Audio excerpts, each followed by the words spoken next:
Sunday, the 6th and 13th of October 2024 by 7 a.m., 8:45 a.m., and 10:30 a.m. Receive impactful ministrations with Pastor Jeffrey Iyanoa, music ministrations, Mercy Chinwo, Manus Akbanke, Jackson Jones, New Song, and your hosts, Pastor Chris and Yemisi Ugo.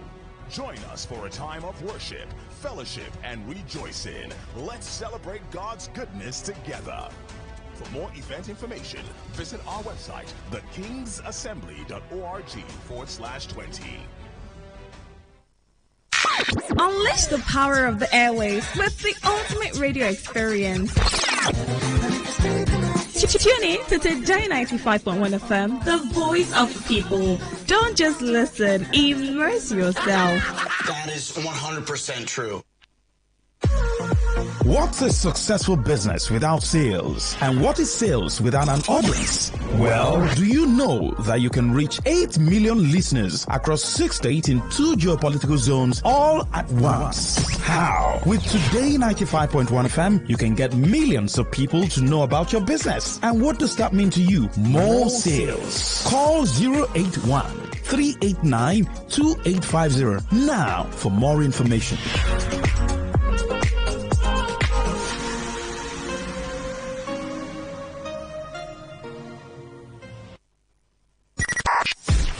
.1 FM, voice of the people. And we're back.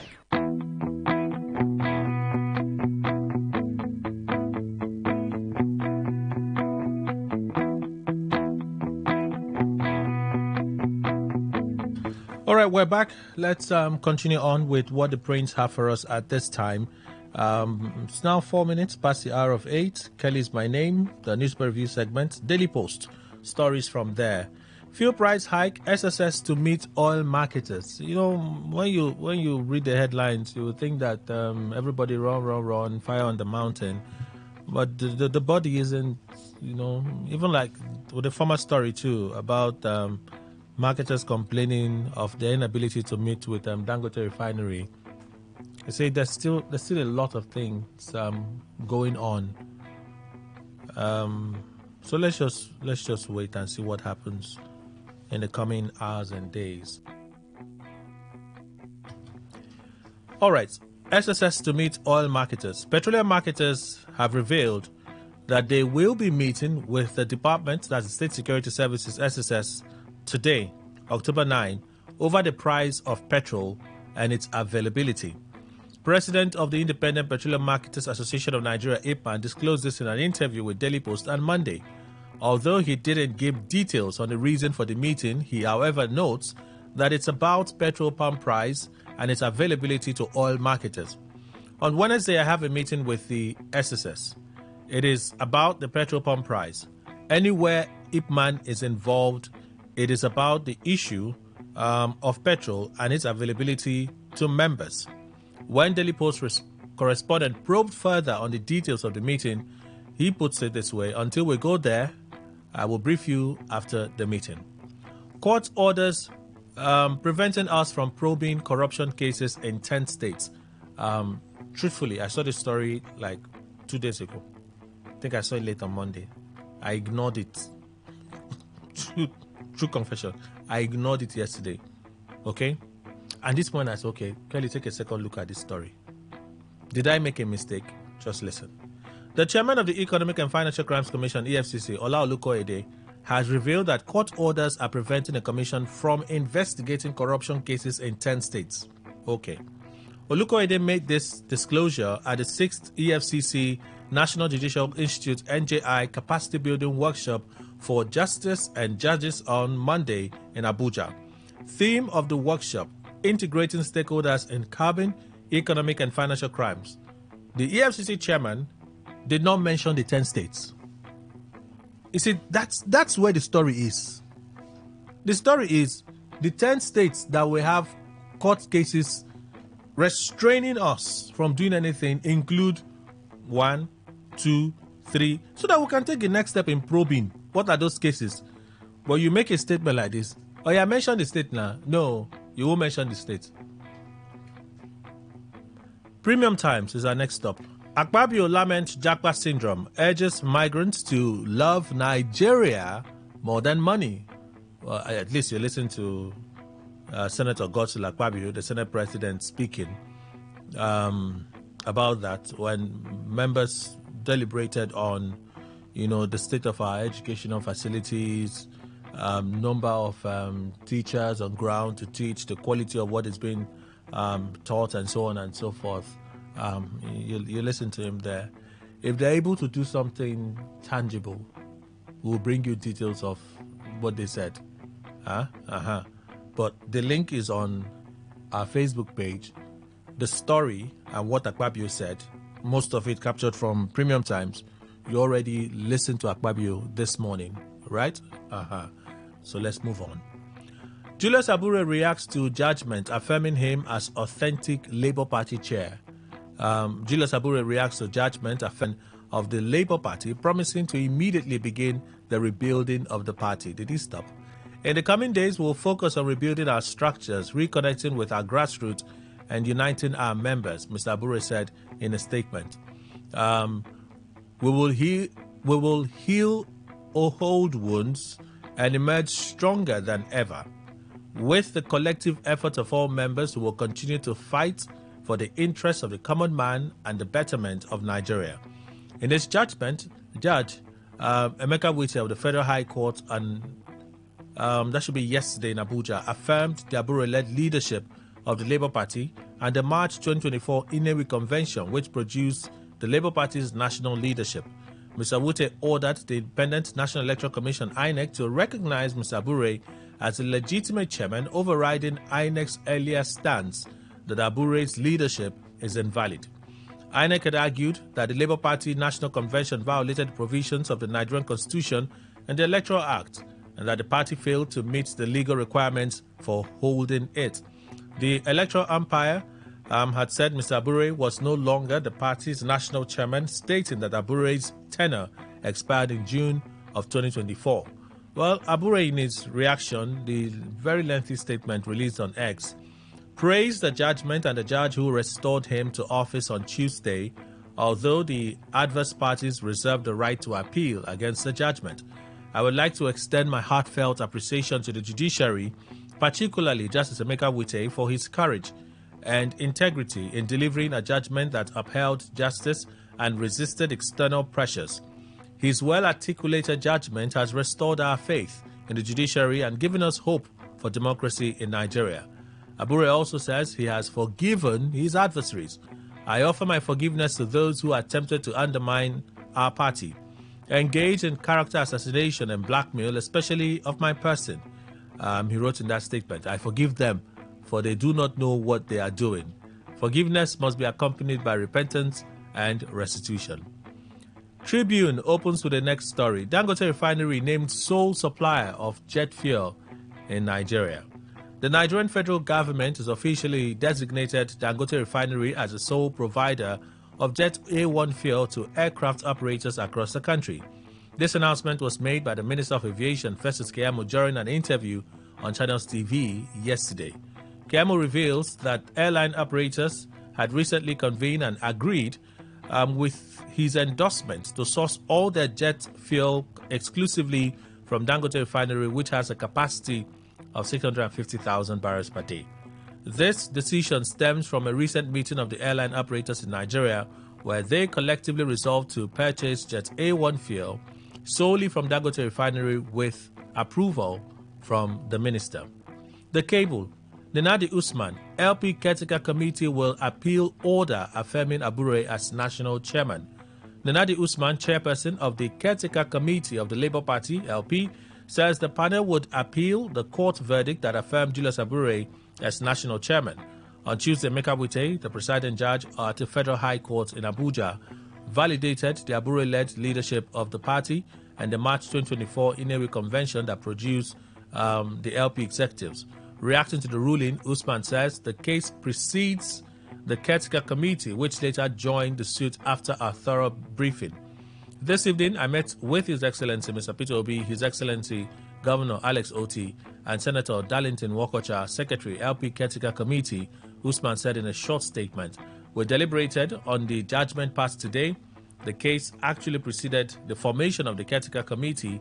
However, after being briefed, the caretaker committee decided to join the case. Consequently, we have resolved to appeal the judgment accordingly. Usman asked party members to exercise restraint and promote harmony amidst the ongoing reconciliation efforts to foster unity and stability. NCC begins pre-enforcement action against Starlink for hiking subscription prices. What I cannot verify for now, if this is the same statement that was withdrawn by the NCC. There was a statement yesterday, and earlier yesterday there was a statement. Later yesterday, the NCC said the statement shouldn't have gone into circulation because it wasn't approved. But the timeline for this on the cable appears to be after the NCC statement. It's still difficult for me to confirm for now, but this is what is out there. Some of you may have heard Starlink now appears to be a household name. A lot of companies now use Starlink. The sudden announcement of 100% hike in price, I think for some of their, I think the lowest, which is a personal one or so, from 35,000 to 70,000 plus, and then you're using corporate 100,000, it goes high. It's almost 100% hike. Well, the Nigerian Communications Commission (NCC) has commenced pre-enforcement action on Starlink, a satellite internet service provider owned by Elon Musk, the richest person in the world. In a statement on Tuesday, Ruben Moka, Director of Public Affairs, NCC, says the action began on October 3, 2 days after the satellite company hiked its subscription prices. The decision by Starlink to unilaterally review their subscription packages upwards did not receive the approval of the Nigerian Communications Commission. The action of the company is in contravention of Sections 108 and 111 of the Nigerian Communications Act 2003 and Starlink's license conditions regarding tariffs. The Commission commenced pre-enforcement action on the licensee on the 3rd of October 2024. Earlier, NCC said it was surprised by the company's announcement of changes in price. Moka says Starlink had filed with the NCC a request for a price adjustment, but the regulator was yet to communicate a decision before the company announced a price adjustment. So let's wait and see what will happen. And then the Punch newspaper, which will be our final story. Marketers to begin direct Dangote petrol purchase. You see? Very conflicting headline. The story is not, the body is not the same thing. Major oil marketers. You see, so when we say marketers, the first thinking is the independent marketers, right? This is major oil marketers. And you also recall that there was a story that they were buying from the NNPC quota some weeks ago from Dangote refinery. So I guess now they are going direct to Dangote to buy for themselves. Major oil marketers are to begin direct purchase of premium motor spirit, popularly called petrol, from Dangote Petroleum Refinery between tomorrow and next week, as the Nigerian National Petroleum Company Limited pulls out as the sole off-taker of the product from the plant.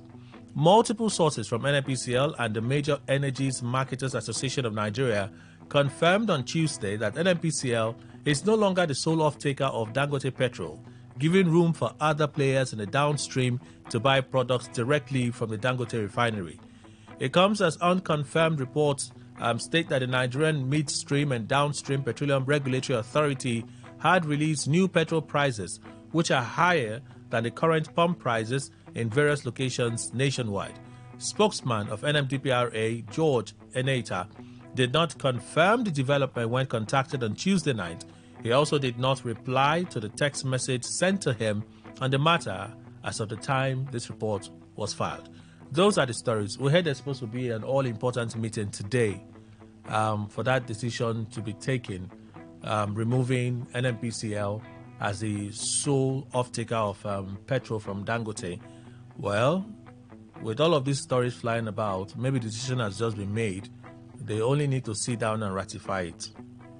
With all of these stories flying around, because all of these stories cannot be wrong. They can't be false. All of them cannot be false. But That's where we are. And those are the stories for today. We'll go on a short break. When we come back, we'll take you through and get into our conversations proper. Today 95.1, stay with us.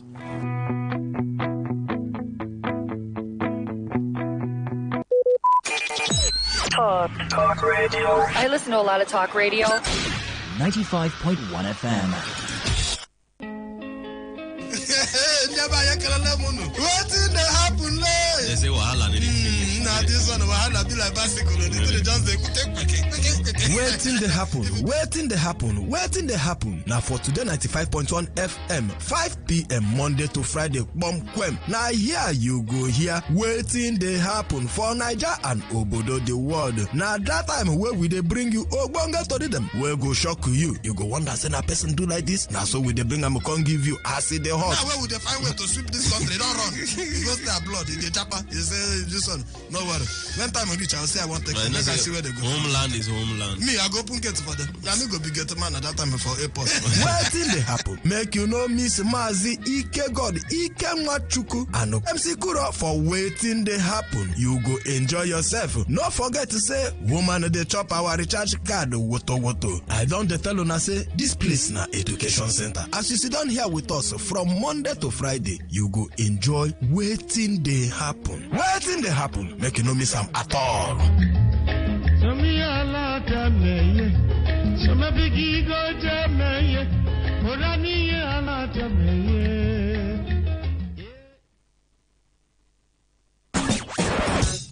Live your truth. Express your love. Share your enthusiasm. Take actions towards your dreams. Talk your talk. And walk your walk. It was years ago. There's a statute of limitation on this stuff. Make today worth remembering as we discuss issues as it affects Nigeria moving forward. Talk that talk. Weekdays, 2 p.m. Exclusively on Today 95.1 FM Port Harcourt. Voice of the people. Today is business. Today is a new trend for your businesses. We give you all the information you need to grow your business, new ideas and innovations that keep you earning more and staying relevant. Every day, we engage in business, buying and selling, trading, and exchanging of services as individuals or as a country. Money goes round. It goes up and down.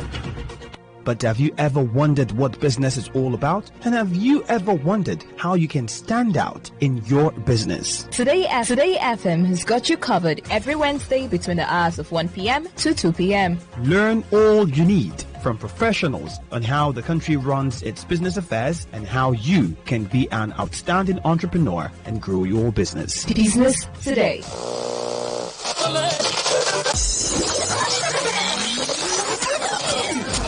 Hello, join us Fridays, 7:30 a.m. on Our Top Picks, and together we'll review the big national stories of the week, all in 30 minutes. It promises so much fun. Our Top Picks, Fridays, 7:30 a.m. Don't miss it.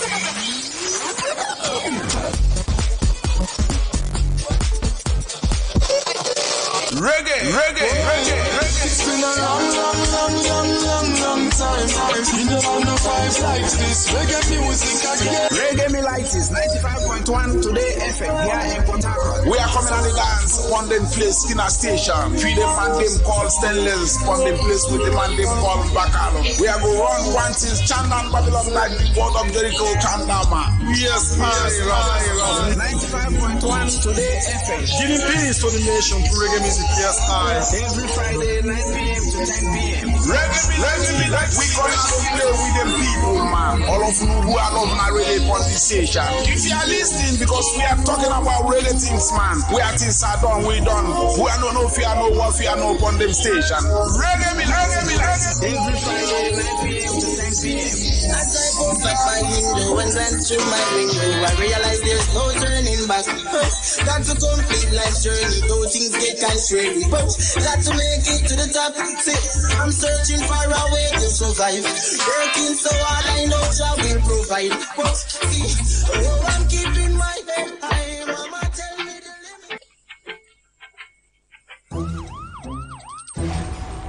limit. It all begins with breaking news. Now, make no mistake, this is a difficult mission, and it will remain difficult for some time. Then it keeps trending. Events, issues, personalities, all struggling to gain attention. But in the race with deadlines, the intrigues, power play, undercurrents are often missed or underreported. Insecurity here is basically a product of poverty. But not anymore. As the platform on radio steps in to fill the missing links on events, issues, and personalities in the news. I'm not afraid of anybody. Yeah! The platform on radio serves only the hottest topics and trending issues. Only on Today 95.1 FM. 95.1 FM. Port Harcourt. Weekdays, 4 p.m. Get on the platform on radio and be served.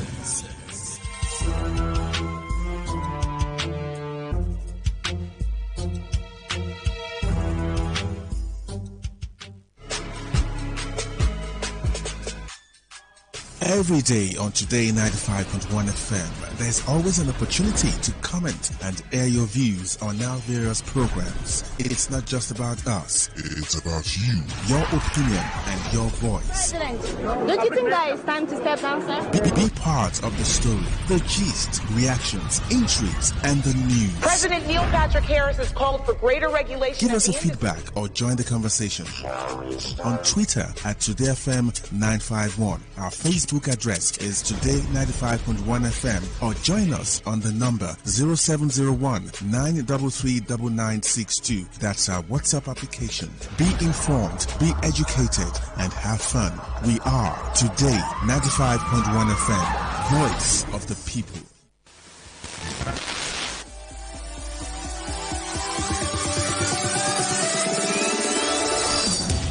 After Oxygen, entertainment has to be the next best thing. Because every chapter is unexpected. At Today 95.1 FM, we know we entertain better, so we do it. Life is too short to overthink your overthinking, so join us at 11 a.m. every weekday. Let's give you a taste of sugar, spice, and everything nice. Entertainment Today. The ultimate entertainment extravaganza.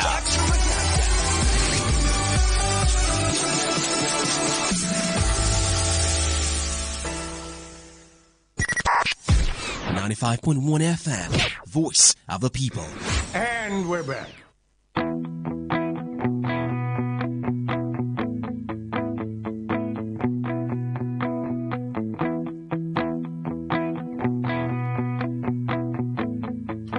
All right, thank you everyone for staying with us. Let's begin with some of the issues this morning. As panelists join in, we'll continue on. First, let me introduce Mr. Emmanuel Indukwe. He's our in-house analyst. Good morning to you, sir. Welcome. Good morning, Kelly. Good morning, Nigeria. Dr. Richard Waigwe is also here. He's the Executive Director, Citizens Leadership and Rural Development Initiative, CLADI. Welcome, sir. Good morning, sir. Good morning, Nigerians. Let me take your views first on this EFCC statements.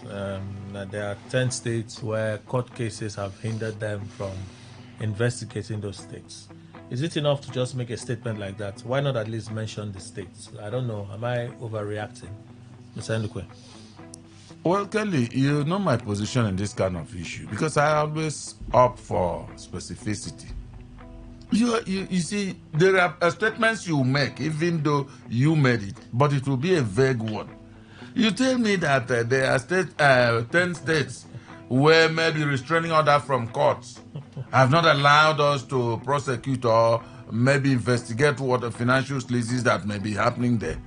And you do not go as far as naming the states. I have asked several questions. Are we running a court a gang or whatever in Nigeria instead of government? Because governance requires transparency. Now you say 10 states, which states are they? Since you refuse to make it, then that statement does not exist. It's a dot statement. For me, that's the way I look at issues though. Dr. Waigwe. I think what is most important is that he has uncovered that. I don't think he has uncovered if it's a secret. A secret. So, but the first thing is that the press has a responsibility to probe in further. Okay. To probe in further.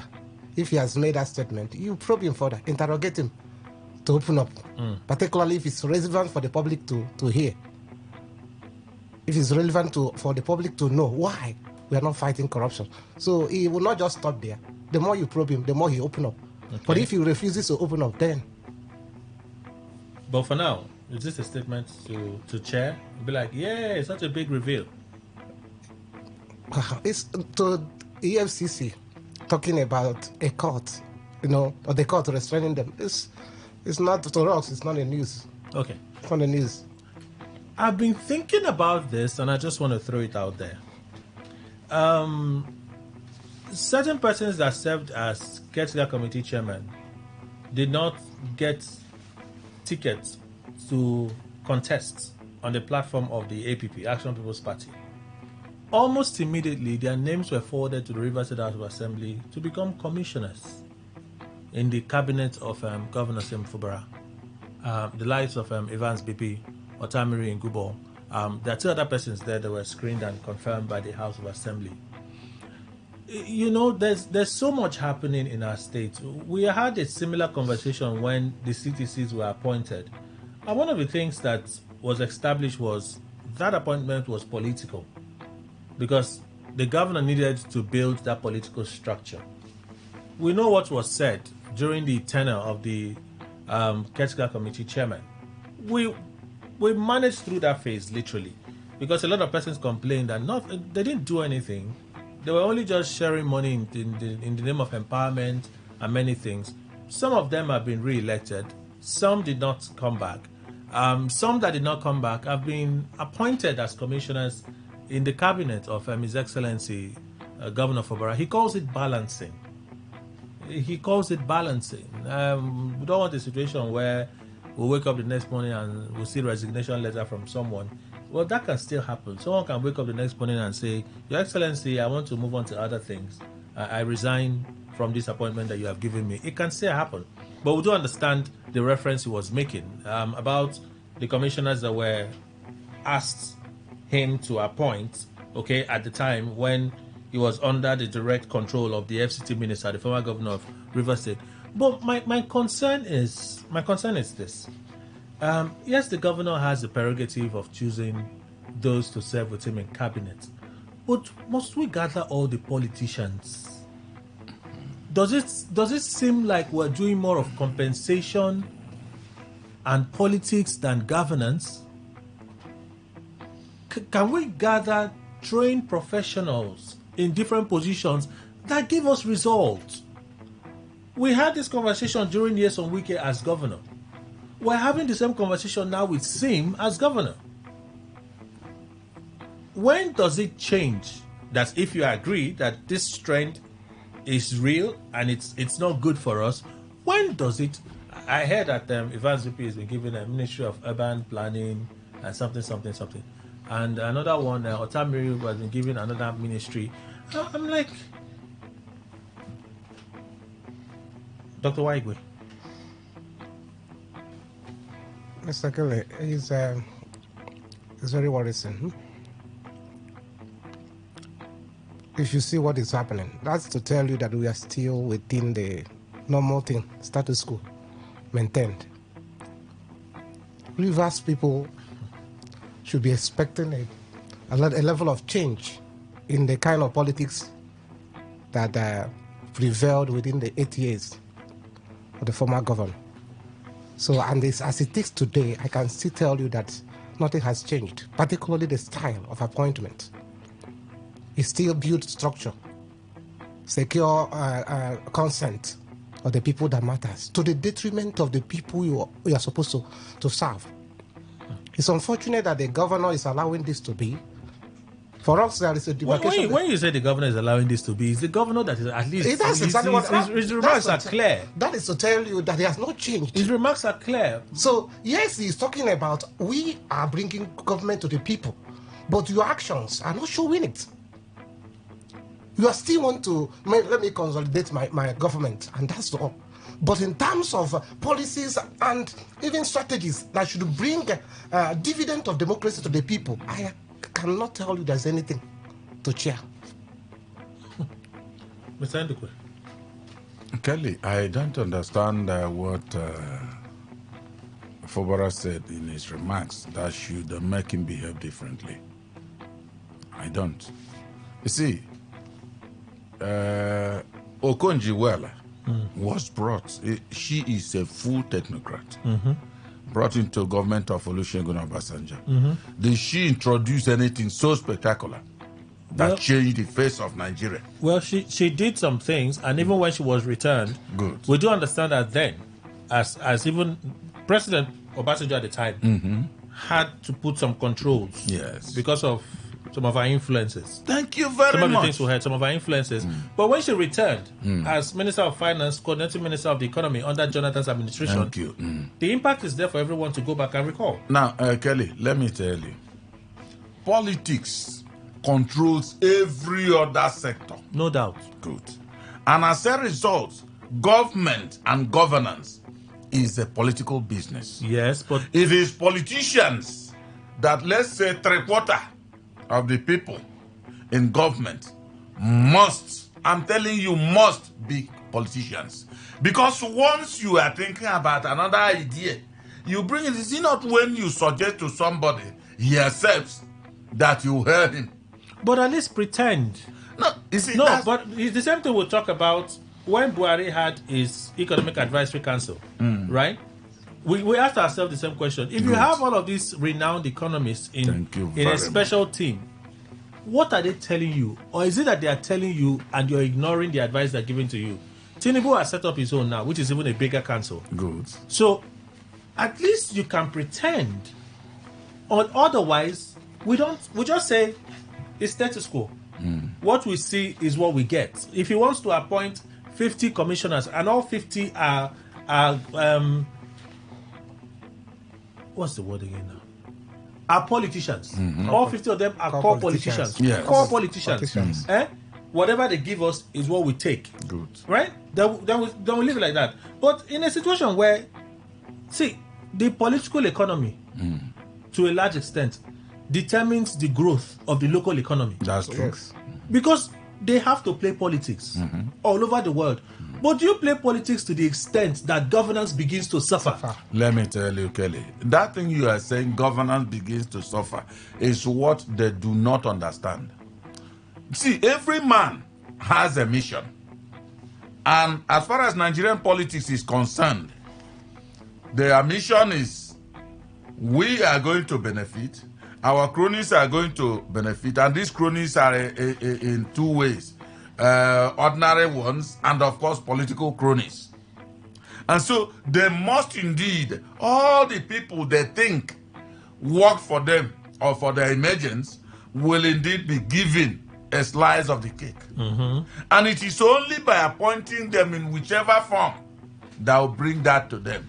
And like I said, as far as Nigerian politics is concerned, this governance is not in the interest of the people. All these things we're wasting our time. They are talking about themselves. And that is why, whether any, for instance, if you check any cabinet, it will be majorly those that belong to the leading party. Whether they understand the jobs or not, but monies have been earmarked for them. They will be earning. That is for the singular support of the head of that government. And that is what is going on. So you ask whether it will change. They don't even think that it's needful to pretend about some of these things. There's no pretend. They are doing it for you to see. If you don't like it, leave. If you want to come and join politics, join them. And even if you join, you are not in their cackles, you will be shed like a snake will shed its skin. Simple. I don't know. Let's forget these things. See, it will not change because that's a part of the questions you have. It will not change unless Nigeria comes to a level that a singular president comes up who has conscience.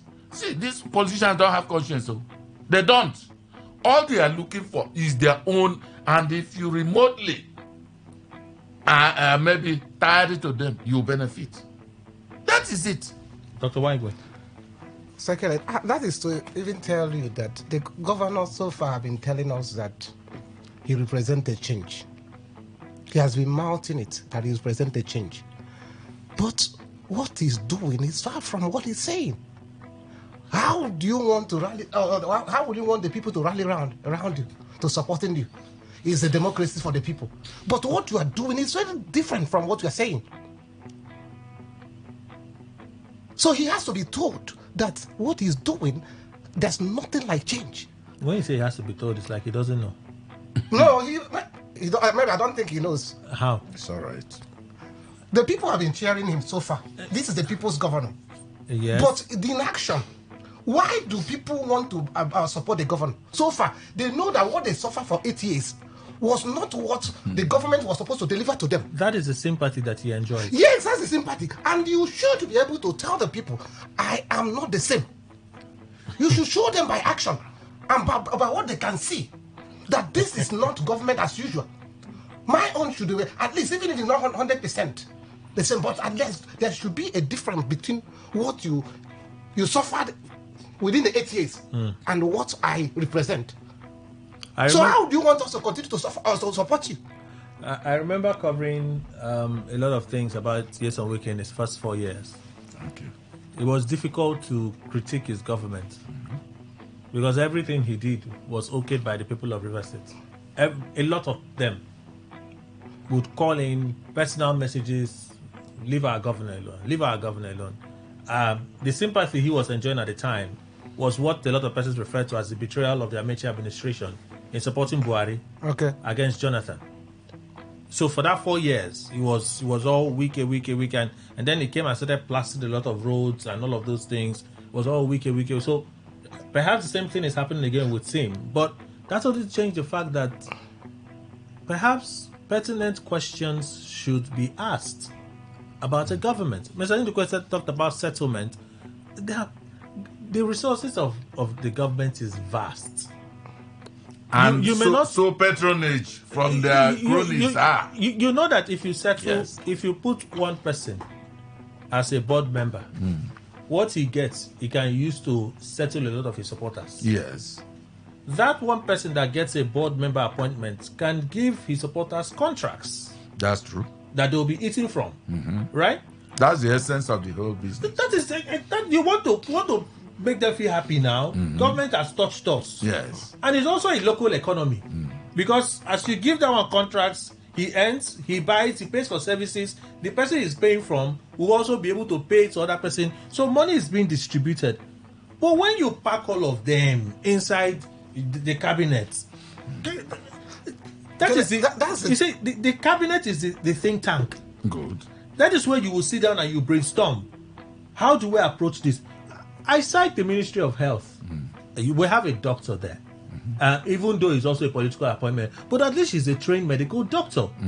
We heard it think she's about the most active commissioner in this government. I say about the most active commissioner in this government. You hear her speak on different issues. You talk about health this, health that, because you have a professional there. Kelly. And that is how it's supposed to be. You have a professional there. So why can't you, even if you see, there are certain offices that we may never feel their impact. But there are certain offices that when you know that you have a professional there, see the road we are complaining about. Who is 219? More roads are failing in the state. No, the government is not even saying anything about it. He says a day will come in this month when I'll reel out the projects I'm doing. I'm like, oh God, a day will come. What is happening in the education sector? What is happening there? Well, Kelly, let me tell you, maybe you don't understand politics to that extent. In Nigeria, Nigerian politics, I keep on saying, because maybe in more organized and refined countries, you see the interest of the people government is supposed to serve will be paramount, not in Nigeria. Nigerian politicians are thinking about themselves, and whatever they are doing is for themselves. If, for instance, we are saying same is not different from the previous administration, I will tell you there are several areas that showcase differences. Like? Thank you very much. Whether rightly or wrongly, he started with giving grants, 100,000. Those are the type of things you would do. And the other one did not do it. That makes a difference. Whether it's better or not is not the issue. But that's a difference. Okay, let me continue because they would have finished. A few of them I'm going to mention. No, whether it finished or not, something must finish someday. Okay. Now, you also see that people were as pensioners or so, but they were not paid. They were not. It's still baffling me when a man will put in either 35 years in civil service, and it reaches the time for him to earn what. And this thing is true contributory pension. You know there are two payments, right? Yes. There's a gratuity. Good. Which the governor has increased from $1 billion to $2 billion. Thank you very much. From the last meeting they had 2 weeks ago or so. Those are changes. Right? When we say those are changes, yes, they are. Are they spectacular? Spectacular changes. Are those changes spectacular? Yes, they are. You have naturally people are supposed to work, and when they retire, the system automatically says this is what you are supposed to get. You contribute to this thing. We make it available for you. Naturally. So we should be talking about innovations. Yes. I have sat here and praised the governor. I'm happy you said we should be talking about. Oh no, you talk about the things that he has done different, and you talk about different in the sense of the last 8 years. How about the last 16 years? No. Oh God, we are good. We are talking about. No. Kelly, if you are addressing me, you are not addressing Richard. How about the last? No. I'm looking at governance in Rivers State. Thank you very much. And I will not look at governance extraying only the administration of Nyesom Wike. No. I'll look at governance when Amechi was in power, when Odili was in power. See what I mean. If you are now addressing what Fubara is doing, maybe joining the bandwagon. Now address specifically with Fubara and then said it's the same with this and that. I agree. But what I'm saying, these small things are the things he has been signposting as maybe, if you like, call them innovative changes. That is the height of Nigerian politicians. They can't go beyond that. Everything will revolve around the governor and all the people that follow him one way or the other. Simple. And if anybody is not happy about it, the way they have set up their politics in this country, the person should maybe forget, because there's nothing you can do. That is it. Okay. Nigeria. If there's nothing we can do now, we should stop having this conversation. No, we must. We should just be playing music. Kelly, you must talk. Let people just be dancing and feeling. The reason we talk is because we observe, we have communications from other clients. We see what is happening in that space. Okay. No. We see what is happening in those spaces, and we say our country is also in the Committee of Nations. Of course. Okay. So we should talk about. We should talk about these things. We should ask. We're not saying that appointing these people is a bad thing. No, that's not the point of this. I know. But there are professionals. There are ways you can settle your political cronies. There are ways you can build your empire, your structure. Most of these technocrats will not even be brought in. Oh, I'm telling you, they will not deliberately. They will sideline them. Okay, they deliberately sideline them. You remember, Ichimene will always say that if you come to a political meeting and you speak English very, very well, you are in trouble. And that's why we're where we are now. That is it now. Okay. That is it. Let me introduce Fine Face Jumla Mene, who joins us as well. He's the Executive Director, Youth and Environmental Advocacy Center, IC Nigeria. Welcome, sir. Thank you, Kelly. Good morning, everyone. Nice to be here once again. Good to have you here. We're just talking about the recent appointment commissioners in the cabinet of His Excellency the Governor. Well, Evans Bibi was former House of Assembly member. Fell out with after the fight started. He chose the side of Sim Fubra. He was the head of the Simplified Thanksgiving. They did the Thanksgiving. He became CTC chairman. He didn't get a flag to return as local government chairman. Now he's commissioner. So the question is, don't we have professionals? Professionals. If your cabinet is 50 in size, you say, guys, I need 20 core professionals in this cabinet. The other offices who can share it, no problem. Can't we at least pretend? You know, we are in Nigeria, and Nigeria is one of the third world countries. And I've said it in this studio before that there is a course we call Politics of Developing Areas that we studied in universities. We study universities, and That is the kind of politics you are seeing here. They are playing what I can describe as compensative politics. Simple. Compensative politics. Now, if you watch the entire appointment of Governor Sim Fubara from when he came to office till now, you will see that 80% of those he has appointed has been to address one form of compensation or the other. The first cabinet he got in place, majority of the commissioners were said to have been recommended by the former governor, FCT minister. No, not said to, were recommended. Were recommended, okay. 18 out of 19. Were recommended. No, at least we had it on authority. Yeah. 18 out of 19. Okay, if you put it that way. And who were those people? They were those that one way or the other would have also been considered for the governorship tickets, but were not given. For that reason, come and take this as a compensation. That happened, and then other appointments started coming. Now, let's fast forward to the time of the appointment of caretaker committee chairman. If you look at all those who formed the caretaker committee members and chairmen, were those who have done one thing or the other in support of the governor. As the fight started, were those who were appointed. Now, Chijoko Iwon of the chairman of Obi Akpo today was one of those who was very vocal, confronting the FCT minister, that he wrote a result for him during the election and all of those things, and then started supporting him. Pam, pam, pam. He became a CTC chairman, and then now he's the substantive chairman by virtue of the October 5 election. If you look at other council areas across the country, like we were talking about the role that the current commissioner that had just been appointed and sworn in yesterday, talking about Evans BP played with those things he did. He became, look at those who formed the different caretaker committee chairmen across the states. They were those who have done one thing or the other. Okay, now if you look at these four, now let's limit our struggle to these four, our discussion to these four. You will see that he is in, haven't been this, that. If you also go to Iche, because one of the commissioner nominee lost in the election to the only party that won in Eche. That's Sotamiri. Okay, Sotamiri, yeah. Because he didn't come on that platform. He didn't come from there. And don't forget that out of the 23 LGAs in Rivers State, APP got 22. Only in Eche, I forgot the name of that party. AA. Got that. That is not because the man won, no. I must say it alleged. Not because he won, no. Or maybe he's better than the person that he wasn't given, no. Because of what? They just want to make sure that the APP doesn't wipe all the council areas. Just pretend that another party won. Are you suggesting that the election was rigged? There is no election in Nigeria that is not one way or the other. So this one was rigged? I don't know. Who rigged against who? There was no contest.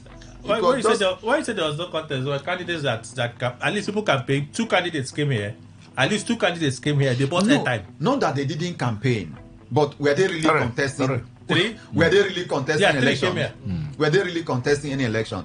Election in Rivers State would have been contested, especially that local government election, when you have PDP, you have APC, then you have AA, you have APP. When all of them are on the field, we know the election is running.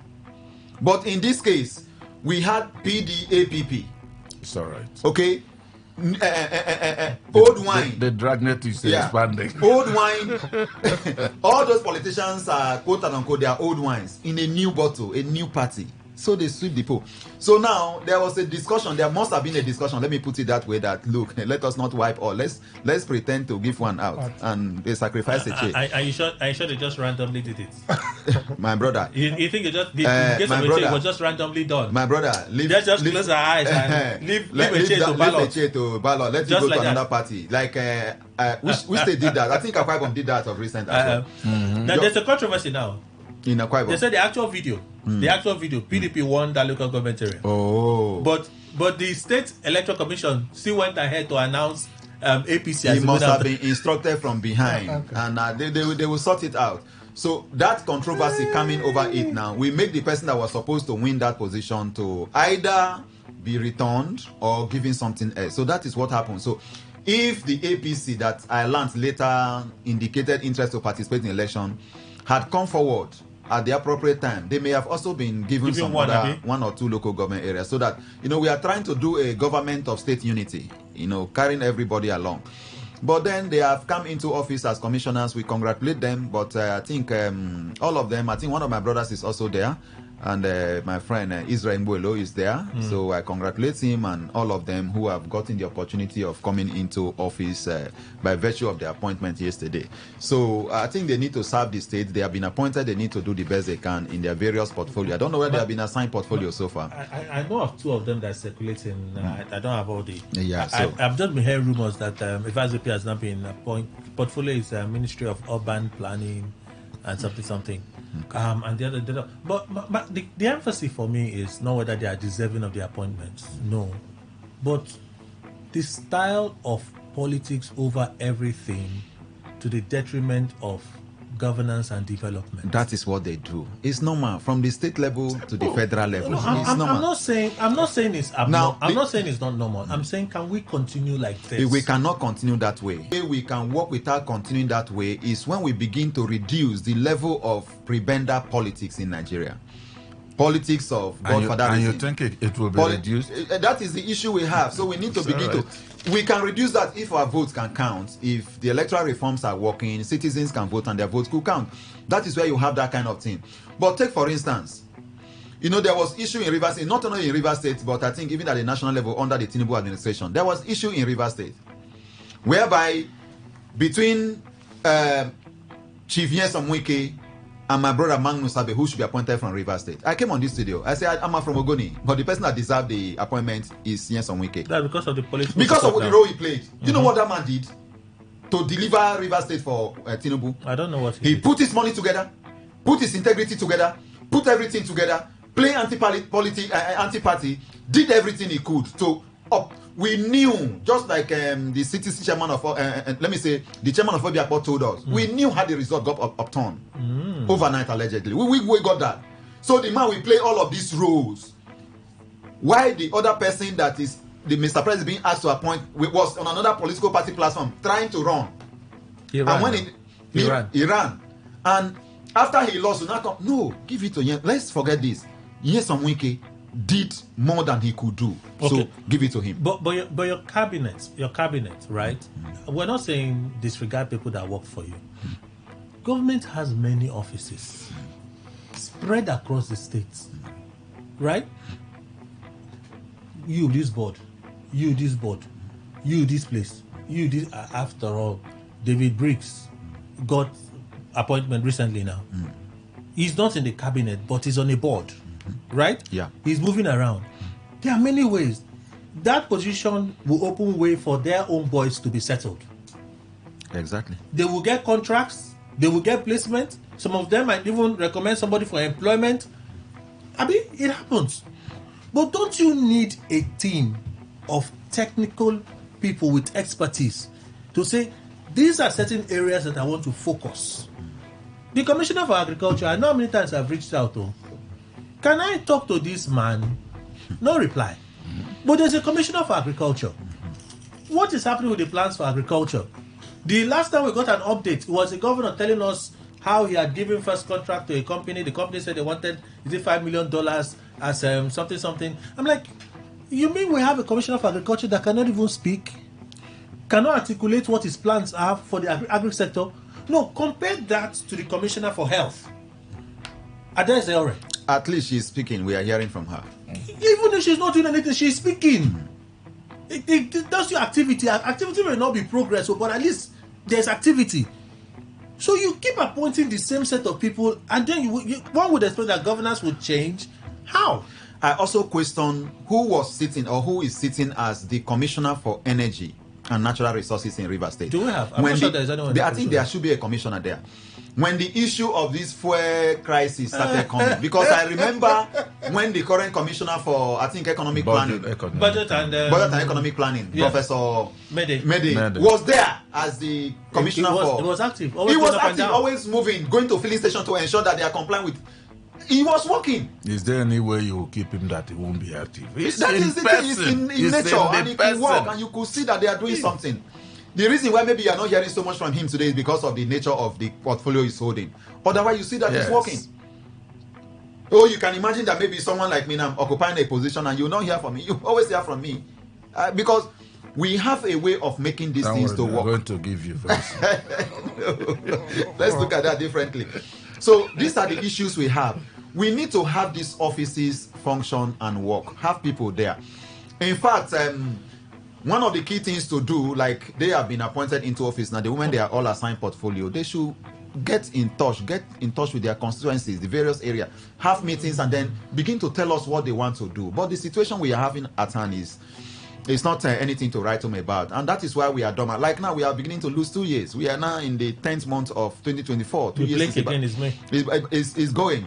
By very, very soon, it will. In fact, the Fubara administration is just remaining a year. First tenure is just remaining a year to go, because the moment we complete the third year now by 2025, by 2026, politics have started. No, politics starts mid 2025. Exactly. Yes, and it's not like it even stopped now. They're still playing politics. But now we give more attention to governance than politics. But at a moment from now, politics will begin to take the center stage, and everything is gone.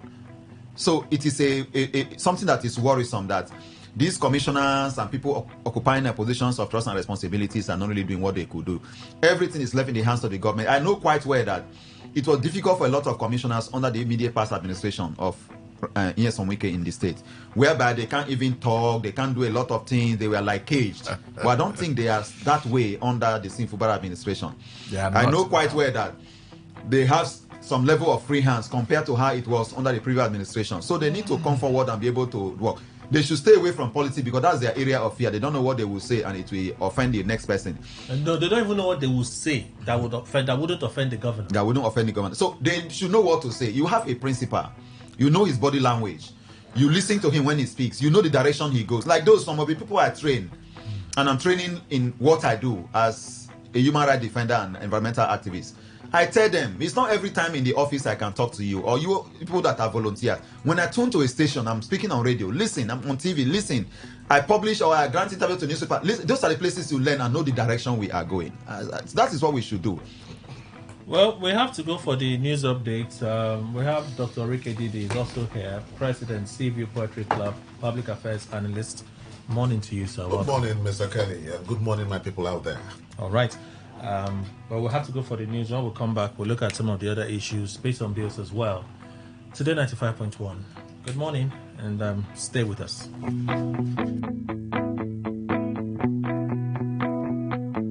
Every day, every hour, when the big stories break, depend on our 24-hour news team to bring you the latest. Today 95.1 FM. Today 95.1 FM. Board Hardcore. News update.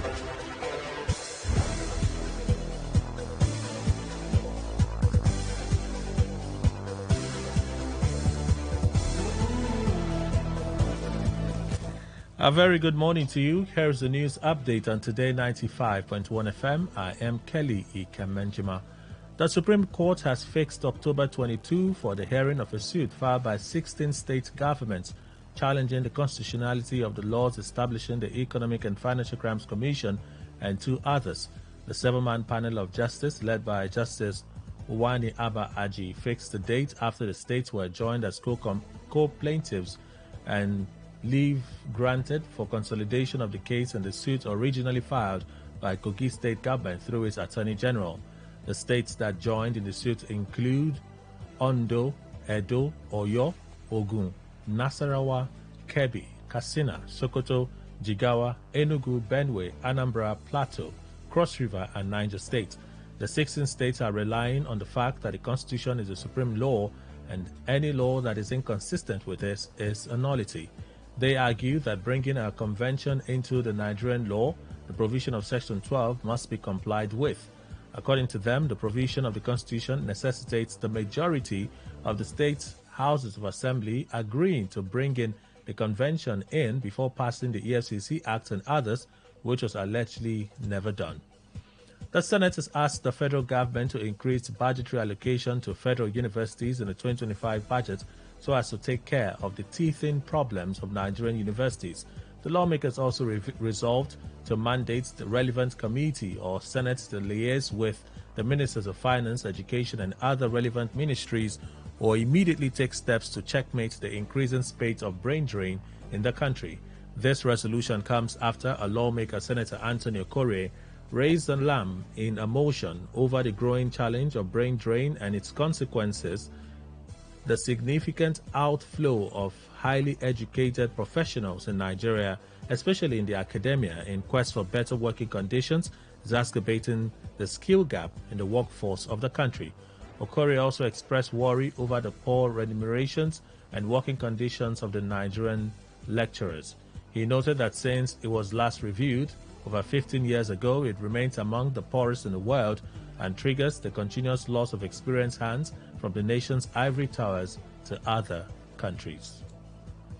The Minister of Aviation and Aerospace Development, Festus Keyamo, says airline operators in Nigeria have agreed to start buying Jet A1 from Dangote Refinery. Keyamo revealed this when he spoke on a television program.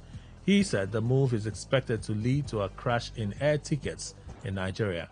On the foreign scene, more than a dozen states in the U.S. have sued TikTok, accusing the social media platform of helping to drive a mental health crisis among teenagers. A bipartisan group of 14 attorneys general from across the country allege that the company uses addictive features to hook children to the app and that it has intentionally misled the public about the safety of prolonged use. TikTok called the lawsuit disappointing and says it believes many of the claims are inaccurate and misleading. The platform is already battling a law passed by Congress in April that would ban it from the U.S. unless Chinese parent company ByteDance agrees to a sale. That is the news update on Today 95.1 FM. I am Kelly Ike Menchima. Good morning. Thank you for your time. This is Today 95.1 FM, Port Harcourt, voice of the people. You wake up in the morning, you want to start your day, start with Kellogg's, And lead your race, stay active and alert, start your day right. I always want what's best for my family. That's why we ensure we start our day with a Kellogg's breakfast, fortified with essential vitamins and minerals to stay active and alert to reach your goals. Breakfast time is Kellogg's time.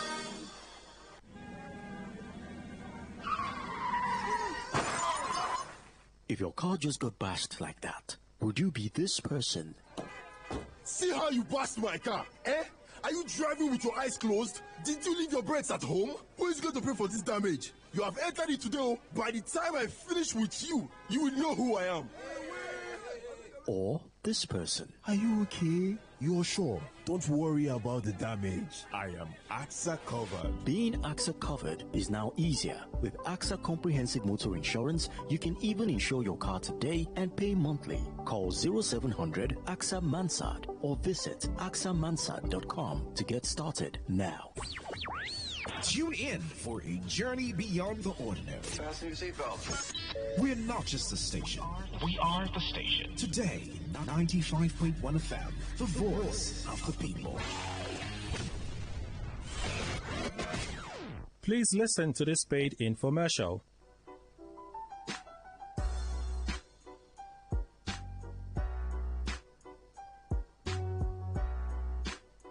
Hello.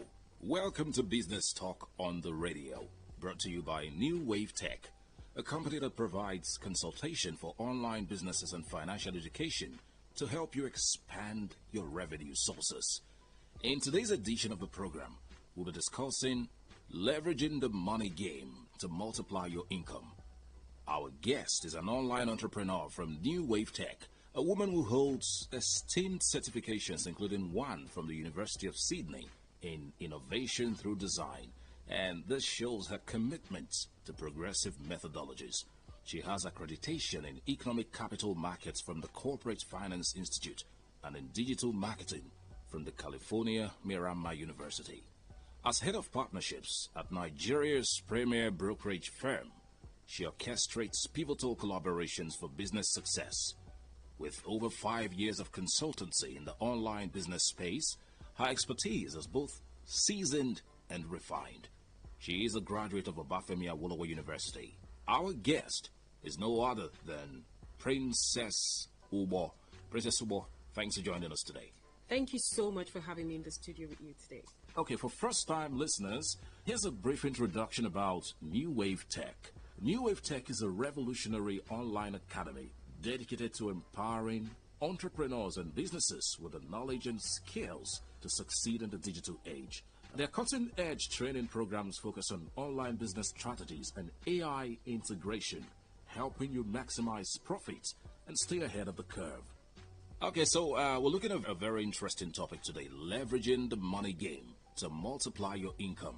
Can you explain this to the listener? Let's start that way. Okay, leveraging the money game to multiply your income simply means making in one day what you will make in 5 years.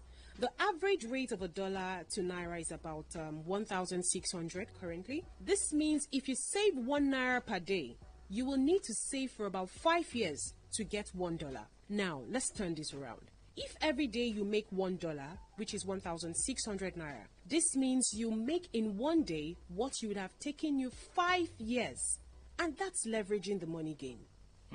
Interesting math there, Ubo. So, how can one leverage the money game? Well, Klaus Schwab said something. He said, in a new world, it's not the big fish which eats the small fish. It is the fast fish which eats the slow fish. The reason your income is where it is, it's because you're on the slow currency. This simply means in this fast-changing digital world, success is no longer determined by size or power, but by agility and adaptability, which brings about stability. When I talk about leveraging the money game, it's not only in Nigeria, but definitely it is global. Some people play it smart, while others don't, and find it difficult to scale through. Now, in short, as a Nigerian, playing the money game simply means instead of earning in Naira, you earn in dollars.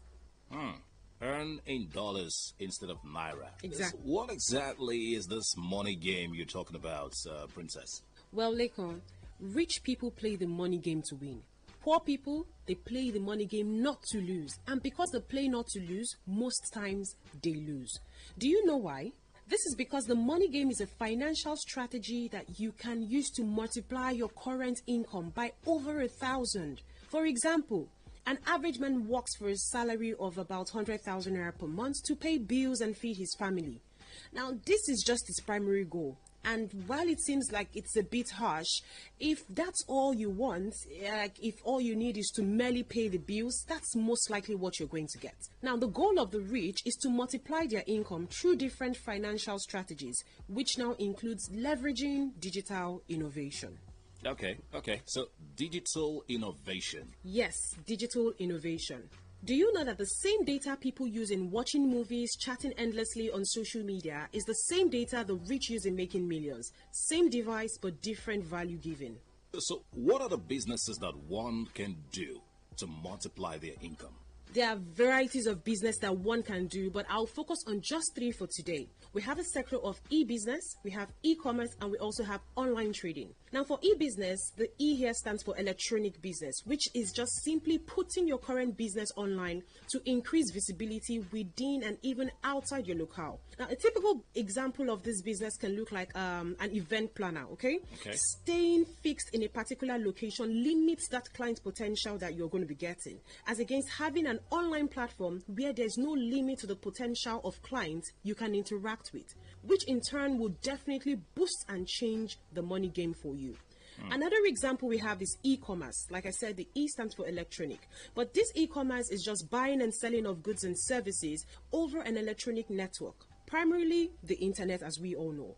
It literally is an online market that unifies both buyers and sellers, which means you don't have to look for buyers to buy your item once you display. Now, a typical example of this is what we call drop shipping. Drop shipping, as we all know, is a form of retail business in which the seller accepts orders without having any inventory at hand. However, the drop shipping I'm talking about right now, it's not the generic one we always hear about that don't give adequate results, and it's also hard to actually start being a Nigerian. But what we'll be showing us is a Nigerian-based dropshipping system with a good track record.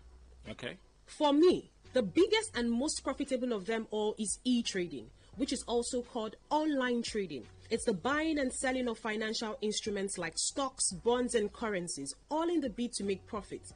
It can be done on your mobile phone or computer or from anywhere in the world. Amongst the instruments that can be traded, let's take gold as a case study. Okay. I'm using gold because it's something that most persons can relate to. Do you know that from January this year till now, the price of gold has appreciated from $2,000 to about $2,651? That is about 7,060 points increase in the price of gold. If you had bought gold as of January this year at $1 per movement, by now you would have made over about $7,000 in profits just on gold alone. Now that's the power of earning in a fast-paced currency. Now imagine if you're trading at $10 per movement in that same price of gold, you would have made over $70,000 in profits. Convert that to Naira. That's a lot of money. That's a lot of money. To make it even more interesting, you can trade several instruments such as silver, US dollars, euro, Apple, Amazon, and the likes. This is sounding so good. But how can Nigerians who are interested join to learn these things? Because somebody has to learn to do this thing. So Yes. how can Nigerians who are interested learn? That's why we're introducing the biggest conference where you can have an opportunity to learn these things and make sure you get every information you need to kickstart. Okay? Now, the New Wave Conference is the biggest and most important educational event in Nigeria as of today, and we will be hosting in several cities. It is time for Nigerians to leverage the money game in order to multiply their income. At this conference, we'll be informing and equipping you on the businesses available to help multiply your income with fast results throughout the year. We're going to be looking at strategies on dropshipping, e-businesses, e-trading, and lots more. We'll also help you open an e-trading account and set up free profitable softwares to boost your trading abilities. Okay, so it's getting more and more interesting. All these are quite informative. Now, who are the people that are qualified to attend this conference? Because it sounded like there's certain people who should be a part of it. Oh, that's actually the most interesting part. This conference is one of our most powerful events, and it will be absolutely free for the first 100 persons to register. So if you're a businessman, employee, an investor, a retiree, a job seeker, or even a housewife, as long as you are interested in earning in dollars, then you must be at this conference. You don't have to be a computer literate to attend. With an internet connected device, you're good to go. Okay, great. So it's free, and all you need is just an internet enabled device. Exactly. A phone or a laptop. You can be a part of this conference and learn how to play the money game. Yes. Okay, so tell us the date, time, and venue of this conference and how people can register to attend. This event will be taking place in the city of Port Harcourt, and the date is this week Thursday 10 and Friday 11th of October 2024. This week Thursday 10th and Friday 11th of October 2024. From 10 a.m. till 2 p.m. From 10 a.m. till 2 p.m. And the venue is going to be at the City View Building, second floor, 26A Abba Road, beside Market Junction, Port Harcourt. City View Building, second floor, 26A Abba Road, beside Market Junction, Port Harcourt. It is very important for you to register so we can prepare for you. To come for day one, simply text PH1, that is PH for Port Harcourt, and number 1 to this number to come for day one. 091 6466 0000 091 6466 0000. I'll take the number again. 091 6466 0000 091 6466 0000. If you will not be available for day one and you'd rather come for day two, simply text PH2, that is Port Harcourt, and number 2 to this number. 091 6466 0000 091 6466 0000. I'll take the number again. 091 6466 0000 091 6466 0000. Okay, what else should participants expect to get from the New Wave Tech Conference? Well, the event is a power-packed one, and I'm certain that no one is going to attend and leave without feeling the difference, both in knowledge and in finance. So I'll take this up the notch. 10 participants that are currently into e-commerce that are finding it difficult to make sales will be gaining scholarship to attend a 2-day e-commerce class. where they'll be educated and also get assistance in building a successful e-commerce business. We'll also be giving massive bonus of up to 124%, which is equivalent to a 124,000 of your trading capital. Also, for those that are fired up about the social trading, our partners will be at the premises to help set up the social trading where you can replicate trades and profits. Also, we'll be sharing educational materials to the first 100 persons to register. So there's so much to be gotten. Register, come pick up your bonus, come get your educational material, and let's thrive together. There's still much to be achieved in this year 2024. Okay.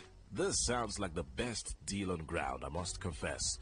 Now, can you tell us again the dates, the venue, and the time for the program, and how participants can register to attend? This event will be taking place in the city of Port Harcourt, and the date is this week Thursday 10th and Friday 11th of October 2024. This week Thursday 10th and Friday 11th of October 2024. From 10 a.m. till 2 p.m. From 10 a.m. till 2 p.m. And the venue is going to be at the City View Building, 2nd floor, 26A Aba Road, beside Market Junction, Port Harcourt. City View Building, 2nd floor, 26A Aba Road, beside Market Junction, Port Harcourt. It is very important for you to register so we can prepare for you. To come for day one, simply text PH1, that is PH for Port Harcourt, and number 1 to this number to come for day one. 091 6466 0000 091 6466 0000. I'll take the number again. 091 6466 0000 091 6466 0000. If you will not be available for day one and you'd rather come for day two, simply text PH2, that is Port Harcourt, and number 2 to this number. 091 6466 0000 091 6466 0000. I'll take the number again. 091 6466 0000 091 6466 0000. All right. If you're looking forward to leveraging the money game to multiply your income, this is one conference you shouldn't miss for anything. Thank you very much, Princess Ubo, for coming on the program. Thank you so much once again for having me today. All right. See you at the conference. And let's talk more money. Bye for now.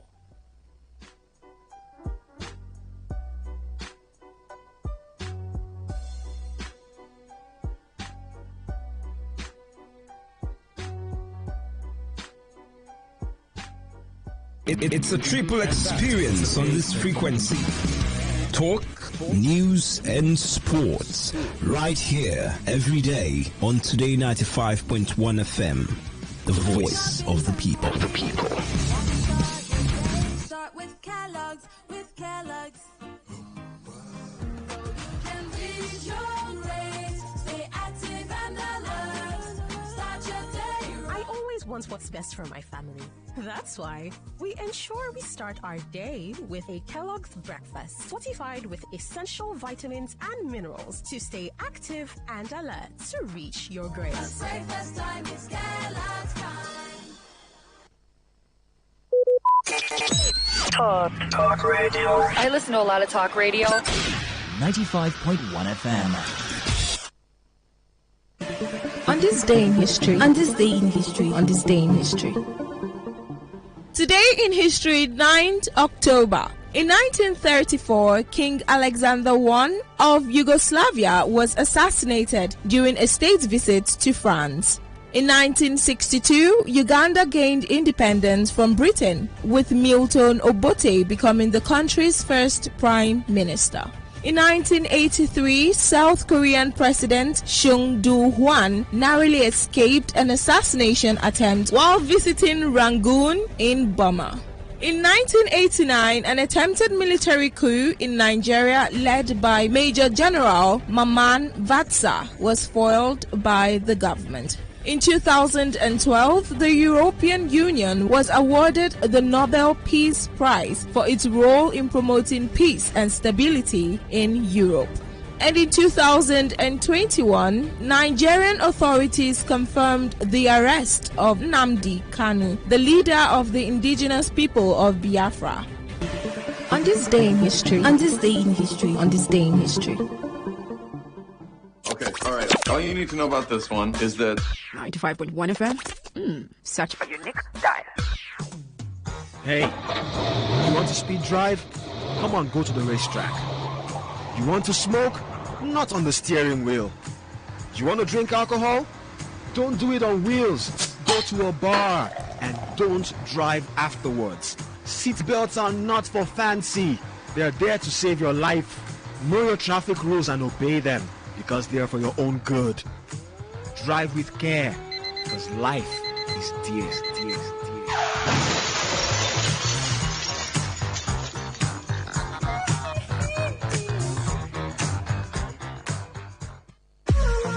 What's a successful business without sales? And what is sales without an audience? Well, do you know that you can reach 8 million listeners across 6 states in 2 geopolitical zones all at once? How? With Today 95.1 FM, you can get millions of people to know about your business. And what does that mean to you? More sales. Call 081 389 2850 now for more information.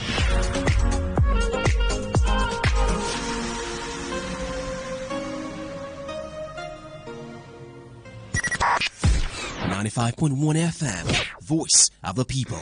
And we're back. 95.1 FM, voice of the people. And we're back.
All right, thank you everyone for staying with us. Let's get into some of the other issues. Panelists are seated. Let me introduce Chief Loveday Okere, JP Square, social political analyst, community leader, voice for a Chain Nation, living in River State. Good morning, Chief. Welcome. Good morning, Kelly. I'm glad to be here. I hope we'll have peace. Yes, there'll be peace. I'm a peace-loving person. So there'll be peace. You call him JP Square. I'm holding my own the one that Tobidema rejected or abandoned. I'm holding it just for a moment. Whenever he needs it, you can't have justice of the peace twice now. Peace is peace. No, you can have it. The other one is Juju Priest. You can have it three now. You have the Jerusalem pilgrimage. You have justice of peace, and then, so you can have the three. You know. And then Juju Priest. You can have all. Let's start off with 2 things happened yesterday. More like 3. Many things happened yesterday, but the ones of importance to us: the governor's inauguration of the Judicial Commission of Inquiry on the destruction, the acid, the killings, his marching orders to them. We talked about the concern for me I raised, and we talked about it. So let's look at the Commission of Inquiry, which Yeson Wike literally described as rubbish. No jokes yesterday. He says rubbish. That thing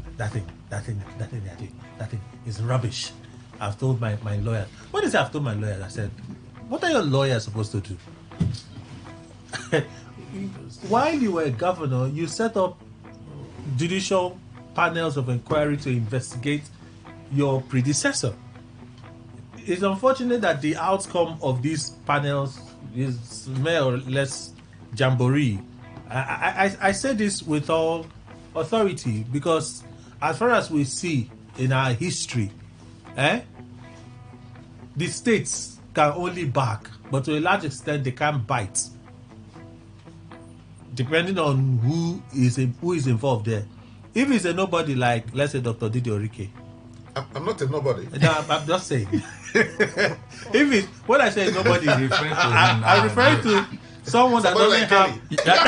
Kelly, why don't say if it's a nobody like Kelly, like myself, like Kelly, say so. No, because don't use the Orike I aspire to be somebody. No, even me, they can't try me now because I have followership. If I do followership will run. So you want to touch him? Okay, so you don't want to use as a guy because you have no, somebody. because I don't want to put them in trouble. So you have a guy. If me I do Are you a politician? Okay, use a. No, use chief in the way. See, my eye just went a certain direction, and where my eye just landed was Dr. Didi. So I just had Dr. Didi for instance. It's just an instance. You know my followership. You know what my boys can do. When I say nobody, I'm not saying it doesn't have value, but nobody reference there is. He doesn't have the backing of the federal government. Who told you that? Okay, sorry. You guys see. So let's imagine. Let me rephrase. Let me go back. Imagine that the victim is someone that doesn't have the backing of the federal government. That's only when the state can bite. Even with Yeso Wike, it happened. It was the supporters that you declared wanted went to demolish their properties. We heard after a while they settled through the back door, gave them money to go and rebuild it. We heard these things. They happen in these states. Allegedly. It happened. Chief, I'm sorry. It happened in this state. For a moment, I thought I was playing with my niece. You would have seen yourself in a very hot. My apologies. Spot now. But it happened in this state. But when it came to Tonya Cole, Amechi, like we're still here. They're still dragging the matter. Anyway, so yesterday, River State government set up the Judicial Commission of Inquiry. No, it's not real talk. To investigate the killings, the arson that happened. When I heard the news, I said, but governor, did not set up a judicial panel of inquiry to investigate the House of Assembly or who bombed the when place. them burn them. But governor was clever enough to anticipate that angle will come. So his opening remarks started from there. We should have done this 1 year ago when the House of Assembly was burnt. But because we consider that we decided not to. Is that what he said? Yes, paraphrasing. We decided not to pursue it, believing that we can solve this matter in-house and reconcile and there'll be peace. But the way things are going, it is clear that we need to do something. This panel has a duty to do this. But before we get to the terms of reference, I'm concerned about some things that the governor said. About 3 times, the governor said in the build-up to this election, he had strong feelers that people were going to perpetrate violence, but he didn't take them serious. 3 times he said that there were 3 occasions. That one he said, since the election is within us, he didn't think that external factors could be a problem security-wise, so he didn't take it serious. 3 times he said that. And I'm like, why would you have a strong feeler like that and not move to contain it? Kelly. Since you started, let me start with you. Yes. The governor is not a political scientist. And he forgot that he is now the chief security officer of the state. I know on 100% authority that of the DSS, Army, Police, Navy, NSCDC, and other security operatives we have in this country, the President of Nigeria reads DSS report every morning before he steps out of his bed. DSS report is what the President goes through to understand the nature of the country before it even comes out every day. The governor of the state also has security report he reads every morning from the 23 local government areas of Rivers State. These things are there. As the chief security officer, how will you be given information and you neglect it? He said 3 times. And you neglect it. In the build up to the election, 3. When I heard that, I'm like, I don't understand. So he did not know that there will be crisis. Why wouldn't he know there will be crisis? He didn't take it serious. He overlooked it. I'm like, 3 times. Why wouldn't he know? And he has SAs, he has commissioners, and he has security details that are with him that should look at this matter and be able to talk with him. Why wouldn't he know? Okay, now he is now aware. He neglected the report that there may not be external factors. Now, as we speak now, he should not go and sleep. I'm telling him not to go and sleep. It is not over yet. No, but shouldn't we blame the governor for not acting? If you had those feelers, whether it was by premonition or by active intelligence, you had those feelers. Your duty as a governor was to act. Your duty as a governor, you now had every inkling that we needed to be proactive. You said you didn't. I didn't take it serious. So now people have died. Complexes have been burnt. I think, how many figures you have about? I have 5. The last count was 5. And a Gruta, right? 3 from Oyibo. I think 3 from Oyibo. 1 from Kana. 1 from Kana. One other place. I can't remember. Igruta, they are giving me 5. I have not been able to verify. Igruta. And then 5. Another one from, I think it's Omuma or Eche, where a vigilante was killed. And that's according to the report. So 5. So 5 persons have died. Secretariats have been burnt. You're telling us in the setting up of the commission, if the governor had not said it would be a different thing. He said it 3 times. 3 times. He had that feeling. But he didn't take it serious. Shouldn't we blame the governor right now for not responding proactively to stopping this incident, Mr. Anikwe? Well, I think even the governor himself knows that he's supposed to be blamed. He should indeed be blamed. This comment of the governor reminds me of the last comment he said, either from whatever, he counted the number of months that he was not in charge. And from that particular day, I kept on saying, who was in charge? Who, if not him, was in charge? Let him open mouth and tell us who was in charge, if not him. So I don't like, see, if I tell you something, even though I'm a human, I will try to make sure that I bring clarity into that particular thing I say. So that you won't start saying, who knows what you mean by this or that? That you 3 times remember that, well, this thing may bring problem, and you are the head of everything. What I expected him to have done is to set up machinery. If in the end it didn't happen, fine. He would have been, deemed proactive. But this one, you kept quiet, and lives, very important lives, have been lost, and then infrastructure have been destroyed. How do you flog yourself? I've never seen somebody that flogging himself. So the only thing will be, future is still very elaborate. Please try and make sure that you remain vigilant. Should such premonition or whatever comes again, act.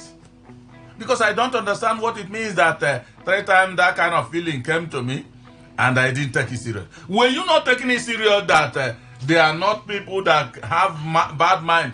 I have said all politicians, there's nothing they can do to make sure they stave off others and win. All of them. Including, it's all right. But I tell you, that is how... You didn't say anything. No, have I mentioned anything? So that is how it is. The body language, I said it all. So, Governor Sim, that those feelings should have been indeed checked. All right. So that it will snowball to where we are today. Dr. Kerry. Doctor, now, thank God. God. Oh, Chief Okere. No, don't cancel it. Maybe it's going there. After all, there are so many online courses now. People are doing it and they are answering. You can even go and take it from a juju. Yes. You become a native Anything, doctor. Of course. I have from today short. You should be addressing me that way. I will so appreciate. Native doctor. Chief so Okere. that I can now. Chief Okere. I can now rub shoulder with Dr. Obidema. Wherever he is, you should know that I didn't give to myself. Your uncles and your miss. Thank you very much. Basically, in Rivers State today, whatever you say whether you are saying the truth, or you are speaking based on interest, or you are lying, people must read meanings to it based on their support base. Irrespective of what you say, irrespective of how that thing will be helpful to the state, people must condemn you if they know that you are on the other side and you are saying something that is very true, but it is, affecting their own side. They will condemn you. They will not agree with you. They will argue you. They will call you names. But in the long run, when the chiefs are done, people will begin to realize that what we are saying today was actually the truth. It has happened before. When Rotimi Amechi succeeded Peter Delay, that first year, everybody was, singing, raising flags, whatever Rotimi Amechi did that time was very good. At a point, something happened. Even when Yes Owike came in as a governor, if you dare come to sit down here to talk about to defend Rotimi Amechi, people will call, all kinds of people will call, will flag in here to. In fact, they even want to come and do something terrible on you. It has happened. It is not today. That is why whatever that is happening today cannot move me, because it has been happening and more will still come. You remember when state assemblies were sitting on the road along Moscow Road to make laws? It's happening in this state. So whatever that is happening today, for me, I see it as a normal thing that has been happening. Today, whatever that Governor Sam Fubara does today, to a lot of people, to majority of people, is very, very good. We have closed our eye to some anomalies that are going on. Today, we have local government chairmen. Congratulations to them. If I was also given, I will also take. Okay? Now, to answer your question, that is why I lay this background to say, if I say same is to be blamed today, people will be somewhere there. Hey, because if I say, you see, as a chief executive officer, you don't joke with intelligence reports. You don't. Whatever you will do to make sure that you mitigate, at least you mitigate, is very, very important. Whether if it means going to say, I beg you people should not do this. If it means going to, set up a counter, more powerful, counter options, measures that can, effectively stop whatever that is coming. You do it. Or if it was the likes of Yes Owike, he will be shouting. You will see him shouting. He will, if Chief Ndukwe was among, he will be calling your name. I'm aware that you are trying to do this and that. He will call your name before you perpetrate that act. He will do it. And it's a strategy. It's a strategy that works for him. And it's an effective one. It's a strategy that works for him. Another thing again is that the moment you get the information, you tell that very person, make recommendation. What do we do? Thank you. You see, so these are the things. But I'm very surprised to hear that a governor had first information, second one, third one. I will never had him say anything. Let me read it. Okay. It's even captured on print. On the 5th of October 2024, about 4 days ago, we had an election in this state. Before the election, we also heard from a lot of quarters, songs of war and threats, but we never took them seriously because we believe that a local government election is a prerogative of the state government. It has nothing to do with anybody anywhere that is outside the confinement of the state. And for that reason, we believe strongly that whatever it is, we could manage it to produce the purpose of that election. But it is unfortunate that after the election, even while the election was going on, several things happened which we managed thinking was going to end there. Thank you. So he forgot that local government, the 23 local governments in Rivers State, is among the 744 local government areas that become functional as a result of 1999 Constitution as amended. So if you remove even one word from each of the local government now and say we have repeated it from the Constitution, it will never longer be effective in this in the state. So whatever we are doing here today is the product of the Constitution of Federal Republic of Nigeria. So whatever you do, if it is not in line with the Constitution, you are on your own. So for me, the governor didn't do well there. I hope everybody should learn from what has happened today to see how we can. Kelly, you remember that? I don't know. We are sweeping this under the cap. I don't know if it is existing. Before every election, whether it is local government, whether it is a state election, whether it is federal election, you must set up election tribunal election tribunal. We had the chief judge of Rivers State that set that up. The governor sets up.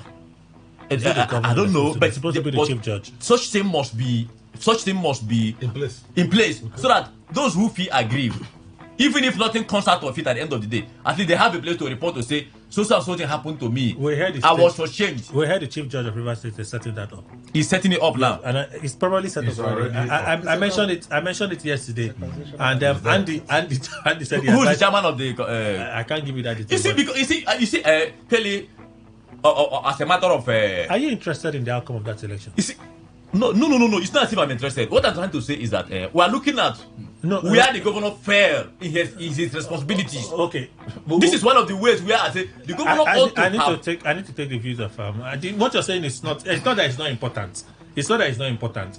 It's just that when we know the outcome of something, why are we banging on the drum? No, because you see, there are rules. Yes, I understand. There are rules. I but totally understand. let me run up by saying that, as far as I'm concerned, for me, if I'm to advise Rivers people, if I'm to advise people who are aggrieved in one way or the other, I will tell them that we'll have less than 3 years. 3 years is not forever. Okay. 4 years is not forever. Okay. Even 8 years is not forever.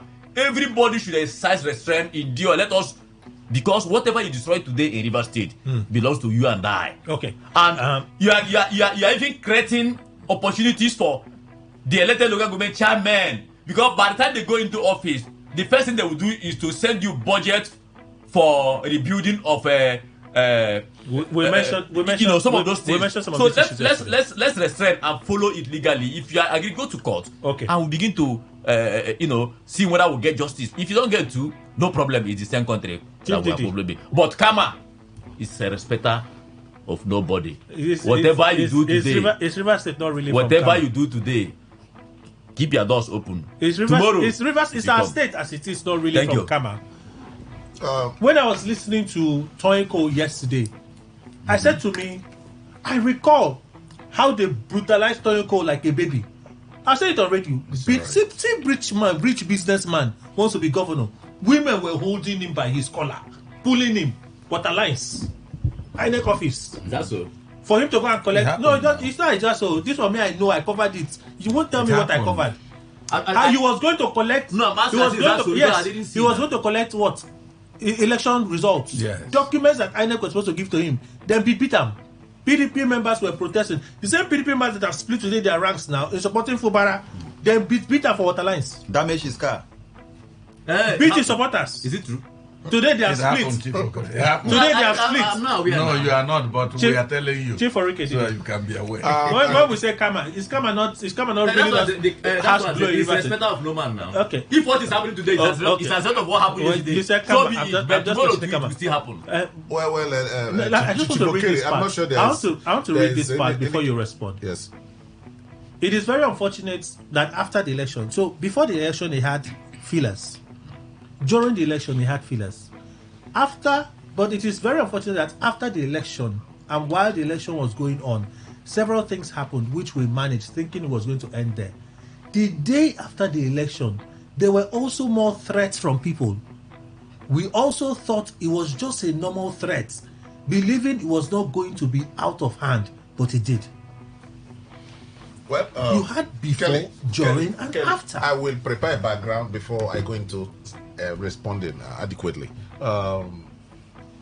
In 1983, I remember that I saw my father reading a newspaper, and he laughed. And I asked him, why are you laughing, Dad? My dad said he was responding to what Obafemi Awolowo said when he was being interviewed. And I was able to read. My father showed me. What Awo was saying was that they asked him, an interviewer asked him in the newspaper, that, why do you think you are the best person to become the president of Nigeria in 1983? And Awo responded by saying that it's because what the things that will happen in the next 10 years, I sit here and I see it. You understand what I'm saying?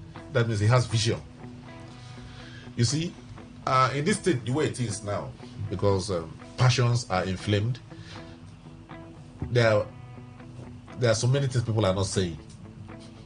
And those are the things we must listen to. Those things that people are not saying. In 2003, the 37th governor of California was removed from office simply because his party, declared him persona non grata because of, their parties are the vessels for ideological, stuff in politics. And once your party says, we don't like the way you're rolling, we withdraw our support from you, the next thing he did was to resign. And that is, and then he was officially removed from office. And then that's when this Arnold Schwarzenegger now came in. Originally, Arnold Schwarzenegger was born in Austria. But they considered somebody who had a foreign root to rule them. Because, the other guy is gone. Ordinarily, the moment the party no longer liked Sim, he was supposed to resign. From the beginning. Which party no longer likes him? I mean the PDP. I'm not talking about Wike. I'm talking about the party structure in the state. The moment they no longer forget about the impeachment things and whatever. I'm going back to the roots, and I'll come back to where we are. Because you don't want to take me there. You don't take me I'm to going where to take you there now. No, let's go. Let's stay here. I'm going there now. Let's stay here. Now, there are so many things. I'm not a party person. Okay. I'm not in PDP because what people do now is once you state a position, they profile you and hate you and begin to abuse you. That's what people are doing in the state. But you see, some of us will always say the truth because I will tell people that in the next 10 months, you will see what is going to be happening among Sim men. Okay. Now, Sim is not presenting the complete facts as far as I'm concerned. Every road has two sides. You cannot clear one side of the road and say you have cleared the road. There's also the other side. There are some things that Sim may not be telling us. He cannot tell us that some of his men who were in this faction of PDP, who are now transiting to APP, that they didn't promise him that they will protect the elections. No, but what can we stay on? No, there were people in the streets. No, I need us to in some quarter, in some several places in the state. I'm coming, Dr. Ricky. Those must be parts of the intelligence reports. I call them intelligence reports from security agents. They call it security reports. Well, he didn't say the source of the report. He just told us the things that he heard. Yes, and see, let me tell you, the body language is that he is saying that he didn't take them serious because some people must have told you, no problem, we're on ground, nothing will happen. Yes. So he didn't take them serious because people are on ground and nothing will happen. See, we should be very, very careful. I preach for peace. I'm always an advocate for all the factions. Wherever they are protesting, let there be peace. If it's possible, these people can come and protest peacefully. Leave them. When they finish protesting, you come back and do your own protest peacefully too. I don't want the different factions clashing and fighting and burning down facilities paid with taxpayers' money. It takes a long time to build a house. I'm not aware that the accounts and the incidents you're stating are exactly what happened in these 3 days. Who protected elections? In 4 days. Nobody did, as far as I know. I'm seeing some reports of NSCDC in certain places, which I cannot confirm. Because the police was not there. Which I cannot confirm. But where you're taking us is a place that I want us to go to later on, right? Yeah. The statement by the governor, that whether it's premonition, intelligence, I don't know.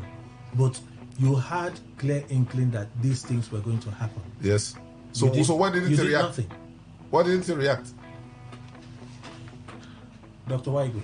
That's the problem. Mr. Kelly, I think the governor, with due respect, is being economical with the truth. He's more of playing to the gallery.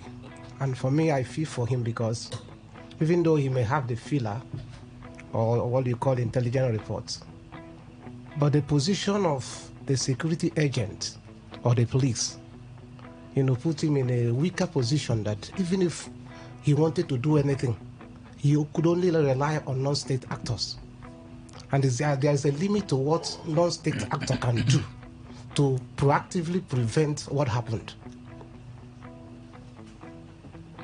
And that's why it is important that the states, the security agencies, and the police especially must be neutral. When they continue to side one party or the other, then you are creating a position for political instability. I feel for the governor because even if he had everything, there is little or nothing he could have done using non-state actors to prevent that. Did Wike have police on his side when he was governor? That is, you have talked about the strategy he used. that one can work. So that aspect, But at if least he doesn't have... If we can accuse commanding officer, 6th Division. Yes. Called him out in press conferences. Openly. Those ones... He kept calling him. I think what's his name now? He was doing defense. That guy was always coming out to defend himself. Using communication. He was calling the police, accusing the police. He didn't have control over it, but he was constantly calling out the police. This is what you want to do. This is what, true or false. When we saw the election in 2019, and the military was involved, Wike had been raising that alarm. People became alert because the governor had been raising that alarm. True or false? By the time we saw the military trucks and everything was there, this is what Wike was saying. You have intelligence reports. You did nothing. Facilities burnt. People dead. I don't understand it. If it was I that got the information, and I said, this is what I'm hearing, Kelly is a media man. But no, this is the governor. This is the seeming chief executive officer of our state. You don't get information like this with the people that you know as opposition. And you didn't do anything. What kind of information do you think? What happened? The police said, we are not going to provide security for you. So you need to anticipate what will happen. Okay. Ordinarily, as a governor, you know that there will be trouble. Okay, you don't need any feeler to tell you there will be trouble. So what do we do? Did you react? So reacting, depending on whether you have all it takes. Wike is another personality. Did you raise an alarm? Alarm? What kind of alarm do you want to raise? Did you raise an alarm? That is one hour. No, you didn't raise an alarm. When you announced, in fact, when the governor was speaking at Ishopo, he said, I said it that 20 persons from his ward to go and cause trouble. What measures did you put in place? Okay, that you would have done. He said that on Sunday. He said it on Sunday. What measures did you put in place? He said by the time it was early morning when the whole thing, or by the time the police left the secretariat early morning, the whole thing came by surprise. I'm like, but you got this information on Sunday. You told us on Sunday that was going to happen. Okay, even if you have what did you do? Sorry, sir. Even if you have done that, maybe using that kind of strategy and intimidation, you would equally need to talk about the person he's dealing with, the opposition. There are some people you can't intimidate by that. They'll still do what they want to do. And that's where the police come in. But at least you would have raised an alarm. Okay. You would have raised... Okay, on that aspect, he has to take the blame. You would have raised an alarm. This is what we are hearing, Police doesn't want to... When the governor showed up at Research office... I like it, everything that happens in the state, you should be held responsible. When the governor showed up at Research office early in the morning, it was the talk of Nigeria. But the security architecture in Nigeria, there's a way it works. Most times, order from the national. Unlike the state. He is a security officer in the state, but in actual fact, does he actually... We have faced similar scenarios in the past. That's what we're saying. Let me read the terms of reference for them. Determine the underlying causes of the violence and identify the individuals or groups reasonably responsible for the attacks on some local government headquarters. Evaluate the extent of damage to property, infrastructure, and human lives, and estimate the financial losses incurred. 2. Examine whether the violence was politically motivated, and if so, identify the key players and their roles in instigating the violence. Assess the effectiveness of the security agency's response to the violence and identify areas of improvement. Investigate the actions of individuals and groups involved in the violence in the face of the relevant laws, and including the Violence Against Persons Prohibition Act 2015. Advise on adequate compensation and support for victims and their families, as well as measures to prevent future occurrence. Make recommendations on long-term strategies to prevent similar incidents in the future, including recommendations for policy reforms, community engagement, and conflict resolution mechanisms. Recommend appropriate sanctions for individuals and groups found culpable. Make other relevant recommendations in light of its findings, which the Commission may consider appropriate. I'd like to ask, in about the 6 or 7 I've read, how many can the state fulfill? Ordinarily, I think the institution of the police should make contributions to that commission. Okay. But unfortunately, I'm afraid the police will not want to get involved because they're already they're already been blasted by the governor. So the part where they are expected to find out the lapses In of the security end, bro, agencies. in the end, Kelly, nothing will happen.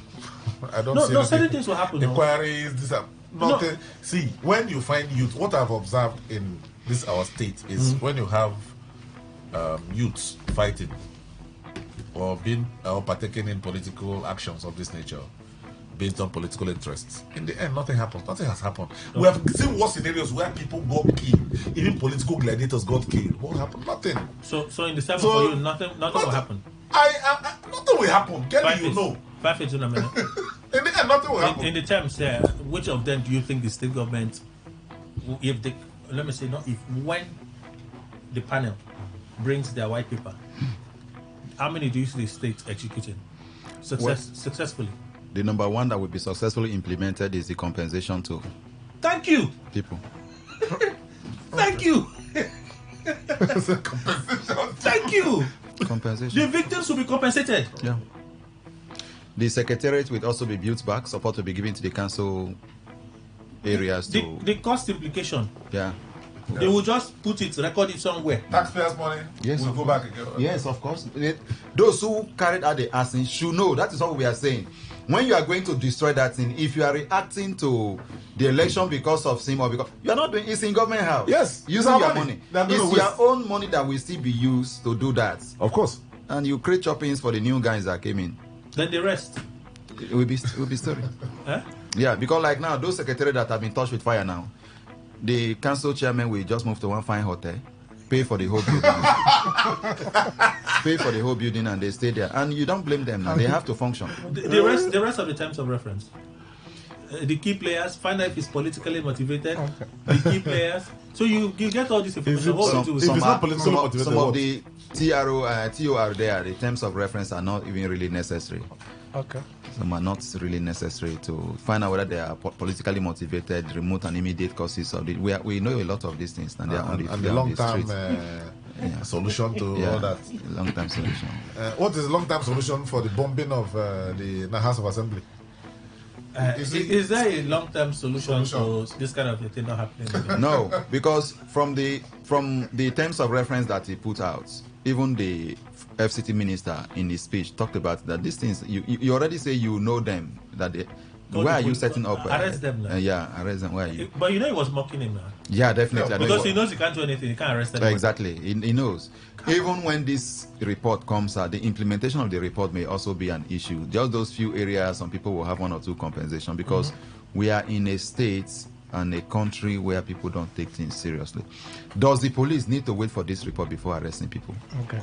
Should it have even happened in the first place? Yeah. If the police were on ground. Yeah. No, it can happen. Even if police is on ground, it can happen. It can. You know, the crime committed under the guise of political differences is different from when you commit ordinary crime. Chief, let me plead with you. We have to go for the news update. We'll pay some bills afterward. When we come back, you continue. You have the power. Please stay with us. Political power. Yeah. Talk radio. I listen to a lot of talk radio. 95.1 FM. Every day, every hour. When the big stories break, depend on our 24-hour news team to bring you the latest. Today, 95.1 FM. Today, 95.1 FM. Board Hardcore. News update.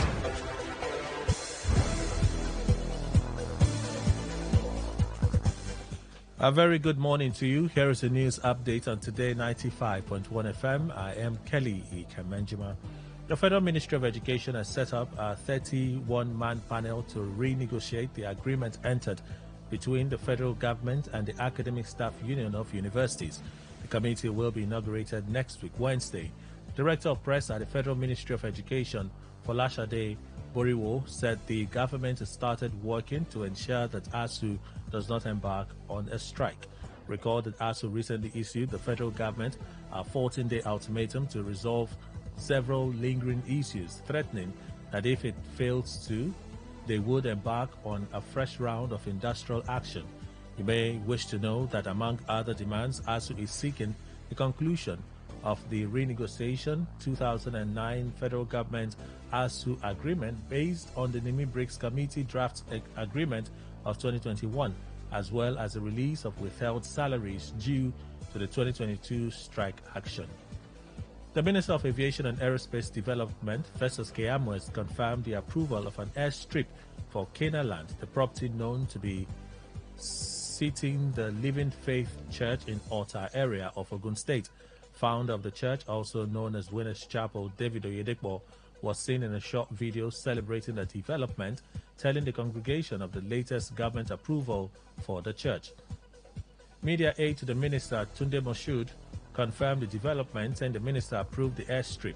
Oyedepo explained that the development will enable him to travel directly from the church premises, eliminating the need to fly to the airport first. Investigators from South Korea have concluded plans to build 400,000 barrel capacity refineries in various locations in Nigeria. The Minister of State for Petroleum Resources, Oil, Hanikin Lokobri, made this known at a maiden edition of the summit organized by the Crude Oil Refineries Owners Association of Nigeria in Lagos. He said the federal government is encouraging investors to build refineries by providing an open environment for all. Lokobri noted that approval was recently granted to invite the consortium, the name of which he did not mention. On the foreign scene, former United States President and current Republican nominee Donald Trump has allegedly kept regular touch with Russian President Vladimir Putin. An unverified claims made by a celebrated journalist, Bob Woodward, alleged that Trump made at least 7 phone calls to the Russian leader since he left office in January 2021. He claims that one of the phone calls took place as recently as this year, where Trump reportedly asked one of his aides to leave his office at his Mar-a-Lago estate so he could talk to the Russian leader.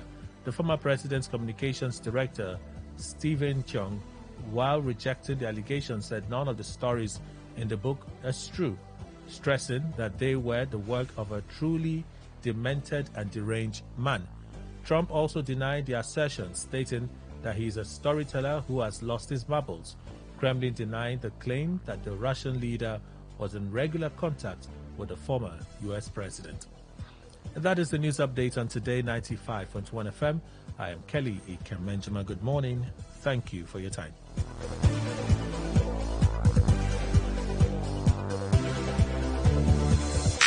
Unleash the power of the airwaves with the ultimate radio experience.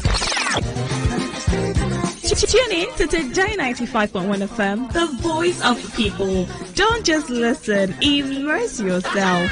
That is 100% true.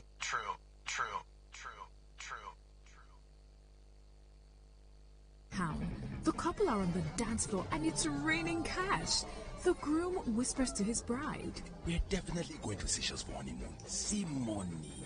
The couple go to change outfits and are back to the dance floor, only for the MC to say, please, can anyone find the ladies helping the couple pack their money? The crime stories live here. Find all and more on Netflix. Stream now for 2,200 Naira. Talk radio. I listen to a lot of talk radio. 95.1 FM.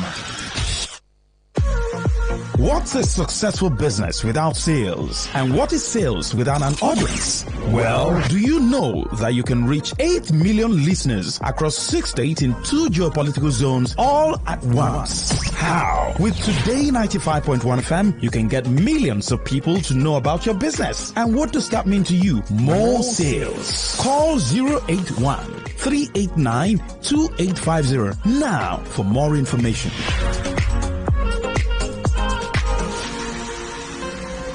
Okay, all right. All you need to know about this one is that 95.1 FM. Search for your next dial. All right, thank you for staying with us. Let's meet a guest with some very vital information for us today on the radio. We have a guest from Diamond Project. Good morning to you, sir. Welcome. Good morning. My name is Mr. Ike, or Ike Chukrifu, if you want to pronounce it. Okay, so what do you do at Diamond Project? All right, Diamond Project is an initiative that's scheduled to help people discover the true potential of themselves. And one thing you need to understand that in humans today, God created every human to his own image. And creating people in his image means that everybody has capacity to achieve his dream or his potential. But today, due to some circumstances, some people have given up on their dreams or find it difficult to achieve that. So Diamond Project is an initiative that centers on helping people to discover their true potential through mentorship and capacity building. Okay. Also, the Diamond Project will help people who have a business to start or have something to start or have a business to fund, but having problem with fund to generate capital to fund their business. It is a business model. It is a model system that has been created for over a long period of time. And many successful businessmen, both in Nigeria and outside Nigeria, are using it to be able to build their business. Today, you can see that the economy is hard and the loan is difficult. And that is why the interest rates continue to go up. And that's affecting many businesses. So Diamond Bank has a system to help individuals, no matter your level of education or your status in society, to be able to build a business and achieve your own dream. That is why Diamond is created. Okay, so who is qualified to be part of the Diamond Project? Everybody is qualified to, but not anybody. Everybody is qualified. As long as your brain is working, you can talk, you can read, everybody is qualified, but not everybody. Why I say everybody? There are people who are more hungry for success. There are people today, they have something to do, but they don't know how to execute it. There are people who are also in the situation whereby they need something outside what they are doing to improve themselves. So the question is, if you are in the situation in your life that at the stage you are now, you are feeling somehow that you need to do better, Diamond Project is for you. If you have a business you want to start, but you don't know how to raise the fund, or you have a business you want to expand, Diamond Project is for you. Okay. If you are in a state that you need that, by mentorship, if somebody can be able to mentor you, will be able to do better.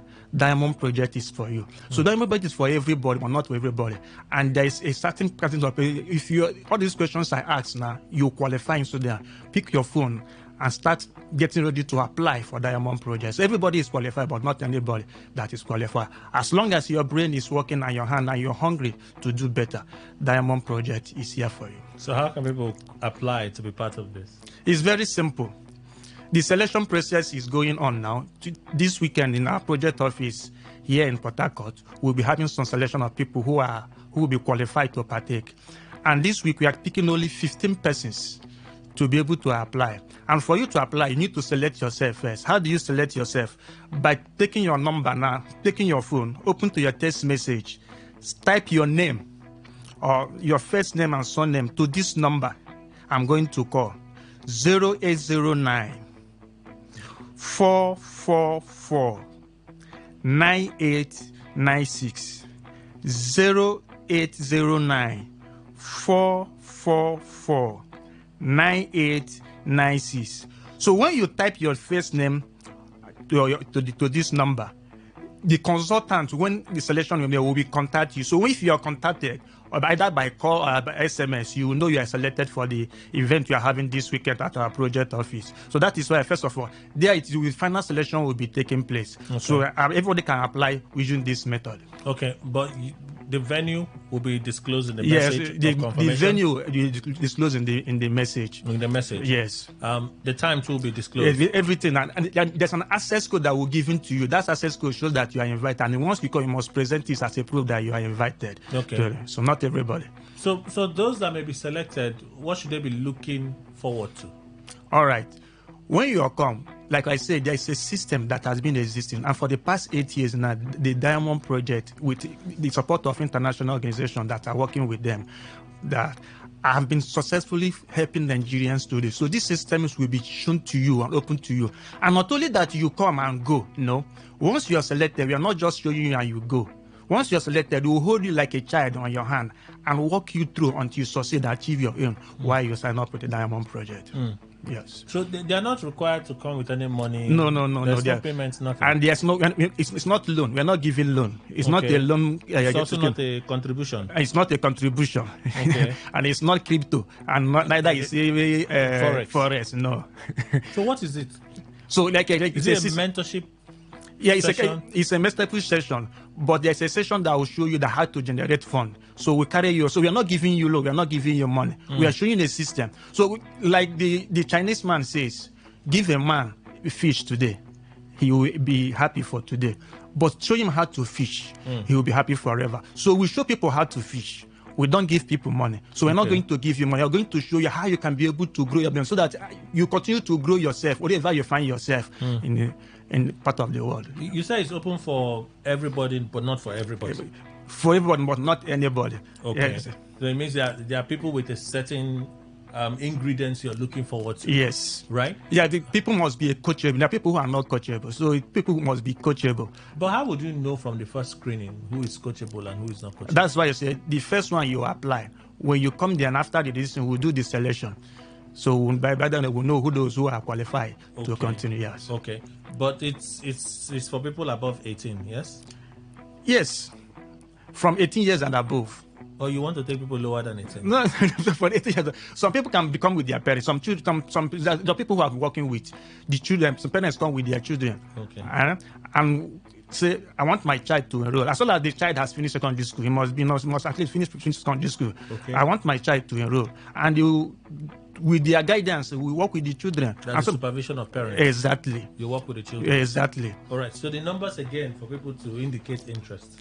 0809 444 9896. 0809 444 9896. So just text your first name to this number. Once you are contacted, you will be selected. Okay. So some people will be wondering about the sincerity of what you're talking about. Basically, they have come again, right? Yes. Come and do this one. Come and do this one. The one we did before, nothing came out. So what makes the diamond project that you're speaking of now different from the likes of this kind that we hear like every other day? Okay. So it's not something I will start announcing on the radio, because even if I say it here, you will not believe. Seeing is believing. So I want anybody that apply to come and see the testimonies of people. For the 2 months now, we are coming to this radio station. So you come and see the success of people who have applied and how they have succeeded. So that speaks of yourself. So you come and see by yourself. We are not. It's not something I'll start preaching to you. Ask this person. Ask this person. Seeing is believing. Seeing is believing. Exactly. Okay. Again, it is open for everyone, but there's a process. Exactly. Walk us through that process again. Okay. The process one is for you to pick up your phone. Dial the number I just mentioned now, 080, not call, don't call, SMS, sorry, don't call it, SMS, 0809 444 9896. The first 15 persons will be selected for this week because we have a limited distance, so it's not for this thing. Okay. So if you are selected, you'll be contacted. And once you're contacted, make sure you are there for yourself. You'll be taken through. For the first 15? Yes, yes. All right. And then you get selected, the next phase you will know. Yeah, exactly. The venue for the meeting will be disclosed in the confirmation SMS. Exactly. The time will be disclosed in the confirmation SMS. And a special SMS code that confirms you are invited, because some people can manifest a message. So there's a code that attached in every message that shows that you are invited. You must show that code to prove that you are invited. Okay, so for the benefit of those listening to us right now, you're just joining us, you've missed a lot. But I'm speaking with Mr. Ikechukwu from the Diamond Project, and he's been talking about the benefits of the Diamond Project. Can you go over some of them again for the benefit of those just hearing you? One, Diamond Project is mentorship, capacity building. Okay. To equip you to be able to achieve your dream. And also, Diamond Project is to help people generate, especially people fail in their dream in generating capital. So Diamond Project will show you a system that helps successful businessmen, both in Nigeria and overseas, to build a business without collecting loan from the bank. And because it is not, we are not giving you, it's not loan, we are not paying us back. Okay. So once you help you generate, you use it for yourself to build yourself and build your business. So it's not loan. So they're not giving commission to you? No, they're not giving commission. So how are you making money? Good. Like I said, there's an organization that is sponsoring us. Okay. So the vision of the organization is to raise people who also raise others. So the organization doesn't make any money? It doesn't make any money from what it is doing? So it's not that they don't make. I said the money they're making, the sponsorship is not from your money you are paying. The sponsorship is come from the organization that is sponsoring us. So when you come, all this system will be able to be made known to you how it works and how you can benefit from it. All right, the phone numbers again. 0809 444 9896. All right, one more time. 0809 444-9896. Thank you so much, Mr. Ikechukwu from the Diamond Project, for making the time to speak with us this morning. Thank you very much for your time. Let's return to our conversation. Stay with us. Today 95.1 FM. Good morning.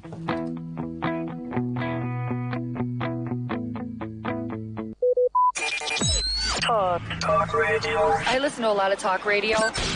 95.1 FM. What's a successful business without sales? And what is sales without an audience? Well, do you know that you can reach 8 million listeners across 6 states in 2 geopolitical zones all at once? How? With Today 95.1 FM, you can get millions of people to know about your business. And what does that mean to you? More sales. Call 081-389-2850 now for more information.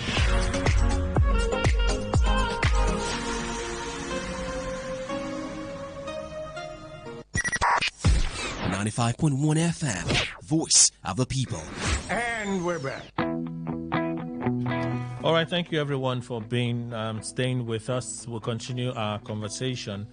Panelists for today, Dr. Richard Waigwe is here, Fineface Jumnamene Fineface is also here, Dr. Rike Didi is here, and Chief Lovedale Kere JP Square also here.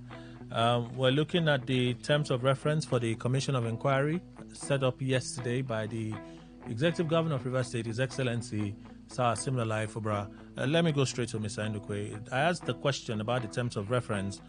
How many do you see the state government actively fulfilling or executing? More like. It will be difficult for me because I didn't even hear them and I've not read them. Do you understand what I mean? I don't even know. When I read the seven of them. No, I wasn't. Okay. I wasn't. Dr. Waigwe, at least you were here when I read the terms of reference. Terms of reference. Yeah? And the same question I asked before we went on that break. Out of the 7 or 8, how many do you see the state successfully executed? I think the last speaker was trying to tell you that the first one is the one that will service the people involved. The compensation. Compensation. That's a major one that the governor will achieve. Because even the sanction, which is the most important, will not do. He can't do it. Based on what he has said, he was the one who said that I'm setting up a panel to probe the former governor. Are we hearing anything from that? No, he said we will set up. It has not been done yet. Okay, that's what I'm saying. Since then, nothing has happened. So this one, for me, I don't think he will do anything. So apart from this one, compensate those involved. So beyond the compensation, all the whole thing will be a they will do this. What the role of security agencies and all of those things. Because you remember the most important thing, preventive measure, sanction. Because when you sanction, it deters people from repeating such acts. But at the end of it all, if these two things cannot be done, what is the whole essence of wasting your time? Maybe just you can even as a governor dole out the money and give them without setting up the panel of inquiry. Was Yeson Wike though crude, but right in describing the entire thing as rubbish? Yes, I agree, totally. Because at the end of it all, he will not achieve what is supposed to be achieved. Chief Okere, let me get back to you. Should I answer the question you just asked? No, if you want to ask them. Do you also, it's crude, but perhaps as experience, while he was governor. My answer is going to be at the center. And listen to me. It's going to be at the center because that is at the point of equilibrium. 50-50. It depends on who is listening to you. No, for me now, I'm talking about myself now. That's what and maybe by the time I explain, the person listening will understand why I say it will be at the center. Okay. Whether the action today is rubbish, as the former governor said, or it is not rubbish. Thank you. Plus, the terms of reference, how many do you see the state governments executing? If we consider it from precedent and from the line for which the former governor has spoke, I will say yes, it's very correct. It's rubbish. Nothing will come out of it. But if you consider it from the point of reality, because the government, the seat of power that the former governor sat and the present governor is sitting, is not a personal estate. It's a public office where by tomorrow, listen to me very, very well. By tomorrow, I like that you remove your glasses. Yeah. Yeah, so that you see my eyes very, very well. And mark it that I said that by tomorrow, don't be surprised that, because whether I like it or not, Governor Similaye Fubara is the product of former Governor Nyesom Wike. He is his political son. They are quarreling today. Something is going on today. Nobody knew how they started. And nobody can come and tell me that this is exactly the thing that is making these two persons. All the supporters here and there do not know, can't tell. Therefore, don't be surprised that by tomorrow, whether it is 4 years to come, whether it is 8 years to come, or 10 years to come, that these two persons may be the best of friends sitting somewhere in the same group. Okay. Okay. Now, if there is a white paper today indicting, I don't want to use my friend Dorike Didi. It's political godfather. It's political godfather. If political godfathers and his supporters. If there is a white paper today indicting Kelly Kemenjuma, na lie. Na lie. This one cannot be. This one it cannot be at all. Okay. If there's a white paper today indicting anybody anywhere, and it is gazetted, rested somewhere in the file, that file can be opened in the next 12 years. It can be opened in the next 15 years. Now, these two persons, you know that is with either Chief Nyesom Wike or Sam Fubara, maybe at a different side that day, and these people will be in the same page. They open the file and say, there was a time when I was a governor. So persons was among the persons that time you may be 20 years today or 30 years today. That day you may be around 50 years, or thereabout. They say, when I was there, this one was there. Okay, let's go and check. They will now go and open the books, and so that you committed such offense that day, and you are not tried. Two of them now will be in the same page. Now they will turn their face. Your case will be called to them because it's already gazetted. It's assumed that you were away, you ran away. That day, this thing you are calling rubbish today will become useful and important. That is why. Useful and important to what extent? To the extent that this offense you committed today that was gazetted because you think that you were covered because of the power that bill that protected you, even when it was an offense committed. That day you will pay the price. And if for nothing, if you are not prosecuted that day, you will not be struggling on how to clear your name out of that particular book to enable you achieve either a contract or even when you must be vying for to be a governor that day. No. So it is really for political compensation. Listen, let me tell you, it may not be for political compensation. It may be for anything, and somebody who will go and dig it out from where it is. No, because the Supreme Court in describing judicial panels of inquiry describe them as mere investigative organs, arms. Listen now. They don't have power of prosecution. You may be investigated that day now. See, let me tell you, after being indicted today, by tomorrow, you may be prosecuted tomorrow. That's what I'm saying. That is if somebody decides to take the matter to court. That is what I'm saying now. The book will be opened that day after 20 years, after 50 years. So just because the panel finds in their investigation that you contributed to this, you contributed to that, they remain allegation. It is when the court hears the matter. I agree with you, Nakeli. What I'm saying is that it will still distract you that day. It will distract you. But if there is no record today that social thing happened, you committed a sin, you committed murder today, and you were not tried, and it is not recorded anywhere, there can be nowhere anybody can try you tomorrow. Okay. Say you did social thing. Okay. But because there is an indictment somewhere, to that extent, the file will be open that day in 10 years to come or 15. So that's why I said I was going to be at the middle to say that if we look at what has been happening before, it is truly rubbish. It is a waste of time and waste of government time. Okay. But if you consider the reality that, look, what we are doing today is for the purpose of making sure that we prevent reoccurrence of social thing. When social persons see that they are going to be punished based on what they did, if it is genuinely done, then such things will not happen again. So it is no longer rubbish. So the terms of reference, How many do you see the government enforcing? The one that has been done before? No. The terms of reference. I mean, the one I'm going to do now? Yes. There is no way to enforce in line of this one. If they are interested, if any of their own that they are looking for a way, they can hinge on that to compensate their own. Maybe they may have denied you something, just like what happened recently. They deny you one from left, they look for right and give to you. But I'm happy. You see, in every, how do I put it? In every thing you think that is bad, people are benefiting. All this while in this river state, do you know that the Eche government area is one of the largest, if not the second largest? That is, you have not Kogana, Kana. Okay. You have Kana and you have Fauga, but I'm sure Eche is also bigger than Fauga. Fauga is even small. So Eche is one of the largest in terms of everything, but Eche has never produced 2 commissioners in successive administrations.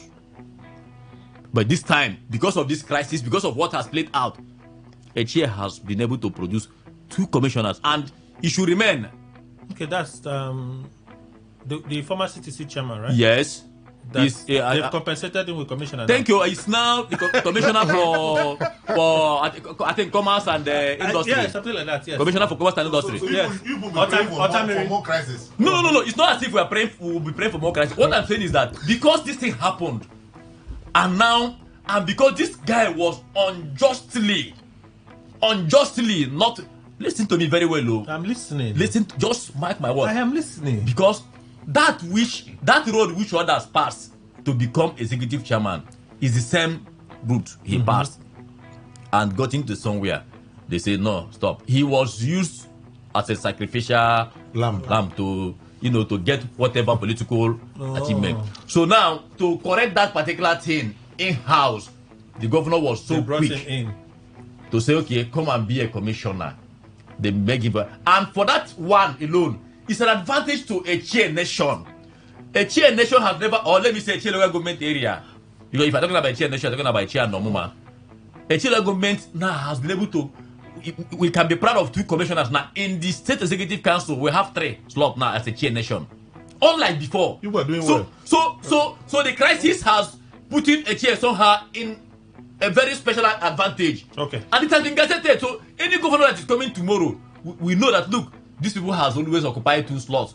Like Faga used to produce 2 commissioners. Okay. What is sent in, okay. You know. Francis, you want to add something quickly? Yes, I just want to add. Thank God for this one. You also thank God for the crisis. Eche has benefited. I can never thank God for crisis. I cannot. Eche has benefited with 2 commissioners now as a result of this.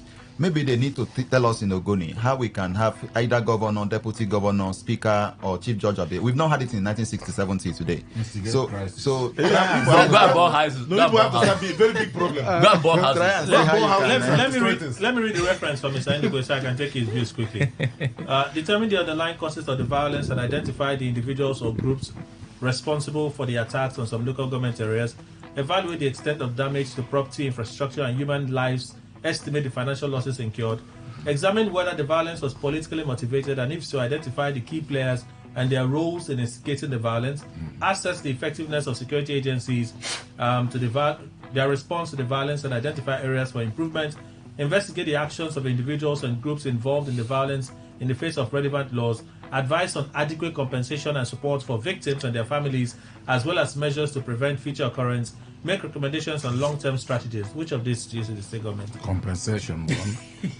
And you see, that of like quantifying the damage and all that. Second, that one is for contract. Of course, they will do it because it will also mean money for the boys. So if you receive a contract, you benefited from the crisis, like a chain nation, maybe. You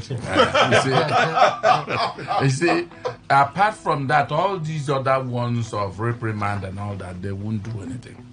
You see, Kelly, it's like it's a tradition for politicians. Once something happens, and it was not nipped in the bud before it's happening, it has taken, whether people died or not, is none of their business. When the former administration set up that kind of commission against Amechi, what came out of it? What? You see, so that when he said, how did you identify rubbish. It? Good. For me, it's not rubbish. Except he's saying, by extension, the one I did was it's rubbish. also rubbish now. So if he agrees like that, then it's rubbish because the rubbish continues. But if he doesn't single out his own to say it's rubbish, it was rubbish then this one will not be rubbish. It will be in the archive. It will be in the archive. Whatever. Somebody could dig it up. Just like Chief Okere said, anytime. But who that will be, nobody knows for now. Kelly, that one was rubbish when I mentioned went to court to block the white paper. No, the Supreme Court told him that you should go and respond. The state government has the right to set up that panel, so you cannot exempt yourself from it. Go back to that panel. But it's not judgment. Respond. That's what I said. The Supreme Court said the panel is merely an investigative thing. Yeah. And it paid into significance because nobody is judging you. Time rubbished it because nobody had time for it anymore. Well, I don't know about that, but so that's so you see the same rubbish. It's all rubbish. But you know, this is the business of government, though. Yes. This is the business. We see the outcome. You know, if it's a common citizen without the backing of the federal government, they may even wring life out of you. Where the hole they will put you. Yes. The hole they will put you. That's where they show power. Kelly. That's where they show power. Kelly. If there were things that former Governor Rotimi Amechi wanted to do, which he couldn't do because years when Wike came in and he didn't have access to government. Now that it seems that he is having some kind of pale with a sin. You think he won't have access to those things? He will. Like what? Everything. Whatever you think. Whatever you think that is in government, that is in the powers of the incumbent governor. Rotimi Amechi will have access to. Was there anything that Rotimi Amechi forgot in the? No. You are misunderstanding me. Let's move on from this. Let's go to Yes or Wike, because Yes or Wike is our real talk conversation. Governor Fubara is the architect of the violence in Rivers State, and I listened to him yesterday while he tried to connect it. Tried so hard to connect. I tell you, the interview yesterday did not go well for Yes or Wike. By our own assessment. As a journalist that have covered a lot of his media pallies, his chat and so on, it didn't go well. It didn't go well for Yes or Wike. That is by our own assessment. That's what I said as a journalist that I've covered. Okay, so not everybody. For myself. Not everybody. Yeah. So I asked myself a question: if the hook line he kept holding on to is your refusal to obey the Federal High Court order was the reason why the violence erupted. But I'm mindful to remember that for some reason, graciously, the Saturday we had the election, for most parts it was peaceful. Very well. It was. If the federal High Court order was to the effect of that election and police staying of the election, not providing security, the Saturday of the election, for most part of it, it was peaceful. See, if I'm in the governor's shoes, I'll just go and kneel down and say, God, thank you. Because what people would have said, it would have taken a very long time. But that Saturday, it was mostly peaceful. Saturday passed. Sunday passed. Monday morning, chaos broke out. 2 days after the election. So if the police said they were not participating for the election and the governor said, go, we don't want your police. We will do our election on the election day. Did the governor say stop providing security on Sunday? Did the governor say stop providing security on Monday? That we still had police, a new commissioner that assumed duty, I think it started yesterday or so. It assumed duty. All of those things, by Monday, the chaos started. So when Yes or Wike said it was the failure of the Fubara administration to obey the Federal High Court order that led to the violence of Monday, I'm still at loss. Please, if you understand it, help me. Fine face. I was thinking of... answer your question. Carry across. Please help me. The question was put to because that argument, that's one part. The second part will be, okay, because he was asked, you did not condemn the violence. He tried to dance around it. You did not condemn the violence. He tried to dance around it. They say even your supporters were captured on tape mentioning you. That they are doing it for you. You know, I would have thought that Yes or Wike would cleverly denounce them and say, I don't know them. But no, he did it. He said, that is a different issue. He shrugged it off. That is a different issue. So he owned up that he did not deny his supporters. It's on record. Some of them responded when they were asked. People said you had responded for this. They say yes. We did it because the local government election was not conducted according to law. The state government refused, disobeyed the order of the FCT High Court. I'm like, oh wait, oh. So that's why you did it. So the election has happened. They've been sworn in. On Monday, you go and cause mayhem. Their names are on record. Yes, on weekend. Do you deny? These are not. He said that's a different matter. So he refused to address it. Meaning, since you did not obey the order, let violence erupt. Those are the two things I got from Yes on Weekend's interview yesterday. The violence is justified because Governor Fobara refused to obey the Federal High Court order. The election on Saturday was mostly peaceful. So how do you link both? Kelly, I also listened to the former governor of Rivers State, the FCT minister, spoke on channels by 7 p.m. yesterday. And I also woke up by 4 a.m. this morning, listening to watch again, listening to him again. I think that's why I'm battling with sleep, because I had to watch again to listen to him properly. Because when I finished listening to him yesterday, there must be a reward for whatever you do. Somehow in my mind said he didn't say anything. The FC minister didn't say anything. I said, okay, let me go and... You know, it did not trend. It's not trending hot like his other press. Yeah, it's not trending hot. I said, let me go and listen to it again. And I will still go and watch again, because I think the clip is on. I will still go over it like 4 times. But so far, so good. Watching him speak yesterday, as he was speaking, what I deduce is that in the first instance, he was suppressing facts.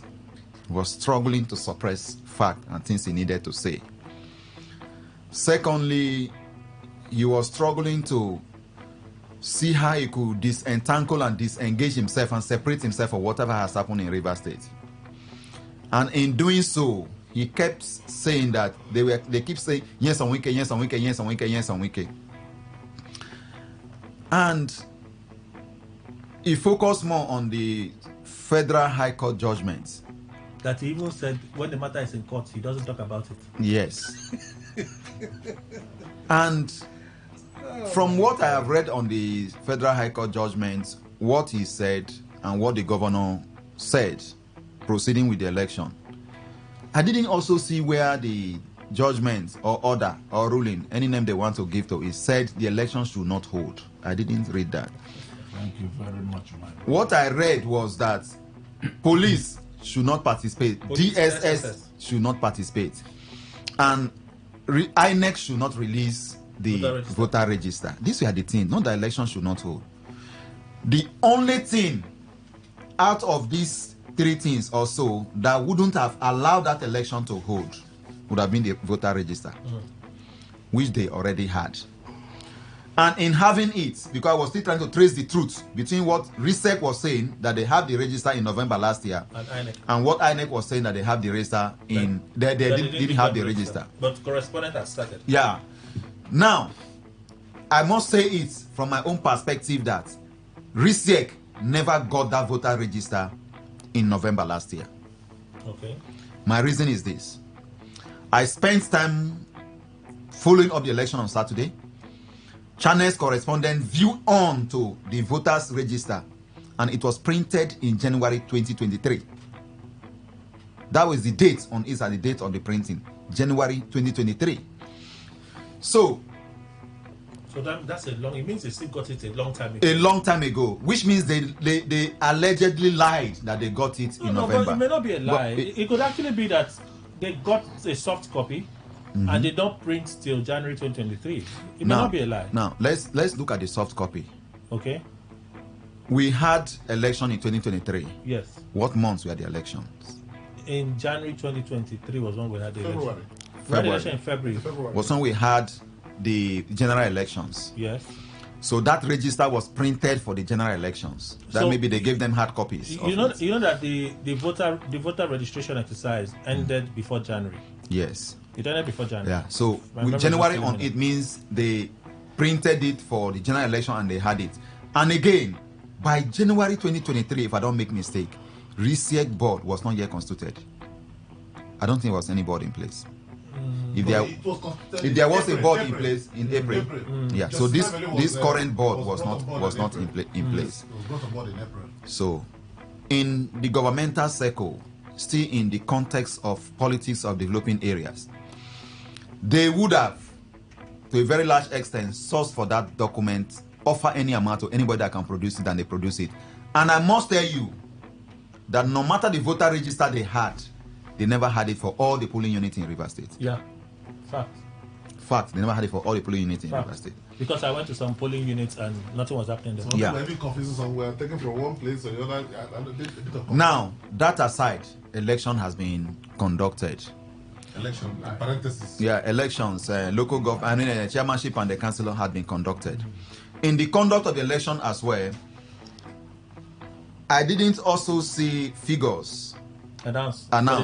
Different parties. Figures were not announced. They only told us those who have won and those who lost. And they didn't even tell us those who lost. But we knew since they didn't announce them. That was done. But now, what we are talking about here is pre, during, and post-election issues. In our former governor's speech, relying solely on the court judgment from Abuja and saying that the governor came on a national TV and told the world that it doesn't need police, doesn't need security, so he should be blamed for what happened. The governor made that statement, pre-election statement, and then actually was able to conduct the election with minimal violence. And when people come on radio to say that it's one of the most peaceful elections in Rivers State, I seem to agree with them. And a precedent has been set. That without police, an election can be conducted. Without police, without army. Without police, army, election can be conducted and achieved. If we can have this minimal violence when there is a strong opposition against the election, that means that if all parties to the election can come to the table and we agree as a people that we want to conduct election, we can actually conduct our elections without police and we can achieve it well. That reminded me of something I read in political science. Countries without army. There are countries of the world, not local government, not world, not state, not countries of the world without a standing army. Japan. They are functioning. Many of them. So, how come that the FCT minister is keep hammering? So basically, what the governor said, he did it and he successfully achieved it. Achieved it. Anybody who suffer any fracas as a result, the panel of inquiries he has set up that said check remote and immediate causes. Under the remote causes, they will capture the people that suffer any. No, but you know that the panel of inquiry is not to investigate the violence on the election. It's to investigate the violence after the election. Post-election That's violence. the Monday violence. Okay, maybe in the remote area they may not want to capture that. But the point here is that now let's just look at what happened on Monday. Election was over. Winners announced. What happened on Monday? Winners even sworn in. Sworn in. What happened on Monday? I was expecting it Friday night. So that the election would not hold. So the election will not hold. Or even on the election day. Or even on the election day. That is when we are expecting war to happen. And we started preaching and campaigning and advocating for it. But it never happened. Because the governor with capital G, like our former governor told us that a governor of Rivers State has capital G, have sounded it that they are prepared for the election. Even those who wanted to cause the violence pre-election that couldn't cause it, that now came forward post-election, also knew that the governor, for you to sound that way, there may also be some things you have put together. And remember, police is not participating. So if you come out as a non-state actor to come and cause chaos on the election day, and the governor said they are prepared, it means there are other people behind. So as a result of that, the road was open for that exercise to take place and then concluded. Because when I was on some TV station on Saturday, I told them that even if it's 20 votes that comes out of a local government area, anybody that scored the highest number of the 20 votes is the next person. Right, so we don't even know who scored the highest. We don't even know who scored the highest. Yeah. So now, election. So the link from Yes on Wiki. Yeah. The link from Yes on Wiki. Failure to obey the court order. Yeah. Reason for the violence. Yeah. So it's completely out. I must say, whatever accusation that because he didn't obey the court judgment is the reason why the post-election crisis happened. To me, it's not. To me, what I saw as what caused the post-election violence is that if you are a farmer or you are a logger in the forest, you go to cut down a tree. When a big tree is going down, it must go with other smaller trees. The post-election violence that happened on Monday is the process of the falling of the much talked about structure. Okay. Chief Okere. But you didn't answer the B part. The B part is, so you went to the courts, favored you, right? So you resort to violence. That's not the way to go. So what I think was trying to make exactly for the violence. It's not supposed to be so. So if there was a court judgment and the court didn't obey, you go back to court and seek for contempt of court. Chief Okere. Well, Kelly, the truth is that whenever there are some of these political crises in Rivers State, and when I'm indifferent, one thing I do is a strategy for me not to flare up unnecessarily when no money is coming to my pocket, when nobody's even looking up to me. It's just like you watching a Premier League. I'm a supporter of Arsenal FC, and I have a kind of passion for Arsenal. And Arsenal loses a match, within that period, I'm always very angry. I'm moody. So sometimes one of the strategies I apply is I don't watch the match. You wait for the result. I wait for the result, and whatever that is the result, is one of those things. You must have to build some strategies to absorb certain things when they happen. And that helps you to protect yourself. Yeah. So me, sometimes you will see me. I will purposely refuse to listen to radio. I will switch off my television. I will go to watch CNN, and other international stations, or whatever. Or I read my books. So for some days, because I know that all this front and back, whatever, I decided not to watch television channel, Arise, even your studio. I don't open it up. It's a personal reason. Healthy distraction. Yes. So the interview yesterday, somebody told me that the governor was on air. That's Governor Sam Fubara was on air. Rotimi was also. 2 days ago. Yesterday was also on air. They granted interview. I just had. I didn't want. I probably refused to, watch televisions because I know that this will still die down. And you see some people that are here today singing praises for Governor Fubara. I give them 2 years. At least 10% of them will be with Wike tomorrow. And some two that are with Wike today. We also change team. Some of these are of interest, not because things are done the rightful way. But people have died. Yes. So I pity for people who died, and in fact, government property bond can be replaced. But those who have lost their life, I pity for them and their families. How about the players? How the players have managed this thing? That's what we're talking about the years on Wike. It's not all about if you're talking about years on Wike, you look as if you are taking side. No. If you're talking about the players, talk about all the players. You can't accuse me of taking sides. The reason you can't did I accuse you? No, you can't even suggest it. Because we look at, I said if you're talking about years on Wike, you are silencing the name of the governor. You are taking side. What does he say about what the president says? Silencing the name of the governor and focusing on Wike. Even here, we started with the governor. His remarks in setting up the judicial panel of inquiry and how he had whether it was premonition or intelligence that there were going to be threats and did nothing. We started with the governor. He's a player. Kelly, you see, talking about Wike here, he granted an interview, and according to what you said here, and he was asked, and he said he thinks that what escalated the problem in Rivers State is because the governor refused to obey court order. That is his own position. And he stood by that, and you cannot go and manufacture any other thing to put in his mouth to say whatever. He has answered you. Okay. He has said the way, because disobedience to court judgment, court order, court rules is a lead way to anarchy.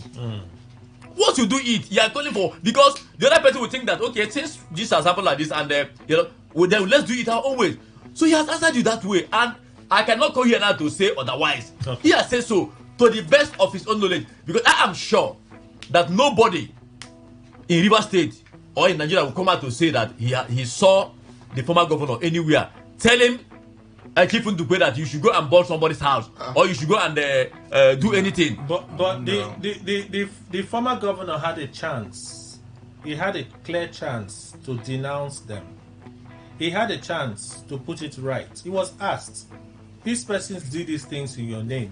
He said, "Did you see me there?"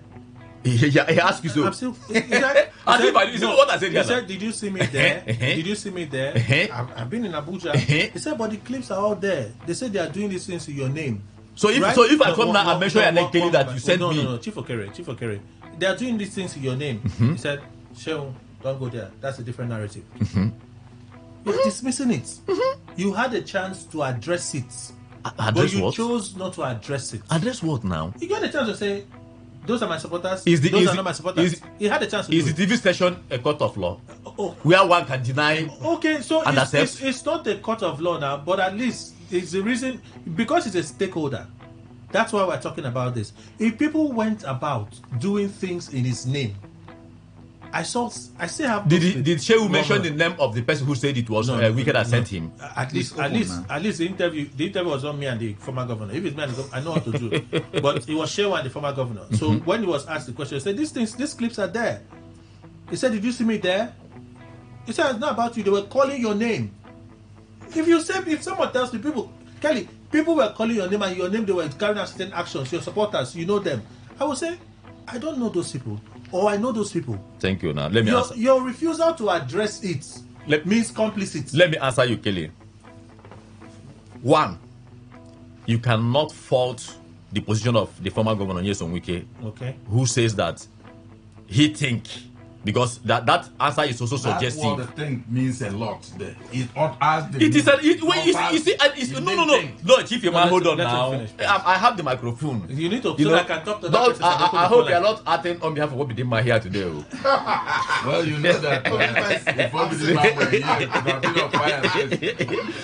here, so the truth is that the man who said, because thinking means suggestive, think that you are not sure. You think that what brought about this is because certain persons disobeyed court order. No, he wasn't. The thinking was not there. He was certain. I tell you, he wasn't. He didn't in anywhere. Okay. He didn't anywhere in that interview say he thinks. Okay, no. He was certain because he is aware.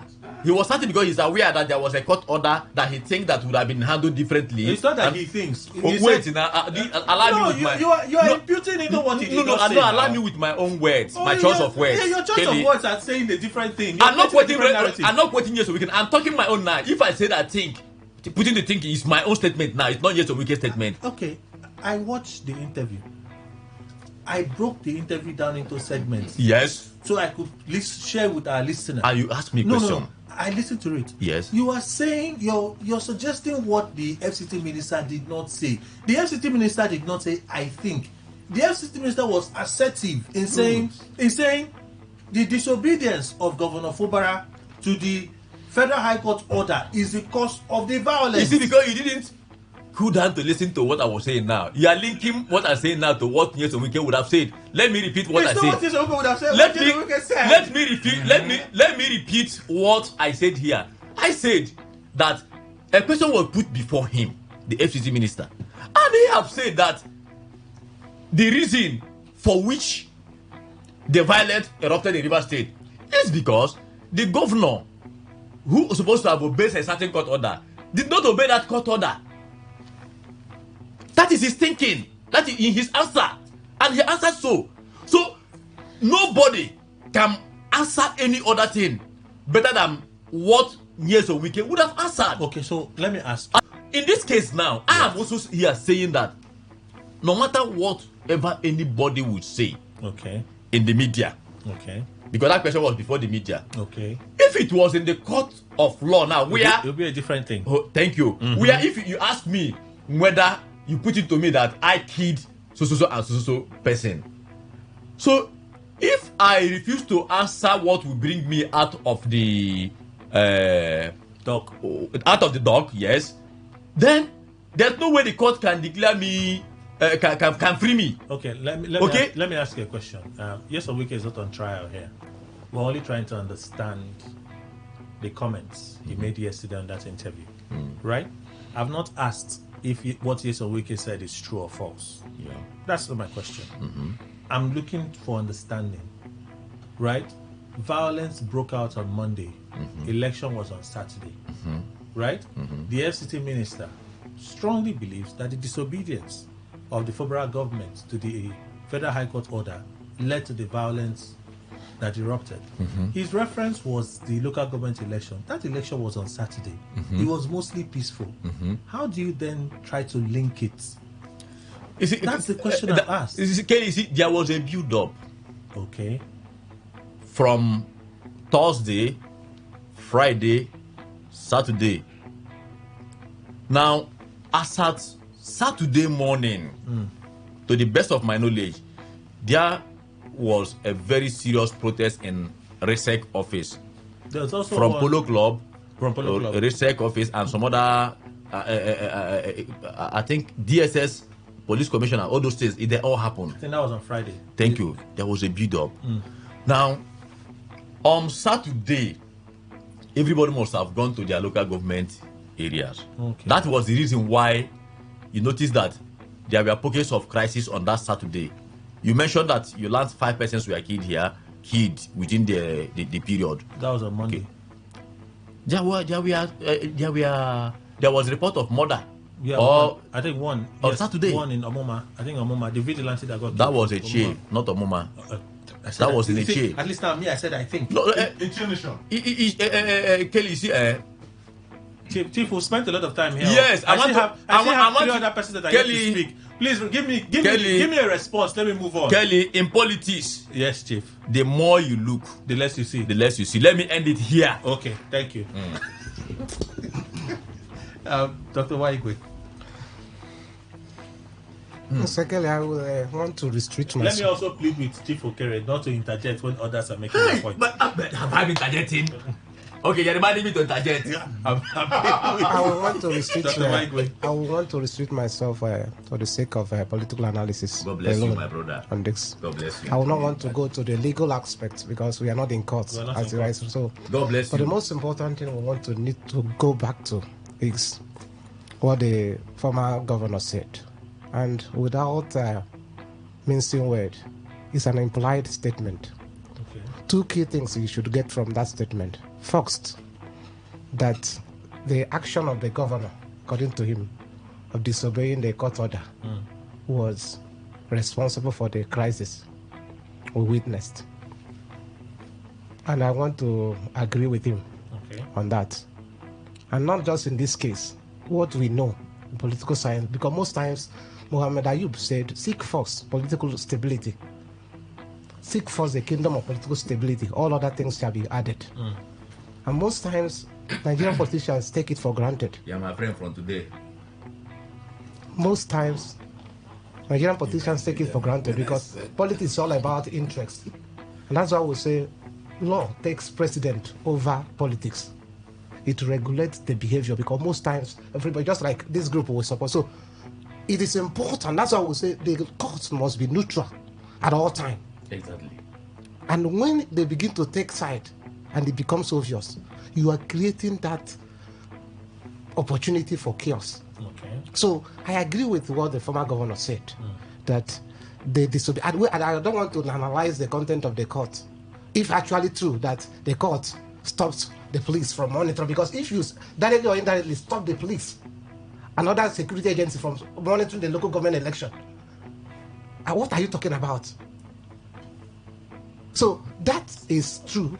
And the second key I want to talk about from that, you were trying to say, do you think, can you blame the governor, the former governor for this? Whether you like it or not, from what he has said, when people are saying, your supporters, are you the one that sent them? You may not want him, you may not agree, but you can, another implied statement, that you can hold him responsible. Anybody would have for not, because if you said you blame the governor from starting to say I blame the governor, that means you are indirectly or directly you are owning up that my supporters did what they did. Even if I didn't tell them directly, indirectly I allowed them to do what they did. So you can't deny it. Even if you deny it in court, a judge who knows what he can get it from an implied statement. So these are key things we will know. So, and your question is, how do you link there was peaceful election? You've already established. They do. I'm going to later. The last one is that you were saying there was peaceful election in Saturday. Okay. Why is it that it was after election? The crisis happened on So Monday. my own is that the problem was that their own analysis, the opposition, their strategy was not right. If they were prepared and they were they allowed the election. So your strategy was wrong. You respond. No, you don't. That's my opinion. That's how you don't have to agree. Okay. That's like let's. So clearly, the second part which I actually asked is, you went to court. The ruling was in your favor. The other party refused to obey. Your supporters resorted to violence. Does that make it okay? Not okay, but that's, I told you what it is. That's what it is. You can't allow, because they know what is the practical aspect there. If I keep quiet, the governor will have his way. And so why not go so back? Right now, no, the responsible thing would have been going back to court. It's not going to achieve anything. Political action now matters. And the weekend the person you're talking about, talk about political action. If you resort to court at the end of it, or you discover that you won't. Okay. Dr. Didi. The bulk of what I agree with. But first and foremost, I would like to say I believe in I preach peace is because in the end, after there's trouble, there will still be peace. It's what everybody wants in the end. And I also believe that nobody has a monopoly of violence.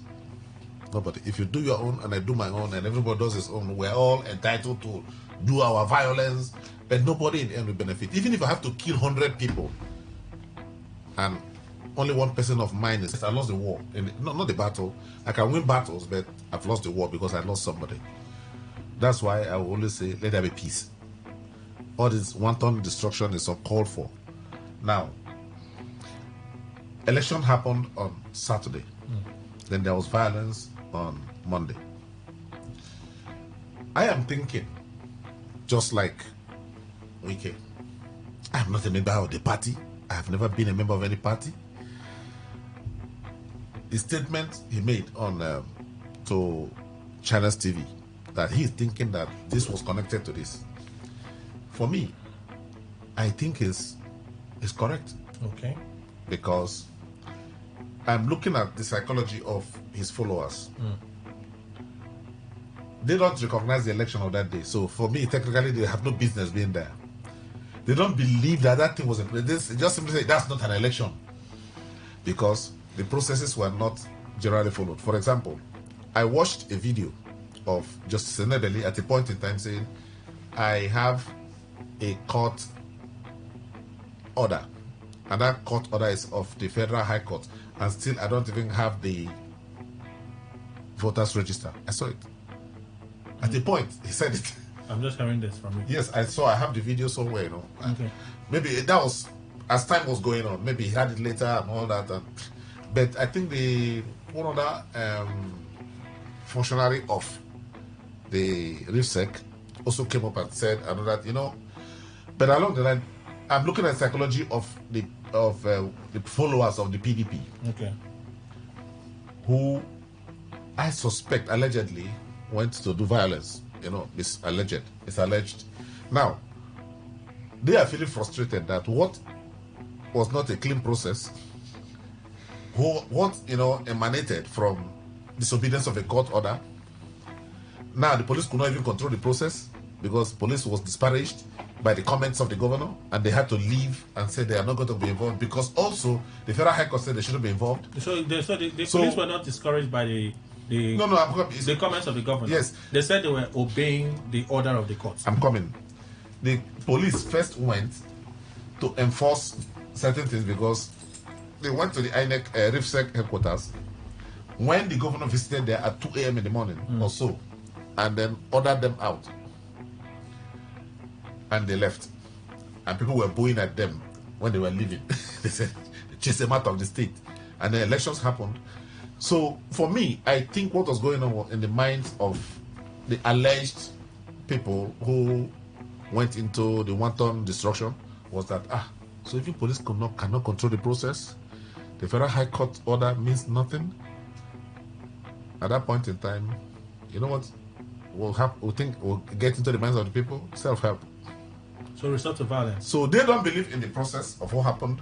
So they also don't believe in the results. Okay. So they are thinking that those who went into, they are believing that those who went into, who are going to resume after this warning, were basically imposters. So this is our local government, and we're not going to allow it. I'm just looking at the psychology. I'm not one of them. Okay. So that psychology is a valid one. Yes. Right? And one of the things we said yesterday in this studio was, if the other group responded the way this other group did, it would have been blown out war. Like you say, nobody has monopoly of violence. Yes. See, I know in this state. In Onelga. No, sorry. I'm coming. I know in this state. In Onelga. No, you will continue. In this case of Onelga, it was the people that took over that did the violence. Dr. Didi, that's your alleging. That is your alleging. But I know in this state that when it was one PDP, people could not go to local government to go and do campaign. Some were beaten. Yes. Their convoys and motorcade. Some were they used dynamite on them. Was it right? In then? River State. No. I'm giving you an instance. Then. So when you say, this other group psychology, they were feeling defeated. Yes. And they decided to frustrated. To resort to violence. Let's use frustrated. If the other group, the other side, yes, had come out to the same measure, even the police at some point would have called for extra help to contain the situation. Yes. Right? Mm-hmm. But they did not.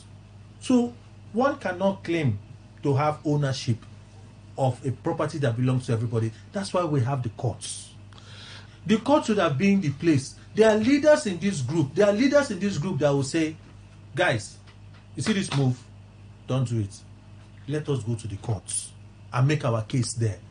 Why not use that channel rather than mobilizing in their numbers, burning local government secretariats, capturing it on social media, talking about how the man behind you is a strong man who is not afraid? Why do that? It was never right before, like I was saying, and it's not right now because the property you are destroying belongs.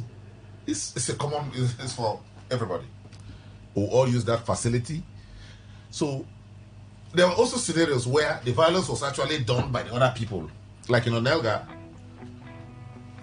The other people went there and not only occupied the place and was dancing, and the new, group, the APP people came and did the violence. Okay. These were not.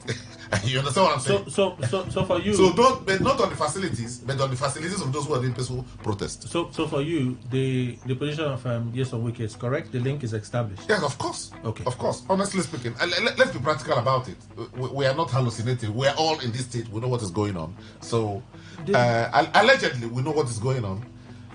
It's left for the courts. I believe in peace. People should get back to the courts, just like the president said.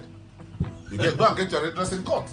Kelly, everybody has stated his own. Let me, as candidly as possible, state that I do not agree with the FCT minister. What did the courts? Let all of us listen to what the court said. Police should not participate in the election. DSS.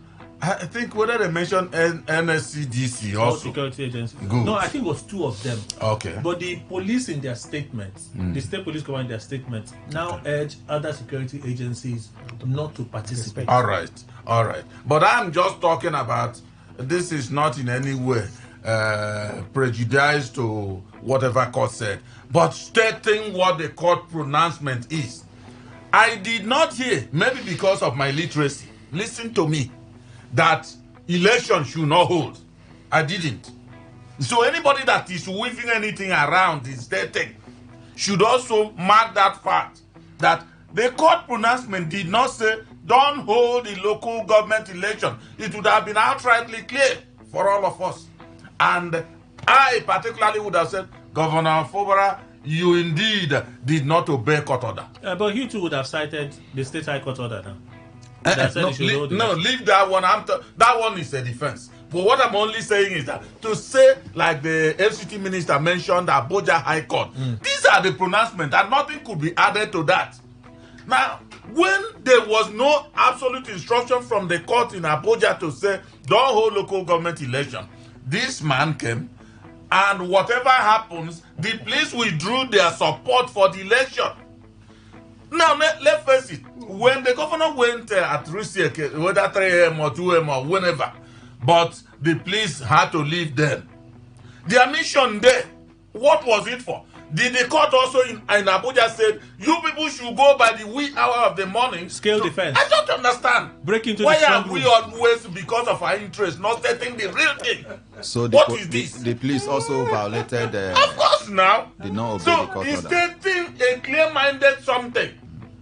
What I'm saying is that to truncate, of course, stop the election from happening. Simple. And then the court did not give such order. Whose order are you now obeying? Now, the governor finally succeeded in conducting the election on Saturday.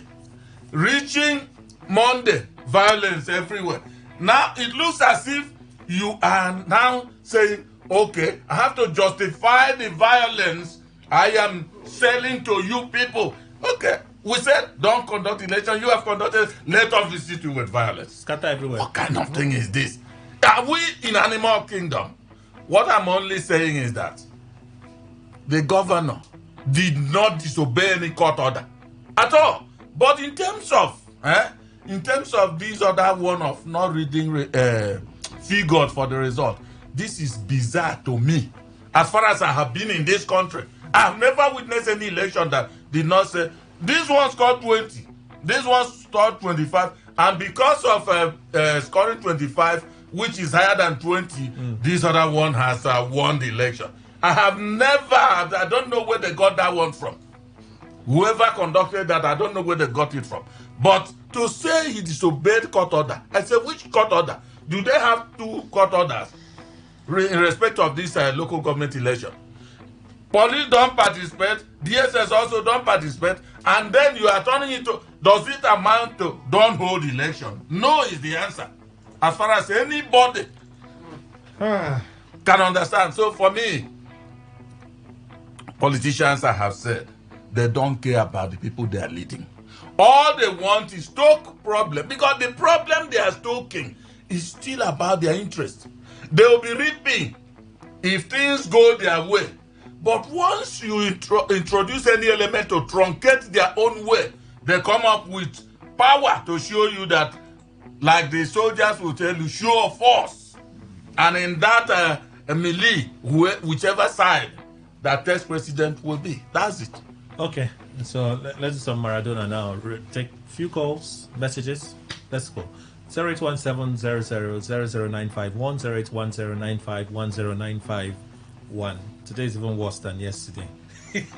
Let's just see how many reactions we can take real quick within the time that we have. The phone lines are open, okay? So, okay, let me do this. Messages. Okay.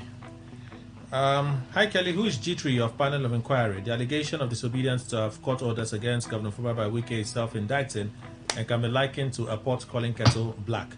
This is from Awa. You sent in this message. Good morning, Today 95.1. Welcome. Good morning, Kelly, Gaima, and all of you there. You are blessed. Welcome. Please go on. Yes. I'm Peter Collin, and I just want to say, was it yesterday? When did I say that?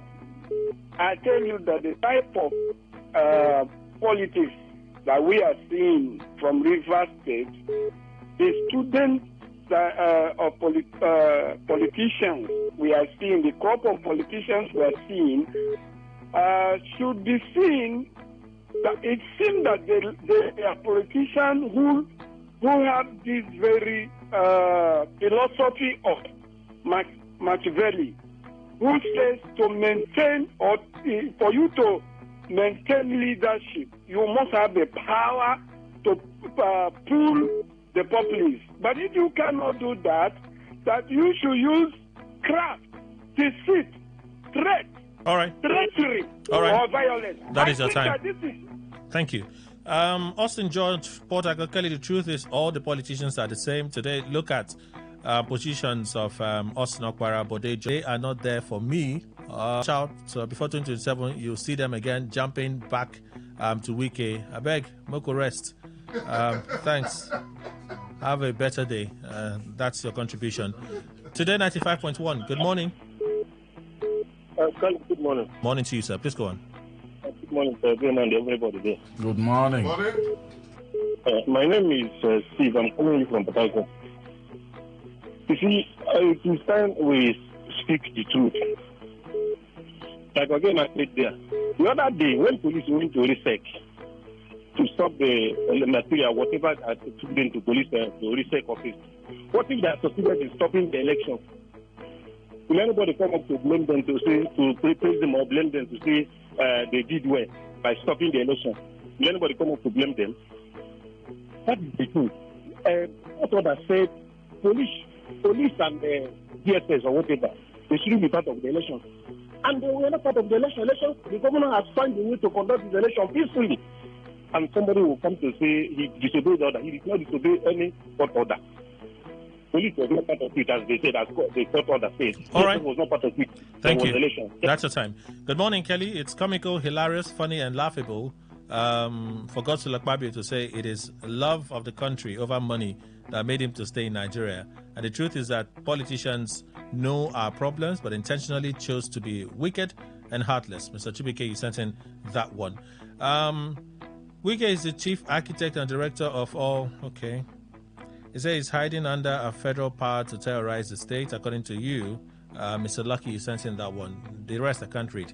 Today 95.1. Good morning. Hello, Kelly. Good morning. Welcome. My name is Alex. I'm calling from Port Harcourt. Based on the issue, the Supreme Court gave the verdict of all states to go and contest and to go and for the local government election. And the courts have given a verdict. They are relying on the Federal Court of Abuja that said police and DSS should not participate. Now, police did not participate. DSS did not participate. And they take a protest to the police commissioner's office, which they said they are not involved in the election. And the election on Saturday went successfully well. Why then now on Monday, they now rules start burning the secretariat? See, let's not be economical with the truth.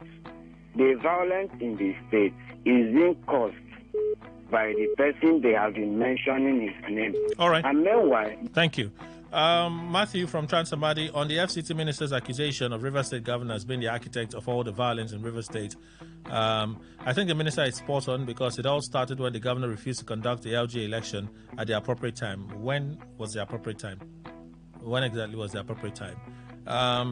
The analyst in the studio, good morning. At this point in Fubra's administration, what he needs is political compensation to strengthen his structure before considering technocrats. Wow. Development good tail. Kelly, I don't blame the governor for the violence attack. The governor informed the whole world that there was plans to carry out violence across various LGAs. When did he inform the whole world? And instead of the police to be proactive and remain at the LGAs or pull out gradually, the police pulled out completely. Andy from Port Harcourt, when exactly did he tell the whole world that that thing was going to happen? Our final call for today. Welcome. Good morning. All right, when you're ready, please do well to call us back. So then we have one last call to take and then we close. Greetings, Kelly. Rivers people know who the architect of the crisis in River State is. We don't need to be told. When the FCT minister was the governor, he disobeyed so many court orders. Honorable Polycarp Herman ordered for reinstatement of Kensarawiwa Polytechnic workers. Did the FCT minister obey the order? FCT minister disobeyed court judgment for immediate payment of salary to teachers, and so on. Many other court orders. Thank God Ability to sent in that one. Our final call, Today 95.1. Good morning. Good morning, Kelly Odema and the rest. Good morning, AD from Port Harcourt. Please go on. The former governor accusing Ubara of causing the violence in River State or disobeying court order is really uncalled for. And for, like I said the other time, police, I don't think that the money we are investing on them, I look at this as a waste of resources, because they are proving that they cannot. Look at the issue of presidential bombing. Today, they have never still bring out the report of that. That means with what happened in local government. We have known those who carried out, invaded by those who are in the authority, say they are uniformed men. What is happening in this country for goodness sake? It's not hard time we tell ourselves the truth that this country as it stands now, if they keep on doing what they are doing, they will say this are blame. What is going on for goodness sake? Simple truth. And politicians, well, I blame those who jump around up and down with them. All right. Kicking the scarf, wearing wrapper and shirt. Thank you. What's up? Judicial inquiry, waste of time. The governor should come to equity with clean hand. Who is responsible for the destruction of the State House of Assembly? Bro Victor sent in that one. Nicholas Erasmus, for Mr. Wike to call a panel set up by the state government rubbish is the height of impunity and disrespect for an executive governor. However, let the panel do their work as we watch this unfold. Nicholas Erasmus sent in that one. Good morning, Kelly and Chief Indukwe and the guests in the studio. Chinedu is your name. It all now appears that the only court we have in Nigeria is the Federal High Court, Abuja, and Chief Yesom Wike and his group have turned to appeal and Supreme Court. Even when Justice Peter Alifu never stopped the election, Chief Yesom Wike and his group have given their own judgment, and Wike is not disturbed by the act of those burning council headquarters. Okay, Chinedu sent in that one. Good morning, Kelly. I pity those youth that Wike has been using to cause confusion in River State. Wike should go and... Okay, what's your name? Micah from Port Harcourt. Thank you. Okay, this is a long one. All right, this is not for me, I suppose. Greetings to you, Kelly. FCT Minister blames Governor Fubara on the violence in River State. If you ask me, I will blame the FCT Minister and not Governor Fubara because there was no court judgment that stopped the conduct of the local government election in the state. Aboyo Kingsley from Rimokuta. Last one. Kelly has head FCT Minister. Wike is just hurting himself. He has lost out. He should go and mind Abuja because Port Harcourt is no longer available anymore for him till after 8 years. Eric sent in this message. Can I read maybe just one from the other channels? Oh God. Somebody say, Kelly, you didn't do well today. Sorry, Some days the issues are a bit long, especially when you have Chief Loveday Okere in the studio. It's all right. that wants to dribble you. Take it like this, take it like this, take it like this. And then at the end, when you say, Chief, tell me something, and I say, Kelly, in politics, the more you look, the less you see. Why did you just say that at the beginning?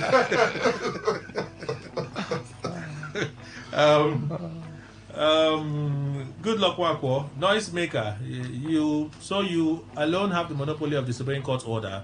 When you disobeyed court order not to hold Congress in the state, did anyone instigate violence? That's a loser's move. We are waiting for you to come 2027. That's from X. Just one. We're out of time. Okay. It's not your fault. I know it's not your fault, but see, Facebook is refusing to open us. It may see a while now. 11:25. Oh my goodness. My goodness. All right, let me do Ogenebo Akpebe. He's bigger than the law because he controls it and he thinks he has the backing of the president. In Papa King, did you obey court judgment that stopped you and your cohorts from conducting Congress? Did you also obey the first judgment on the 4th of September that election should hold? All right. And then General Post. Okwando Obina, Rivers crisis. This is not true. The former governor has forgotten when he was threatening to put fire in some states for reasons known to him. The former governor has intentionally set his own house on fire, but now blaming the governor. Chile Edwin, Julius Abure and Peter Obi should reconcile the Labour Party first to prove that they have the capacity to advance the cause of Nigerians. Chioma Kingsley Wolu, we want peace and development in River State. Mr. President, call the 4 persons to order. That's as much we can take. Let's close. First, let me say thank you to Dr. Rike Didi, President, Seaview Poetry Club, and Public Affairs Analyst. Thank you, sir. Oh, thank you, Kelly, and thank you, my people listening out there. Always stay peaceful. All right. Let there be peace so that we can have development. All right. Fine Face, Jumna Mene Fine Face, Executive Director, Youth and Environmental Advocacy Center, IC Nigeria. He stepped out already. Chief Loveday Okere, JP Square, social political analyst and community leader, voice of a Chilean nation living in River State. Chief, thank you. Let's protect ourselves, let's protect our environment, let's protect our brothers, because we can always meet again tomorrow as brothers and friends. If we kill ourselves today, we won't have brothers to stay with tomorrow. Very apt message. Very, very apt. And Dr. Richard Waigwe, Executive Director, Citizens Leadership and Rural Development Initiative, CLADI. Thank you, sir. Thank you, Mr. Kelly. I want to seize this opportunity again to tell the politicians, please, you play it according to the rules. All right. It's not a do or die affairs. There should be a difference between politics and governance. Okay. And Mr. Emmanuel Indukwe, our in-house analyst, thank you. Thank you very much, Kelly. Thank you, Nigerians. What I will only say is that in whatever you are doing, do it with peace so that people will, after that execution of whatever, survive. That's our show, everyone. Kelly Kemejma is my name. Thank you for being part of the conversation. Good morning.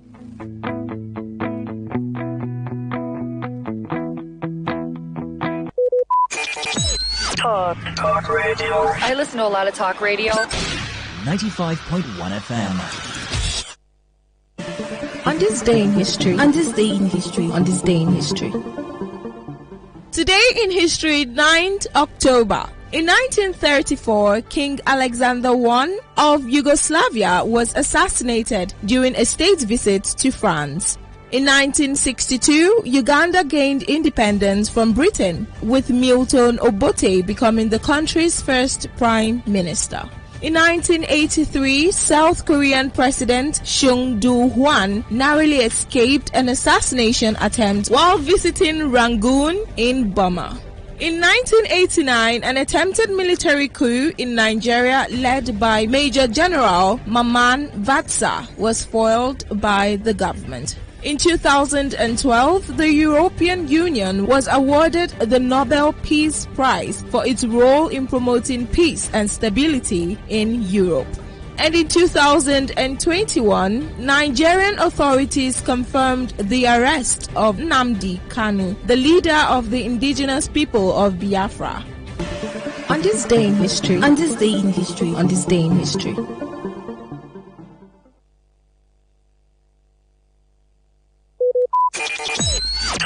Talk radio. I listen to a lot of talk radio. 95.1 FM. What do you love listening to? What's your style? What's your choice?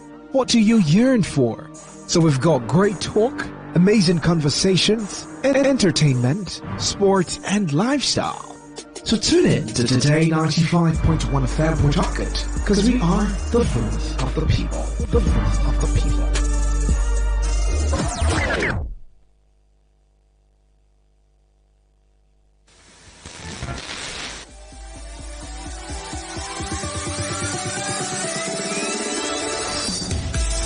Oxygen, entertainment has to be the next best thing. Because every chapter is unexpected. At Today 95.1 FM, we know we entertain better, so we do it. Life is too short to overthink your overthinking. So join us at 11:30 a.m. every weekday. Let's give you a taste of sugar, spice, and everything nice. Entertainment.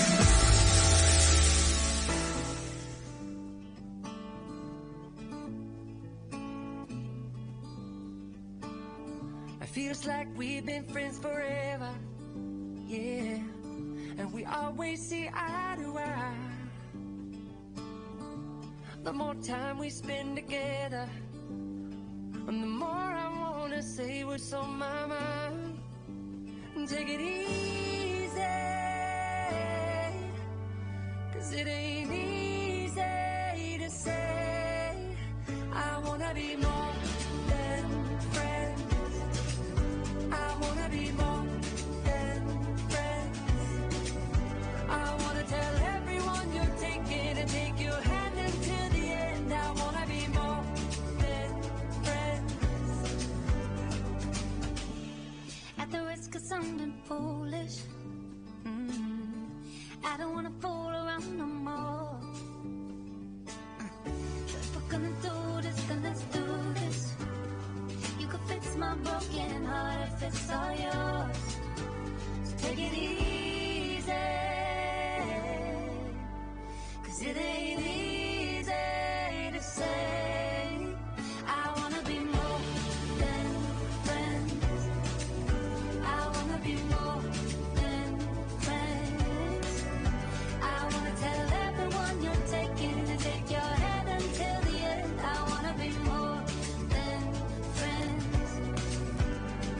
I'm asking you to be my baby. I'm giving you my heart, don't break it. I'm crushing and I'm going crazy. Either way, I know I'll make it. Take it easy. It ain't easy to say. I'll take it easy. Oh, take it easy. It ain't easy to say. I wanna be more than friends. I wanna be more than friends. I wanna tell everyone you're taking and take your hand until the end. I wanna be more than friends. I'm asking you to be my baby. Asking you to be my baby. I'm giving you my heart, don't break it. Giving you my heart, don't break it. I'm crushing and I'm going crazy. Either way, I know I'll make it. I know we'll make it.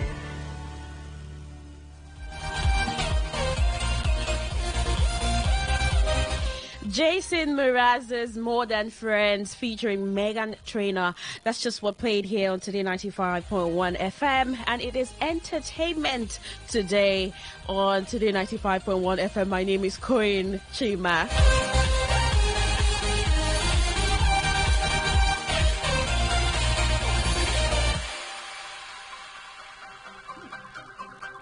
Yes, it's a beautiful Wednesday morning, Wednesday, October 9, 2024. So much to talk about, right, in the world of entertainment. But I just see how I just come through all of this and give you a fun Wednesday as we prepare for the weekend. It's midweek, right? So let's get started with the news.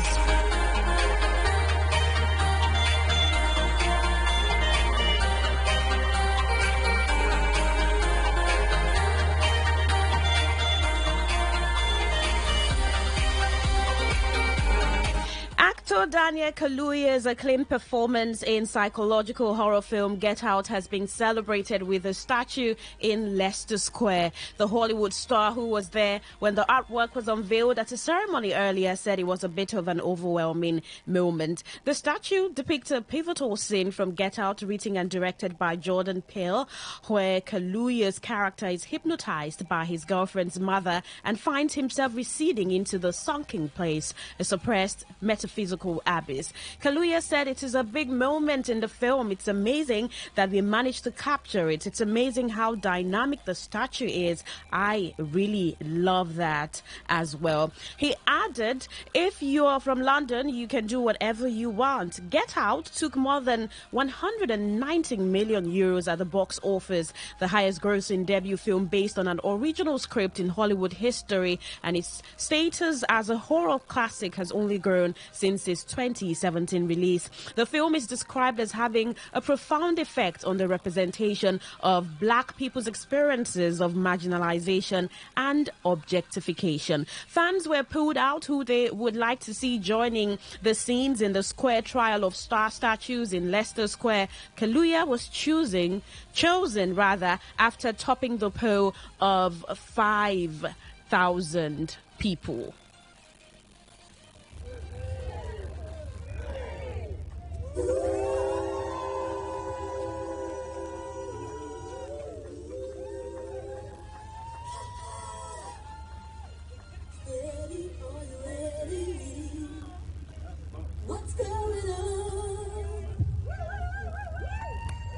I'm sure everyone would like some photographs of yourself with this wonderful, wonderful stuff.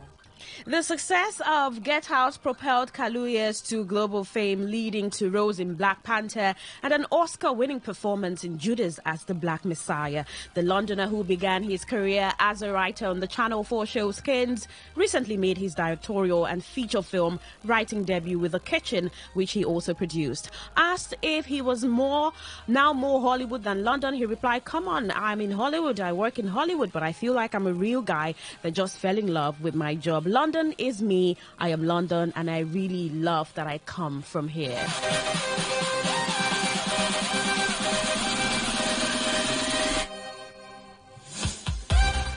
right, still on the news where Diddy is taking another bite at the apple, trying to get himself released on bond. 3 weeks after he was arrested and thrown behind bars, the rap mogul's attorneys just filed new legal documents obtained by TMZ appealing the most recent order denying him bond. In the documents, Diddy's legal team argues he poses no conceivable flight risk, contrary to what federal prosecutors have been claiming. His lawyer argued that the $50 million bail offered has enough restrictions to address any possible concerns about witness tampering and flight risk package, as we reported. Well, Diddy offered to have no female visitors outside of family as he awaits trial from his inside in his Miami mansion. Diddy also says he would continue trying to sell his private plane, wouldn't contact any known grand jury witnesses, and agreed to submit to weekly drug tests. This marks the third formal attempt to secure Diddy's release from jail as he awaits trial in his federal criminal case.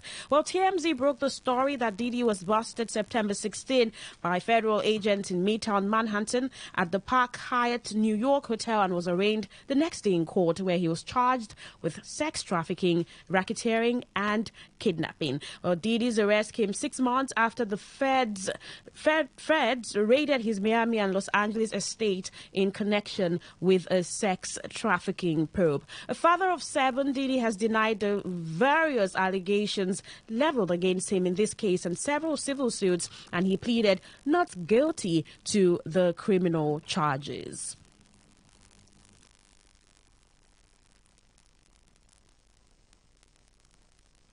Kelly, when I came back from the Olympics, I got to watch and listen to your reaction to my performance on the Eiffel Tower. It was so sweet to hear you. Your voice was breaking, and it touched me so tremendously. You were crying, and then you made me start crying. What's up with all this freaking crying? And now I just saw you singing My Heart Will Go On, and I'm crying again.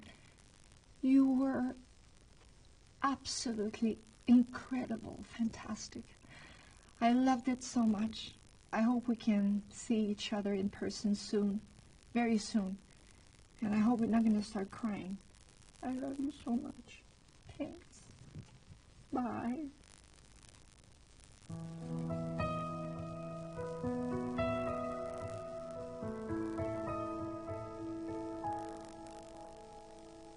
Every night in my dreams, I see you, I feel you. That is how I know you. Go on. Far across the distance and spaces between us, you have come to show.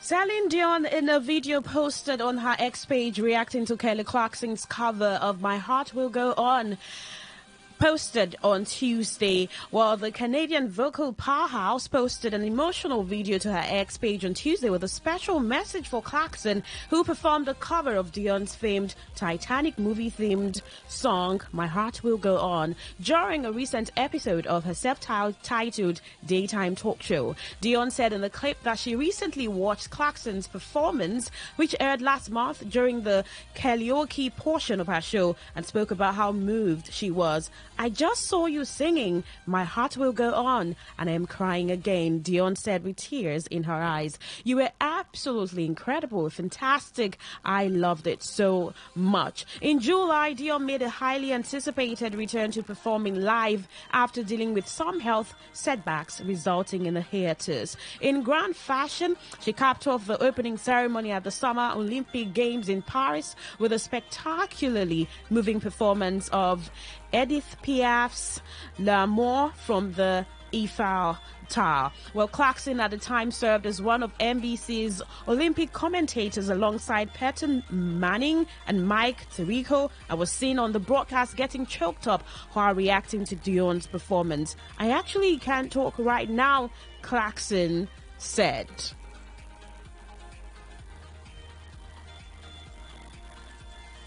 Sent to me, and so I got this video sent to me, and it all flooded. I was working with Jason, I'm our musical director here at the show.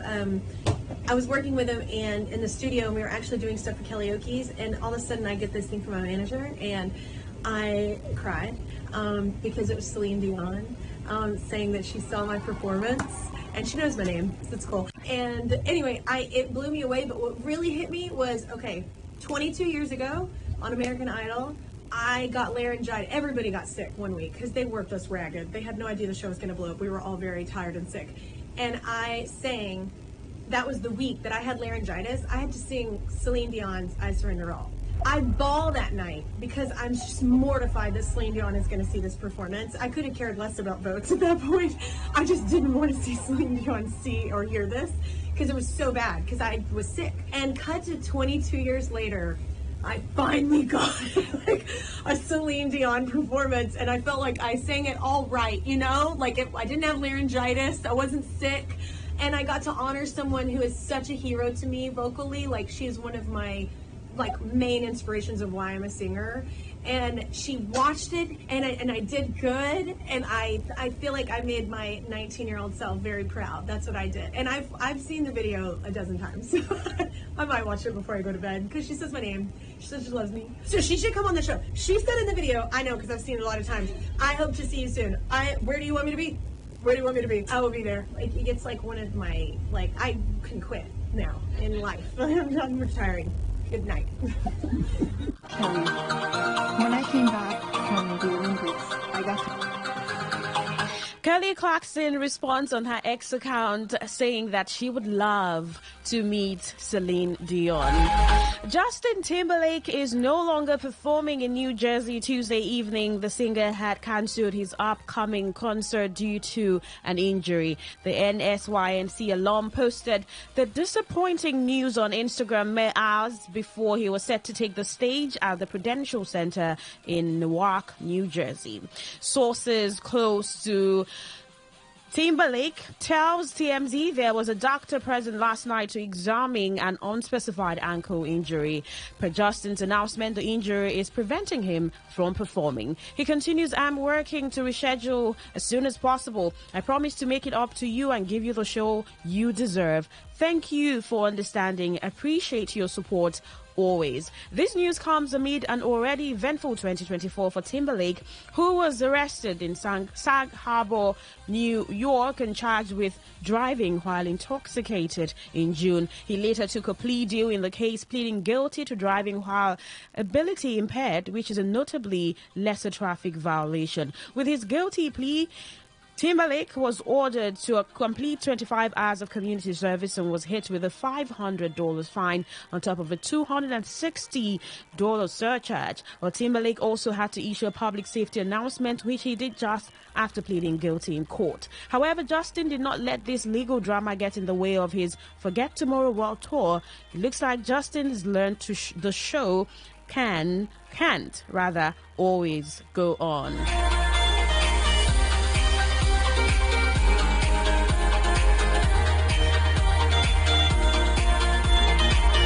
In fashion, Taylor Swift glitter patches see 2,500% spike in sales. Employees working around the clock. Well, Taylor Swift's influence can do wonders for a small business, as the Facet Beauty happily learned this is true after the singer wore their brand at an NFL game. Co-founder Aliette Bottleman tells TMZ she was always determined to get the glitter freckles in front of the pop star following Facet Beauty's launch back in May. Per Aliette, she felt the trend fit Taylor's vibe on the Eras tour, which sees the chart topper in a number of glittery outfits. In an effort to get the glitter freckles into Taylor's makeup bag, Elite confessed to sending a PR package to the agency that represents the pop star's makeup artist. Though Elite isn't 100% certain if this is how they got on Taylor's radar, citing a few viral TikToks and Instagram posts as other possibilities. Not to mention, Fazit Beauty also sent their Red Team Spirit speckles to several of the Kansas City Chiefs wags. So Taylor could have easily seen others decked out in the sparkles and jumped on the trend. Well, regardless of how she ended up with the bejeweled look, Elite confirms that Grammy winner rocked the brand's gold Stardust speckle makeup patches to cheer on boyfriend Travis Kelce during Monday's night game at Arrowhead Stadium.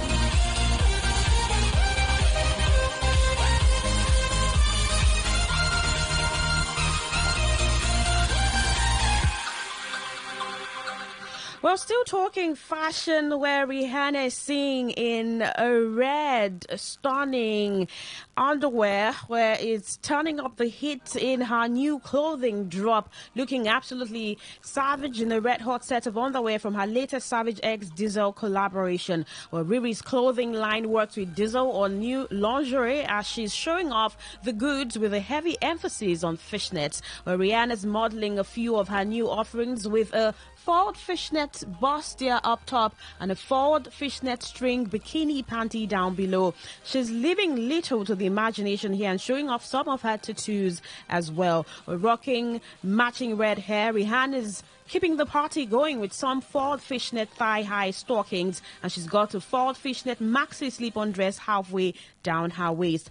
Riri added a fury blue and white jacket for the promo shoot, but as far as she can tell, it's not for sale yet. It's the first time Rihanna's Savage X Fenty brand is working with Diesel, and she's practically oozing some form of appeal.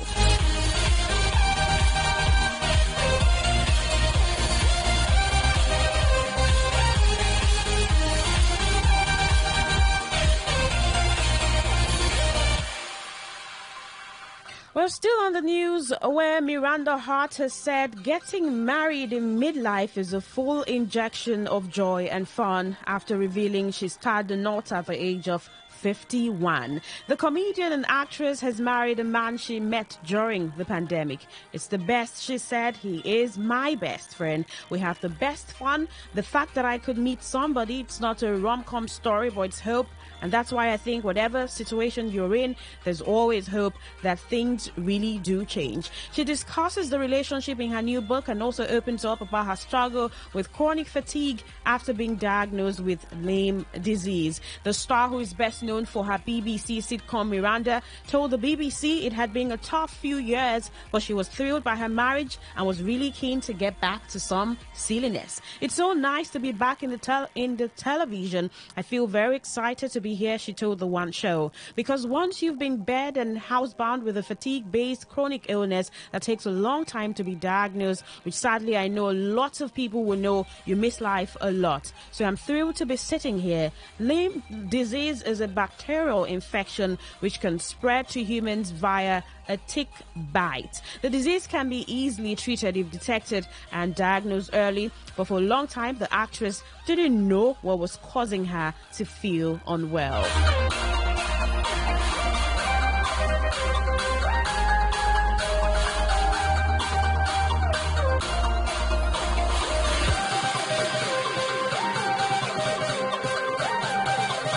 In Nigeria, Davido pays tribute to late friend DJ Olu. Afrobeat star David Adeleke, popularly called Davido, has paid tribute to his late friend Olubemiga Abiodun, popularly known as DJ Olu, who passed away 7 years ago. Reposting a throwback picture of himself and DJ Olu on his Instagram story, Davido wrote, "Billy, forever. During his lifetime, DJ Olu was the official disc jockey to Davido. DJ Olu, son of Ogun State Governor Dapo Abiodun, was found dead alongside his friend Chime Amechi in a BMW car on October 7, 2017. They were both 25 years old at the time. To honor DJ Olu's memory, his family established the Bemiga Abiodun Memorial Education Support Program. Well, Punch reports that during the second edition of the program on Monday, the initiative was awarded a total of 91,500,000 naira to 1,000 students cutting across Ogun State's primary, secondary, and tertiary institutions.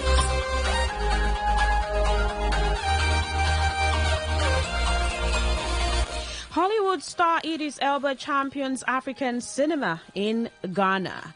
Well, as Idris Elba strode through the halls of the Africa Cinema Summit in Ghana's capital, Accra, it was clear that the Golden Globe-winning British actor was not just a guest. Born and raised in London to a father from Sierra Leone and a Ghanaian mother, the star of both television and silver screen attended the continent's premier film industry, even as a passionate advocate for the future of African cinema. Elba, who has starred in Africa-focused films such as Mandela, Long Walk to Freedom, and the shot in Ghana Beast of No Nation, has long been vocal about his deep-rooted connection to the continent. At this year's summit, which brings together stakeholders in the industry, Elba took on the role of ambassador for the importance of African stories and how best to tell them to the world. Well, African cinema is not young. We've been around for a long time, the 52-year-old pointed out, noting the rich, firm film heritage of French-speaking Africa. But our stories have yet to springboard onto that wider landscape. The African continent has the world's youngest population, but only around 1,700 cinemas, compared with around 44,000 in the United States and 75,500 in China, according to the National Film Authority of Ghana.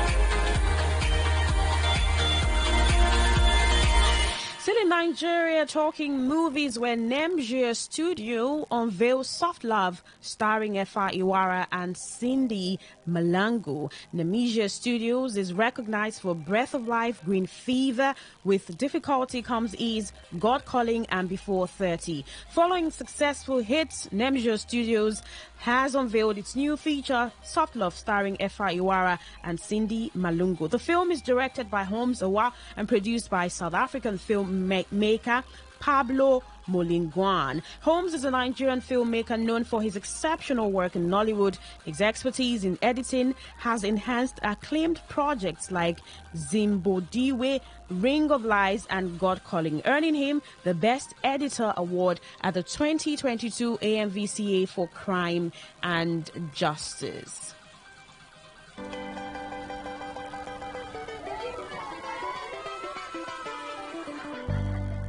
My fiance left me on a dirt road on our wedding day.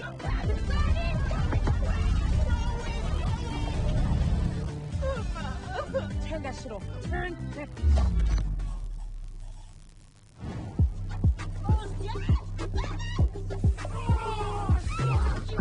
I have everything under control, so you shut up waving your knockoff designer bag. We got robbed, then arrested on the same night. What did you think the hairpin was going to do? Hey, name's that. David, are you coming? Yeah. You're getting takeaways. Hey. That's not creepy at all.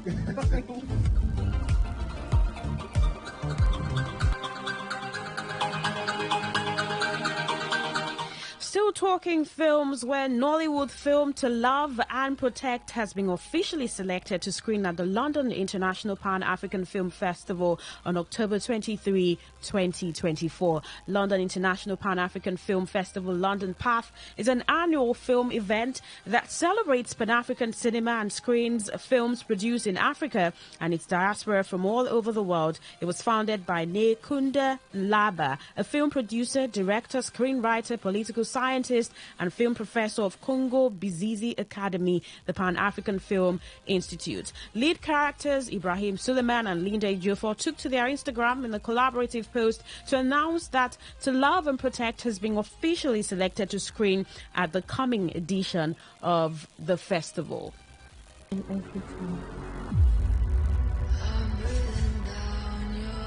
My beautiful son,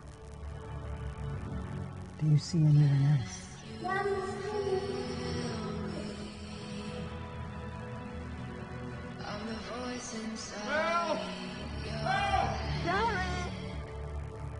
My water just broke.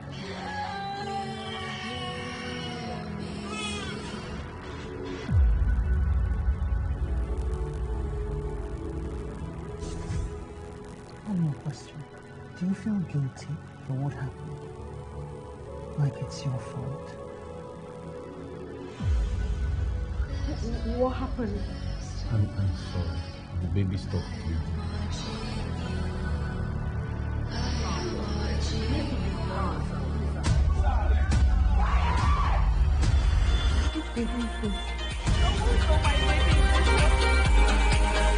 And lastly, on entertainment today, where actress Ini Idima Okoje has shared a positive update on her health journey, revealing that her fibroids are shrinking. Actress Ini Idima Okoje has shared a positive update on her health journey, revealing that the fibroids have shrunk. In a TikTok video, she announced, "I made some lifestyle changes since I found out that the fibroids are back. So I went to the hospital recently to do an ultrasound scan and the fibroids are shrinking. So we're doing something right. Something is working." The news came after Ini Dima Okoje embarked on a holistic approach to managing her fibroids, making lifestyle changes following their return. By opening up about her health struggles, Ini Dima Okoje inspires others facing similar challenges.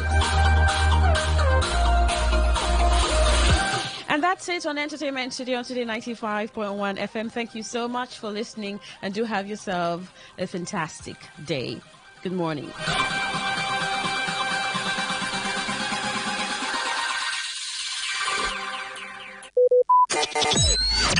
Talk radio. I listen to a lot of talk radio. 95.1 FM.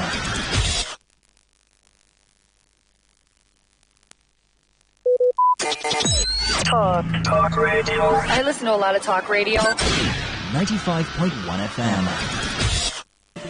On this day in history. On this day in history. On this day in history. Today in history, 9th October. In 1934, King Alexander I of Yugoslavia was assassinated during a state visit to France. In 1962, Uganda gained independence from Britain, with Milton Obote becoming the country's first prime minister. In 1983, South Korean President Chung Do-hwan narrowly escaped an assassination attempt while visiting Rangoon in Burma. In 1989, an attempted military coup in Nigeria led by Major General Mamman Vatsa was foiled by the government. In 2012, the European Union was awarded the Nobel Peace Prize for its role in promoting peace and stability in Europe. And in 2021, Nigerian authorities confirmed the arrest of Nnamdi Kanu, the leader of the indigenous people of Biafra. On this day in history, on this day in history, on this day in history. Port Harcourt, are you ready? Today, 95.1 FM, the voice of the people. Whether it's happening in Port Harcourt, South, Nigeria, or around the world, we've got you covered. On air, online, delivering balanced news and unbiased analysis. Today, 95.1 FM. This is Today, 95.1 FM, Port Harcourt. News.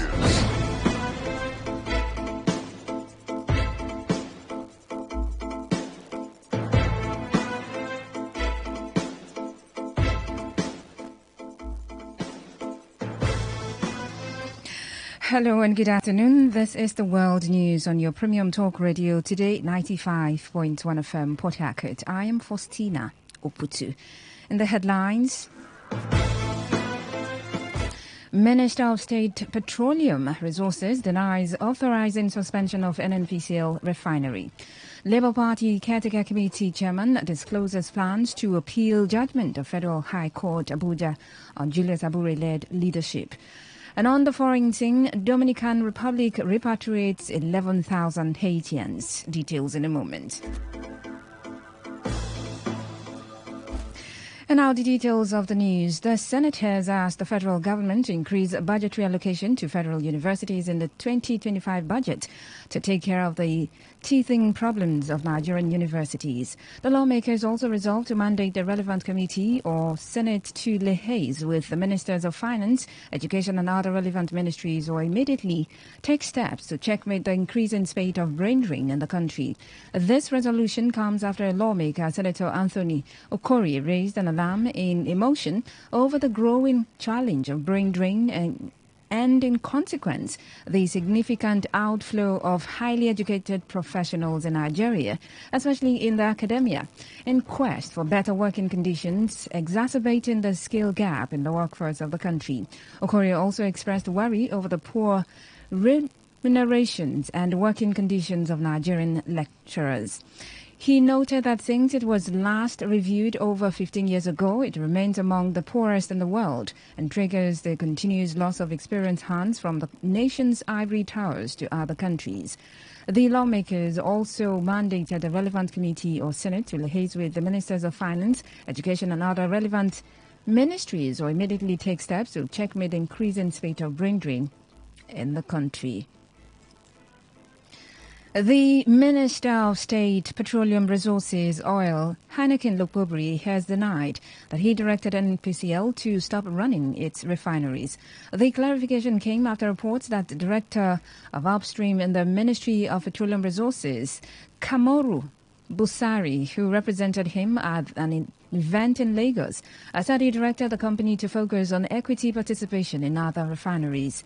However, the minister stated that the information is false, stressing that it does not represent his position as minister overseeing the oil sector. Lokpobri stated that the claim does not also reflect the stance of the federal government, as he clarified that the Ministry of Petroleum Resources does not control or run NNPCL. He noted that the oil and gas sector is fully deregulated, adding that the Nigerian government remains committed to promoting in-country refining. The president of Dangote Group, Aliko Dangote, has urged the Nigerian government to stop mortgaging crude oil to ensure the availability of feedstock for local refineries. Dangote, who spoke at a summit organized by the Crude Oil Refinery Owners Association of Nigeria in Lagos, said it was unfortunate that while countries like Norway are putting oil proceeds into a future fund through their national wealth funds, Nigeria and African countries are spending oil proceeds from the future. Dangote, who was represented by the Group Executive Director, Mansour Ahmed, prioritized implementation of the domestic crude. He further urged Nigeria to expand crude production capacity to support demand from the refinery, stressing that the company built the 650,000 barrels per day capacity Dangote refinery in Lagos without any incentive from the government. The Labour Party Caretaker Committee Chairman, Senator Nenadi Usman, has disclosed plans to appeal the judgment of the Federal High Court Abuja, which upheld the Julius Abure-led leadership. Usman, in a statement, said the decision was reached after her meeting with the party's 2023 presidential candidates Peter Obi, Abia State Governor Alex Oti, and Senator Darlington Nwokocha. The former finance minister admitted that the judgment, which upheld the Nnewi convention of the party, preceded the formation of the caretaker committee. The LP caretaker committee chairman called on all party members to remain calm and maintain peace as they continue reconciliation efforts. The Association of Local Governments of Nigeria, ALGON, has elected the chairman of Kaita local government area and Katsina State Algon Chairman Bello Lawal as its new president. The election took place during the National Executive Council NEC meeting of the association in Lafia, the Nasarawa state capital. The election follows the expiration of the tenure of Aminu Meifata, the former chairman of the Lafia local government area, whose tenure ended yesterday. The transition was overseen by the national chairman of the Board of Trustees of Algon, Chief Odunayo Ategberu. In his acceptance remarks, Bello Lawal expressed gratitude to the NEC members for entrusting him with the leadership of the association and vowed to build on the achievements of his predecessor to ensure that Algon championed the autonomy of local governments in the country.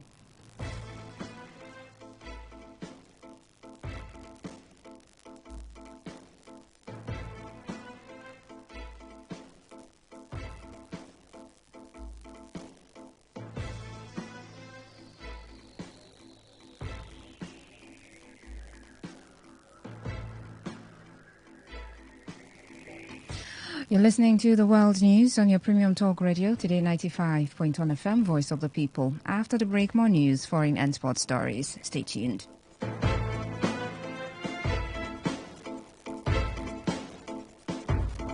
Every day, every hour, when the big stories break, depend on our 24-hour news team to bring you the latest. Today, 95.1 FM.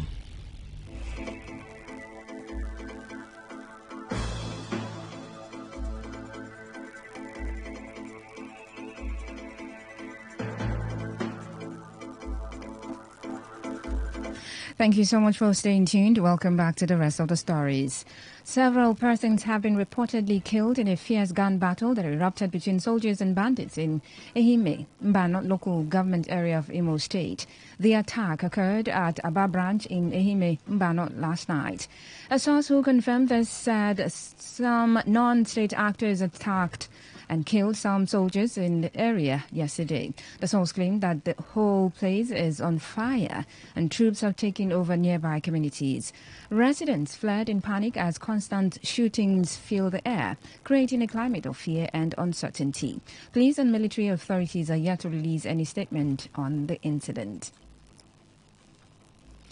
The Nigerian Army has called on stakeholders and leaders in Rivers State and other South states to encourage their youths to join the military.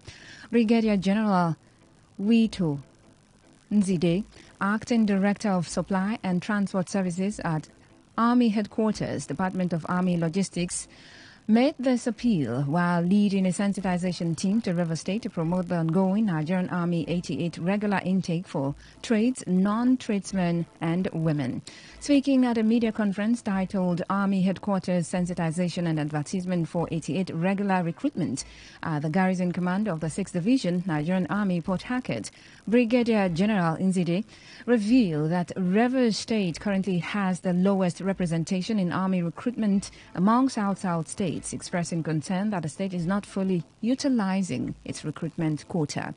He further disclosed that the Chief of Army Staff, Lieutenant General Taurid Lagbaja, is particularly concerned about the low representation of Rivers indigents in the Army, which has made him send a team to the state to raise awareness and encourage local youths to seize the opportunity to join the military through the ongoing recruitment exercise. That they are not filling their quota in the Nigerian Army, and they are not cheating anybody, they are not cheating him, they are not cheating me. We are cheating ourselves, and that's why I've come to tell us that we are cheating ourselves. We are not filling our quota in the Nigerian Army. Because here the last time I carried the same message. The truth is that if we have met our expectation, I'm not sure we'll be here again. The commander of the 6th Division Garrison Command, Brigadier General Sani Ahmed, also emphasized the numerous benefits awaiting Niger Delta youths who choose to pursue a career in the military. In a statement, separate visit to the office of the Secretary to the River State government. The sensitization team was warmly received by the SHG, Tammy Danagogo, who pledged that the state will collaborate with the army to spread the recruitment message to the grassroots level. However, Danagogo also expressed concern that Niger Delta youths are often overlooked during admissions into the Nigerian Defense Academy, NDA, urging Brigadier General Nzide and his team to increase advocacy and engagement when NDA forms are released. Quick nature of your visits. Sometimes if we know on time, the way I will do it, maybe other times, if I know on time that you are coming, it won't be just the SSG and you or your team. I want to have the complement of the local government chairman, because they are the people at the grassroots who should directly, encourage their people. We notify them, we notify traditional rulers, then we do radio adverts will be taking place. So these are things we do, at my office we have a desk officer for that purpose. Today FM's Olawale Sanusi reports that Brigadier General Nzide and his team will continue their sensitization efforts by touring local government areas in River State tomorrow. The newly deployed Commissioner of Police, Mustafa Mohammed Bala, has identified strengthening intelligence gathering, enhancing community policing, and improving public engagement as the primary strategies his administration will use to fight crime and secure the lives and property of the people of River State. In his first briefing, CP Mohammed Bala also emphasized tackling cultism, youth violence, oil theft, and environmental crimes, as he noted that River State has been severely affected by cult-related violence, which has led to needless loss of lives. Describing intelligence as the cornerstone of effective policing, the Commissioner pledged to bolster the command's intelligence units and work closely with local communities, traditional institutions, and other security agencies to gather actionable intelligence. He further stressed a zero-tolerance stance on corruption and unprofessional conduct, warning that any officer found guilty of corruption, misconduct, or abuse of power will face the full weight of the law. To lead this critical command, political incentive that Rivers is very important in nation building. It is with this sense of duty and responsibility that I take on this new role, knowing the unique challenges and nature of Rivers State and the security concerns of its people. As I assume duty, I wish to make it abundantly clear that my priority, this is my cardinal principles, my priority to ensure the safety and security and well-being of all residents and visitors of the River State as a state, to address the security challenges and ensure that law-abiding citizens go about their lawful business.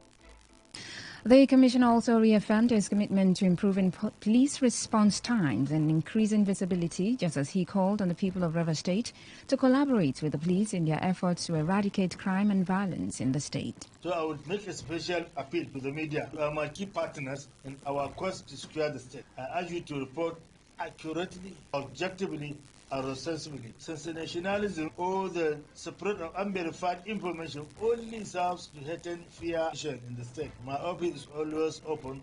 The doors and the windows will remain open for you to clarify issues of security concern, and we will ensure regular updates on our activities. We will be giving you updates from time to time. Today FM's Uchendu Ojo reports that CP Mohammed Bala made a special appeal to the media, urging the media to report accurately, objectively, and responsibly, while pledging to lead with integrity, transparency, and a strong sense of duty. The hearing further murder trial of 12 suspects linked to the death of Police Inspector Christiana Erekere has suffered a setback before the River State High Court in Port Harcourt. The suspects are facing 13 counts, including conspiracy to commit murder, among other capital charges.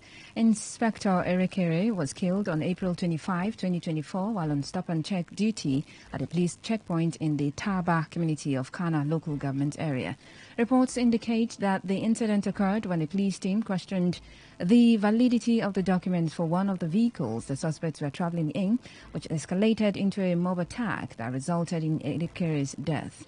The suspects arraigned in court include Joy Uweraka, Shirley Wealth, Napoleon Uweraka Ejiro, Ejogbamu, Moses Agege, Precious Yota, Kikelomo Odusoyo, Wealth Ojo, Efeogene Wereka, Egofose, Okay, Blessing Ovi, and Emeka Joshua. Today FM's Uchendu Ojowo reports that during the court proceedings, one of the defendants informed the judge that she had not yet secured legal representation. Consequently, trial judge Justice Augusta Chukwu adjourned the case until November 15, 2024 due to the nature of the matter. Moving on now to the foreign scene, the Dominican Republic has repatriated about 11,000 Haitians over the past week. Coordinator of the National Coalition for Migrations and Refugees in the Dominican Republic, William Chapentia, said they have received information indicating that the police are executing the operations. He added that the move represents a persecution of black people and those believed to be Haitians. Recently, the Dominican Republic announced it would start deporting as many as 10,000 Haitians every week. Human rights organizations report that over 500,000 Haitians reside in the Dominican Republic. However, activists argue that the ongoing deportations endanger thousands of lives as Haiti grapples with severe gang violence and worsening poverty. And in sports, former Liverpool manager Jurgen Klopp has joined Red Bull as head of operations. Klopp in a statement expressed happiness to be part of what he described as a great project. The 57-year-old who left Liverpool at the end of last season will start his tenure on January 1, 2025. The Austrian energy drinks brand, in a statement confirming the developments, said Klopp will not interfere in the day-to-day business of the clubs, but rather take on a higher-level strategic position. Klopp's contract includes an exit clause that allows him to take over as manager of German national side if he is approached. Trending news, here's a summary of the major stories. The Minister of State Petroleum Resources Oil, Heineken Lukbobri, has denied that he directed NNPCL to stop running its refineries. You heard that the Labour Party Caretaker Committee Chairman, Senator Lenadi Usman, has disclosed plans to appeal the judgment of the Federal High Court, Abuja, which upheld the Julius Abure-led leadership. And on the foreign scene, we told you that the Dominican Republic has repatriated about 11,000 Haitians over the past week. That was the news, as edited by Sandra Kenneth. For comments and inquiries, please call 0818-389-2850 or send your emails to news@todayfmlive.com. You can also read our stories on www.todayfmlive.com. I am Faustina Oputu. Good afternoon. Thanks for listening. Today's news, today's entertainment, today's sports, today's issues. Today on Today 95.1 FM, Port Harcourt. Please listen to this paid infomercial. Herbal Heritage International, the Gokoroko, for herbal medicine, when they produce strong, correct medicine, they take it, they support with country healthcare system. Quatliman, correct, bakelistic, ogbonge herbal medicine, they we know they come out for public anyhow, like a big basket. Food ground, as every Christmas, have a boundary. Seeking a self-sabi medicine, we pass them. After all, monkey smart now, because tree near tree is our forest. Heritage International will use the technology of computer testing machine to see and know before attacking that your health condition. We don't become Ubarugba for your life with the correct treatment. Therefore, whether definition or without definition, make you visit Herbal Heritage International. Offices way near you. Herbal Heritage International. Now you. Hello and welcome to the program Roots and Herbs.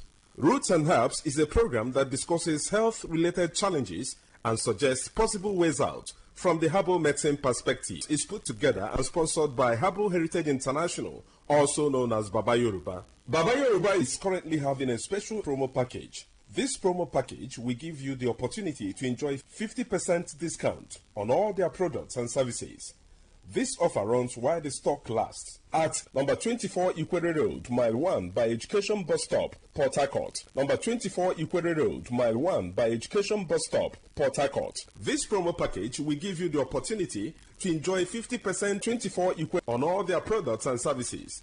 And at the same time, it will give you the privilege of meeting Baba Yoruba himself at the venue. For details and inquiries, the telephone number to call is 080 33 111 946.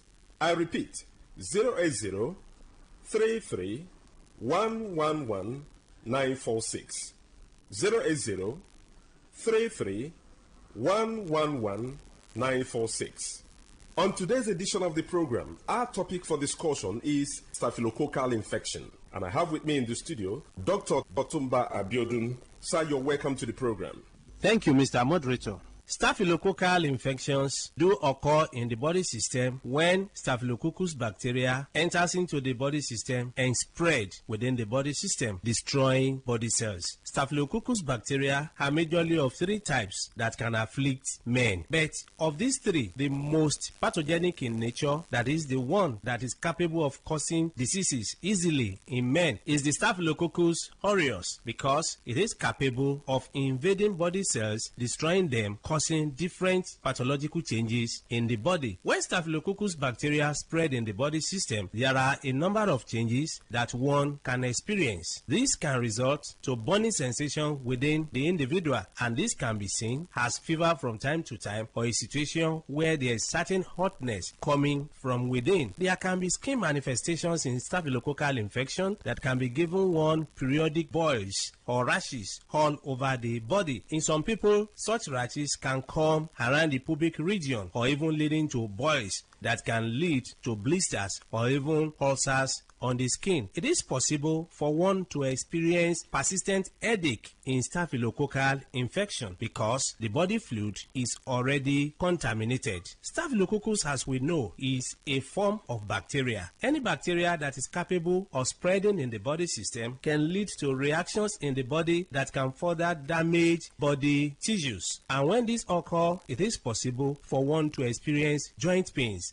in form of infective arthritis. Part of this bacteria can spread deep into the tissues of the heart, affecting the valves of the heart. And when this occurs, you discover that there can be palpitation that some will start witnessing as if they have panic attack. When this system, it is possible for one to start getting tired easily. There are many people, by walking from one pole to another, they get tired, or by doing just something that is not supposed to be that tasking in terms of energy consumption, they discover that it's as if they don't have enough hair where they are located. All this can be as a result of weakness of the heart, resulting from infection or spread of this bacteria we're talking about. When this bacteria is able to pollute the body fluid, it is possible for one to witness mouth odor. Mouth odor is a form of changes that is called halitosis, where people will start coming up with breath coming from within that is already polluted. There is no amount of time such people wash their mouth, you discover that the breath coming out is very offensive. All this can be as a result of pollution of the body system. It is possible, if any bacteria is able to dwell so long in the body system, to contaminate the whole body fluid and even damage nerves. When nerves are damaged, there can be tiredness. Not only this, it is possible for men to suffer a lot because this can degenerate to a situation where a man is unable to stand like a real man. When a man is unable to stand like a real man, it is seen as a serious challenge because the whole family can be affected. Part of the joy of the relationship can be stolen, and this can cause different rancors in the family. A man that is unable to stand as he should can find it difficult to get arousal. The desire for opposite sex can disappear, and once that arousal is not there, that is the ignition point. It means such a man will not be able to stand like a real man. In some people, the arousal can be there, but you discover that because nerves have been damaged, the transmission from the upper center down to the power point of man, that is in between his two thighs, can be weakened. When such occurs, you discover that such a man can even get arousal or is able to stand, but the type of standing that he has is not strong enough to help him to even get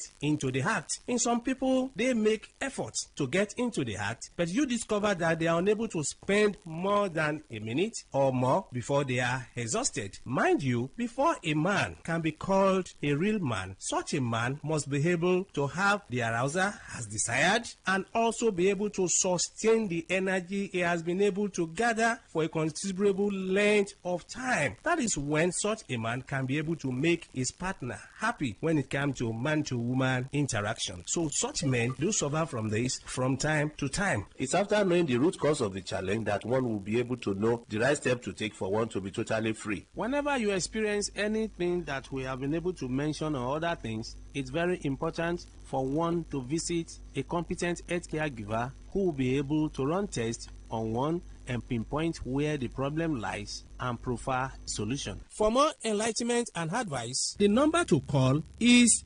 080-33-111-946. I repeat, 080-33-111-946. Thank you all. All right. You've been listening to the program Roots and Herbs. Roots and Herbs is a program that discusses health-related challenges and suggests possible ways out from the herbal medicine perspective. Roots and Herbs is put together and sponsored by Herbal Heritage International, also known as Baba Yoruba. Baba Yoruba is currently having a special promo package. This promo package will give you the opportunity to enjoy 50% discount on all their products and services.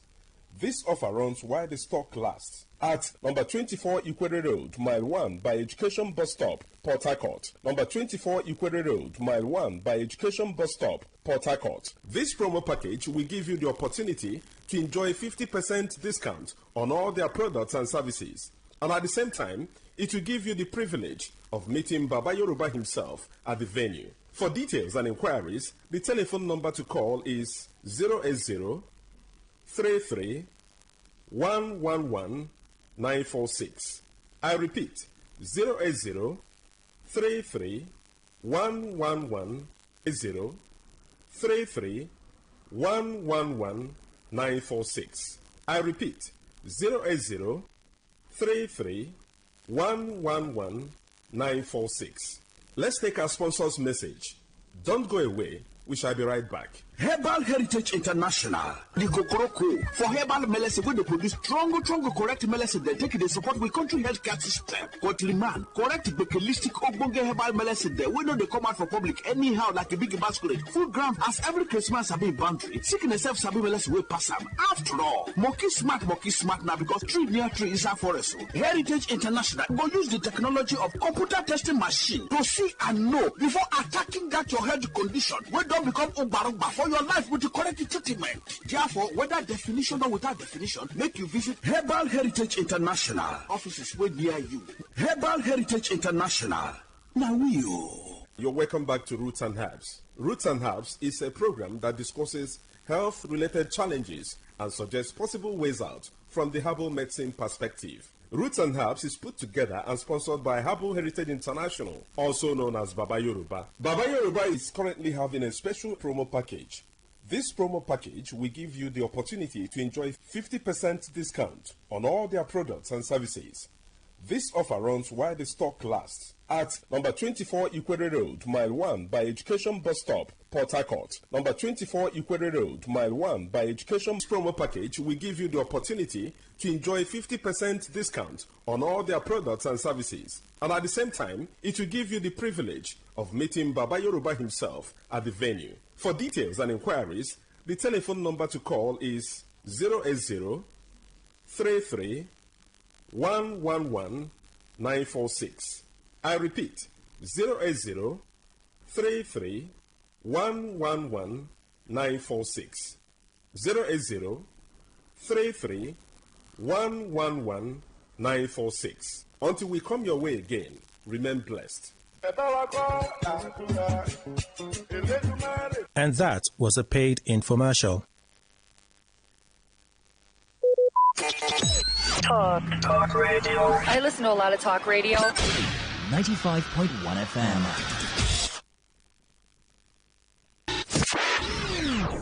What do you love listening to?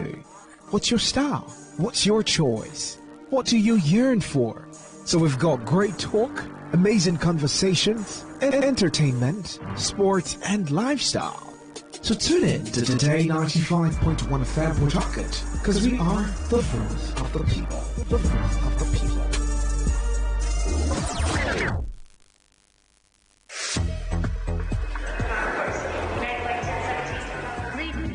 Getting through passport security can be really stressful, but for many, the stress of having the right passport to travel starts way before the departure gate. There is a lot to think about. Your passport needs to be valid, it's got to be up to date, and you might also need a visa to get into the country that you're travelling to. Now, this process of getting the right paperwork depends on where you're coming from and which passport you have.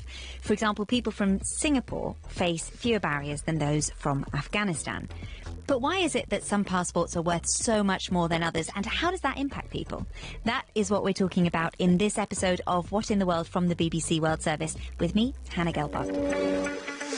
To compare the strength of different passports, there's something called the Henley Passport Index, and it uses data from airlines to rank which passports allow you access to the most countries without needing a visa. To tell us more about this system, hi Stephanie. Hi, how are you? Yeah, good, thank you. So why is it that some passports are so much more desirable than others? I mean, essentially it's because governments want to limit who they allow in and out of their country, and they're doing that for two main reasons. One is they want to make sure that people aren't going to come to their country, stay there and become a burden on the economy, and the other is security. And for those reasons, we have this where, based on where you were born and the passport that you were given, some people have incredible rights to travel to other countries, to be able to work in other countries without having to get visas, and a lot of people don't have that privilege at all, as I'm sure lots of our listeners will be very familiar with. Which are some of the countries that have these stronger passports and which have the weaker ones? So the countries that are actually at the top are Singapore, France, Germany, Italy, Spain, EU countries, and then the countries at the bottom, Afghanistan, Syria, Iraq, Yemen, countries that are experiencing war, where a lot of people want to leave and probably won't be going back anytime soon. There's also an interesting aspect to this where you get these kind of reciprocal agreements. So I mentioned the EU before. People from the EU can travel within the EU and work within the EU. But you also have ECOWAS in West Africa, and you have in Latin America, you have coalition of Latin American nations, and often they have agreements between each other where you can travel freely as well. So partly it's economics, but it's also just geopolitics. What countries does your nation have agreements with? So it does really depend on the government and who's in power.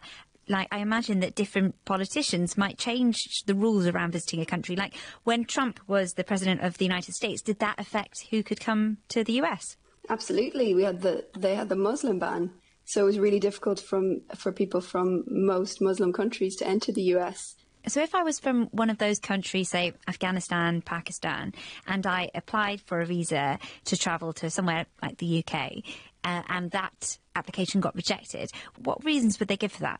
So one of the profoundly unfair things is sometimes there is no reason, and you have to pay for your application for your visa, and you don't get that money back. But often it's that you haven't got enough funds in your account, or they say that you won't be able to afford the trip, or that your links to home haven't been proven, that there's fear that you might stay in the country. And then there's kind of opaque reasons around security. Sometimes people are told there was some sort of security red flag, but often they have no idea what that might be. Why is it that so many countries that rate low on the Henley list, this list that you mentioned, why is it that so many of those countries are from Africa? I think it's probably predominantly for economic reasons. The countries they're trying to apply to would assume these people might be economic migrants, that they won't go home after when their visa expires. And that is statistically one of the most common routes to being an undocumented migrant, is that you go travel to the country legally and then overstay. But at the same time, we don't know why. Without any feedback and with no obligation, the embassy's under no obligation to provide that feedback. It's a really difficult thing to research, and it's hard to gather any evidence or any understanding of why this is happening. So yeah, and we have this profoundly unfair dynamic where people who are already at a disadvantage because of their passport are then at a disadvantage in their fields of employment, in their careers, because they can't travel to, say, conferences that they are expected to go to. We had this with the COP26 conference in Glasgow, where a lot of the delegates from Africa were saying that they couldn't get visas to attend. And so Africa was really underrepresented. Thanks, Stephanie. Now, we wanted to hear from someone who holds the most powerful passport in the world, a Singaporean one. So here is the BBC's Tessa Wong.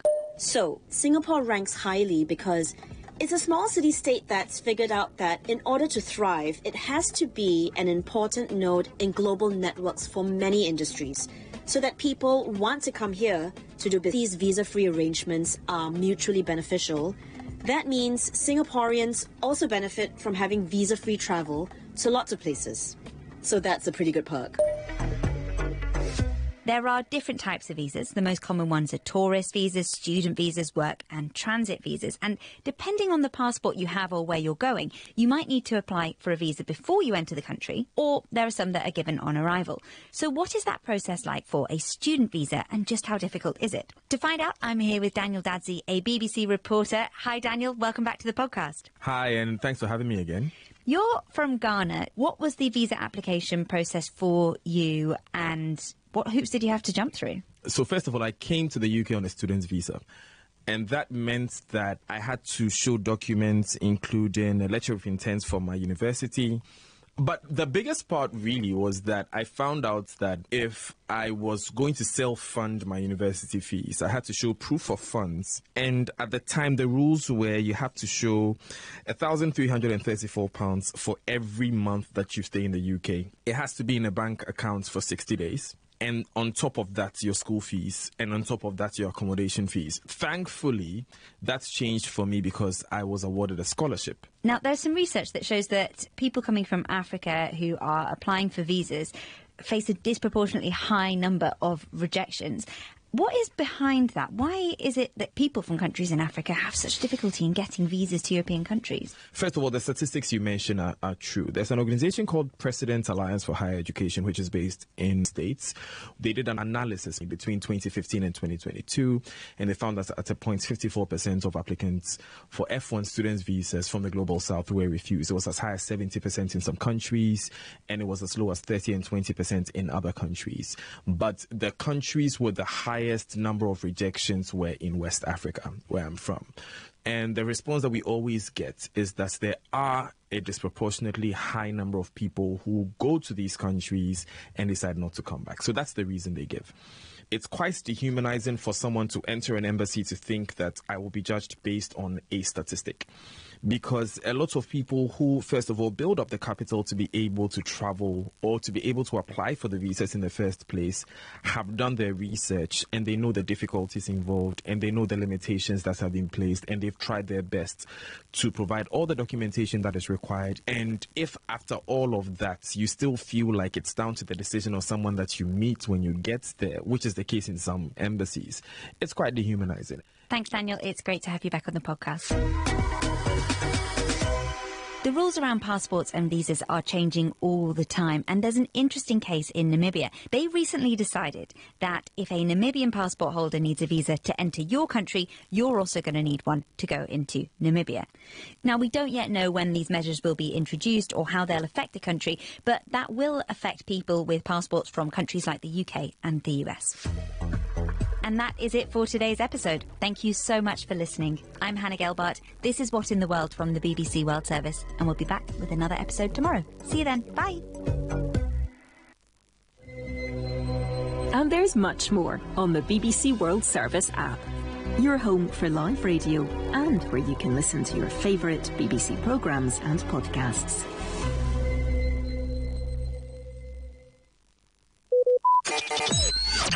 Talk radio. I listen to a lot of talk radio. 95.1 FM.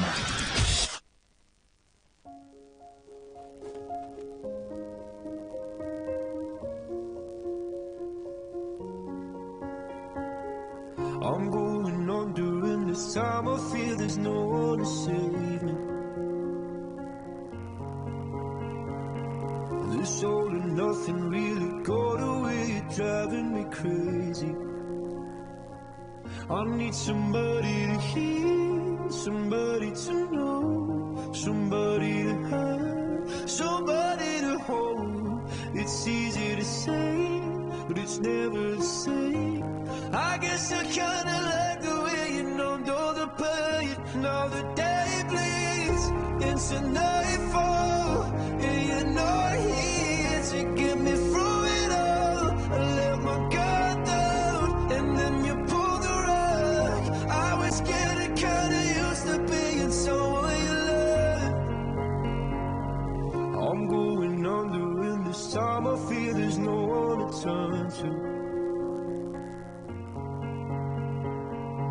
it's all or nothing with loving, go be sleeping without you.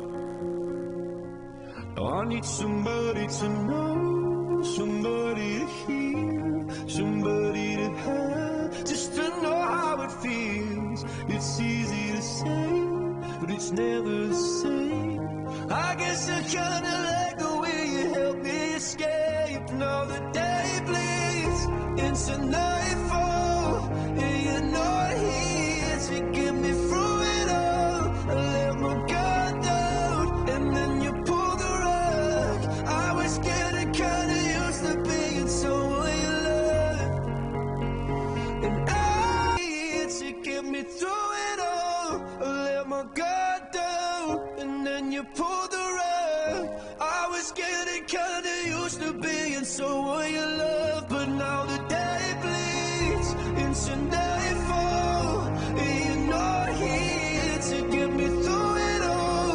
I let my guard down, and then you pulled the rug. I was getting kinda used to being someone you loved. I let my guard down, and then you pulled the rug. I was getting kinda used to being someone you loved.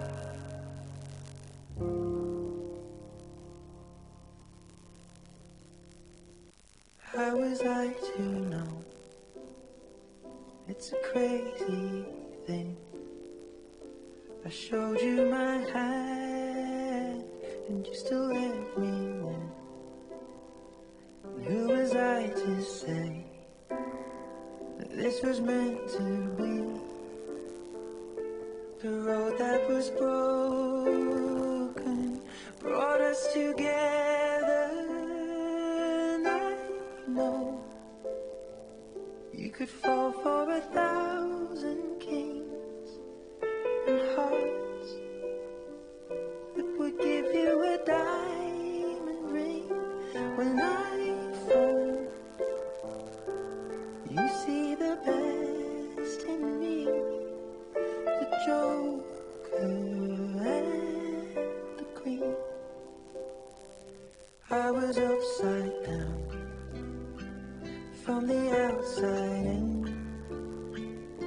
You came to the table and you went all in with a single word and a gentle touch.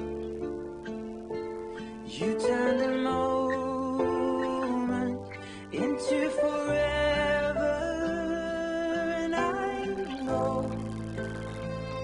you could fall for 1,000 kings and hearts that could give you a diamond ring. When I fall, you see the best in me, the Joker and the Queen.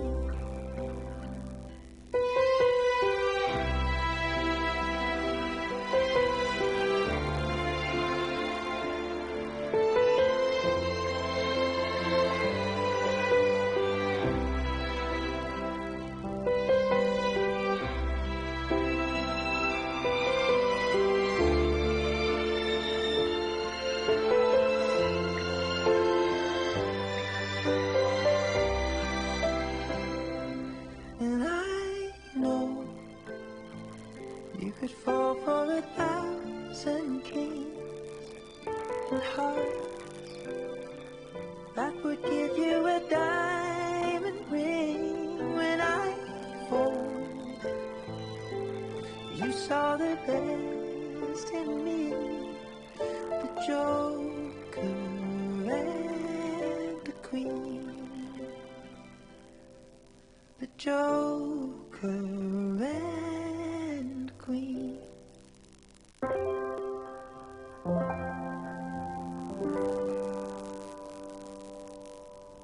Dirty tissues, trust issues, glasses on the sink, they didn't fix you.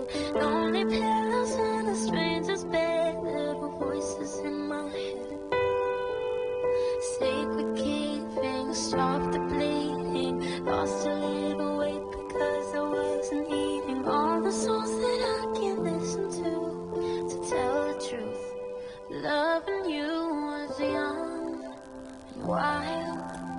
free. Loving you was cool and high and sweet.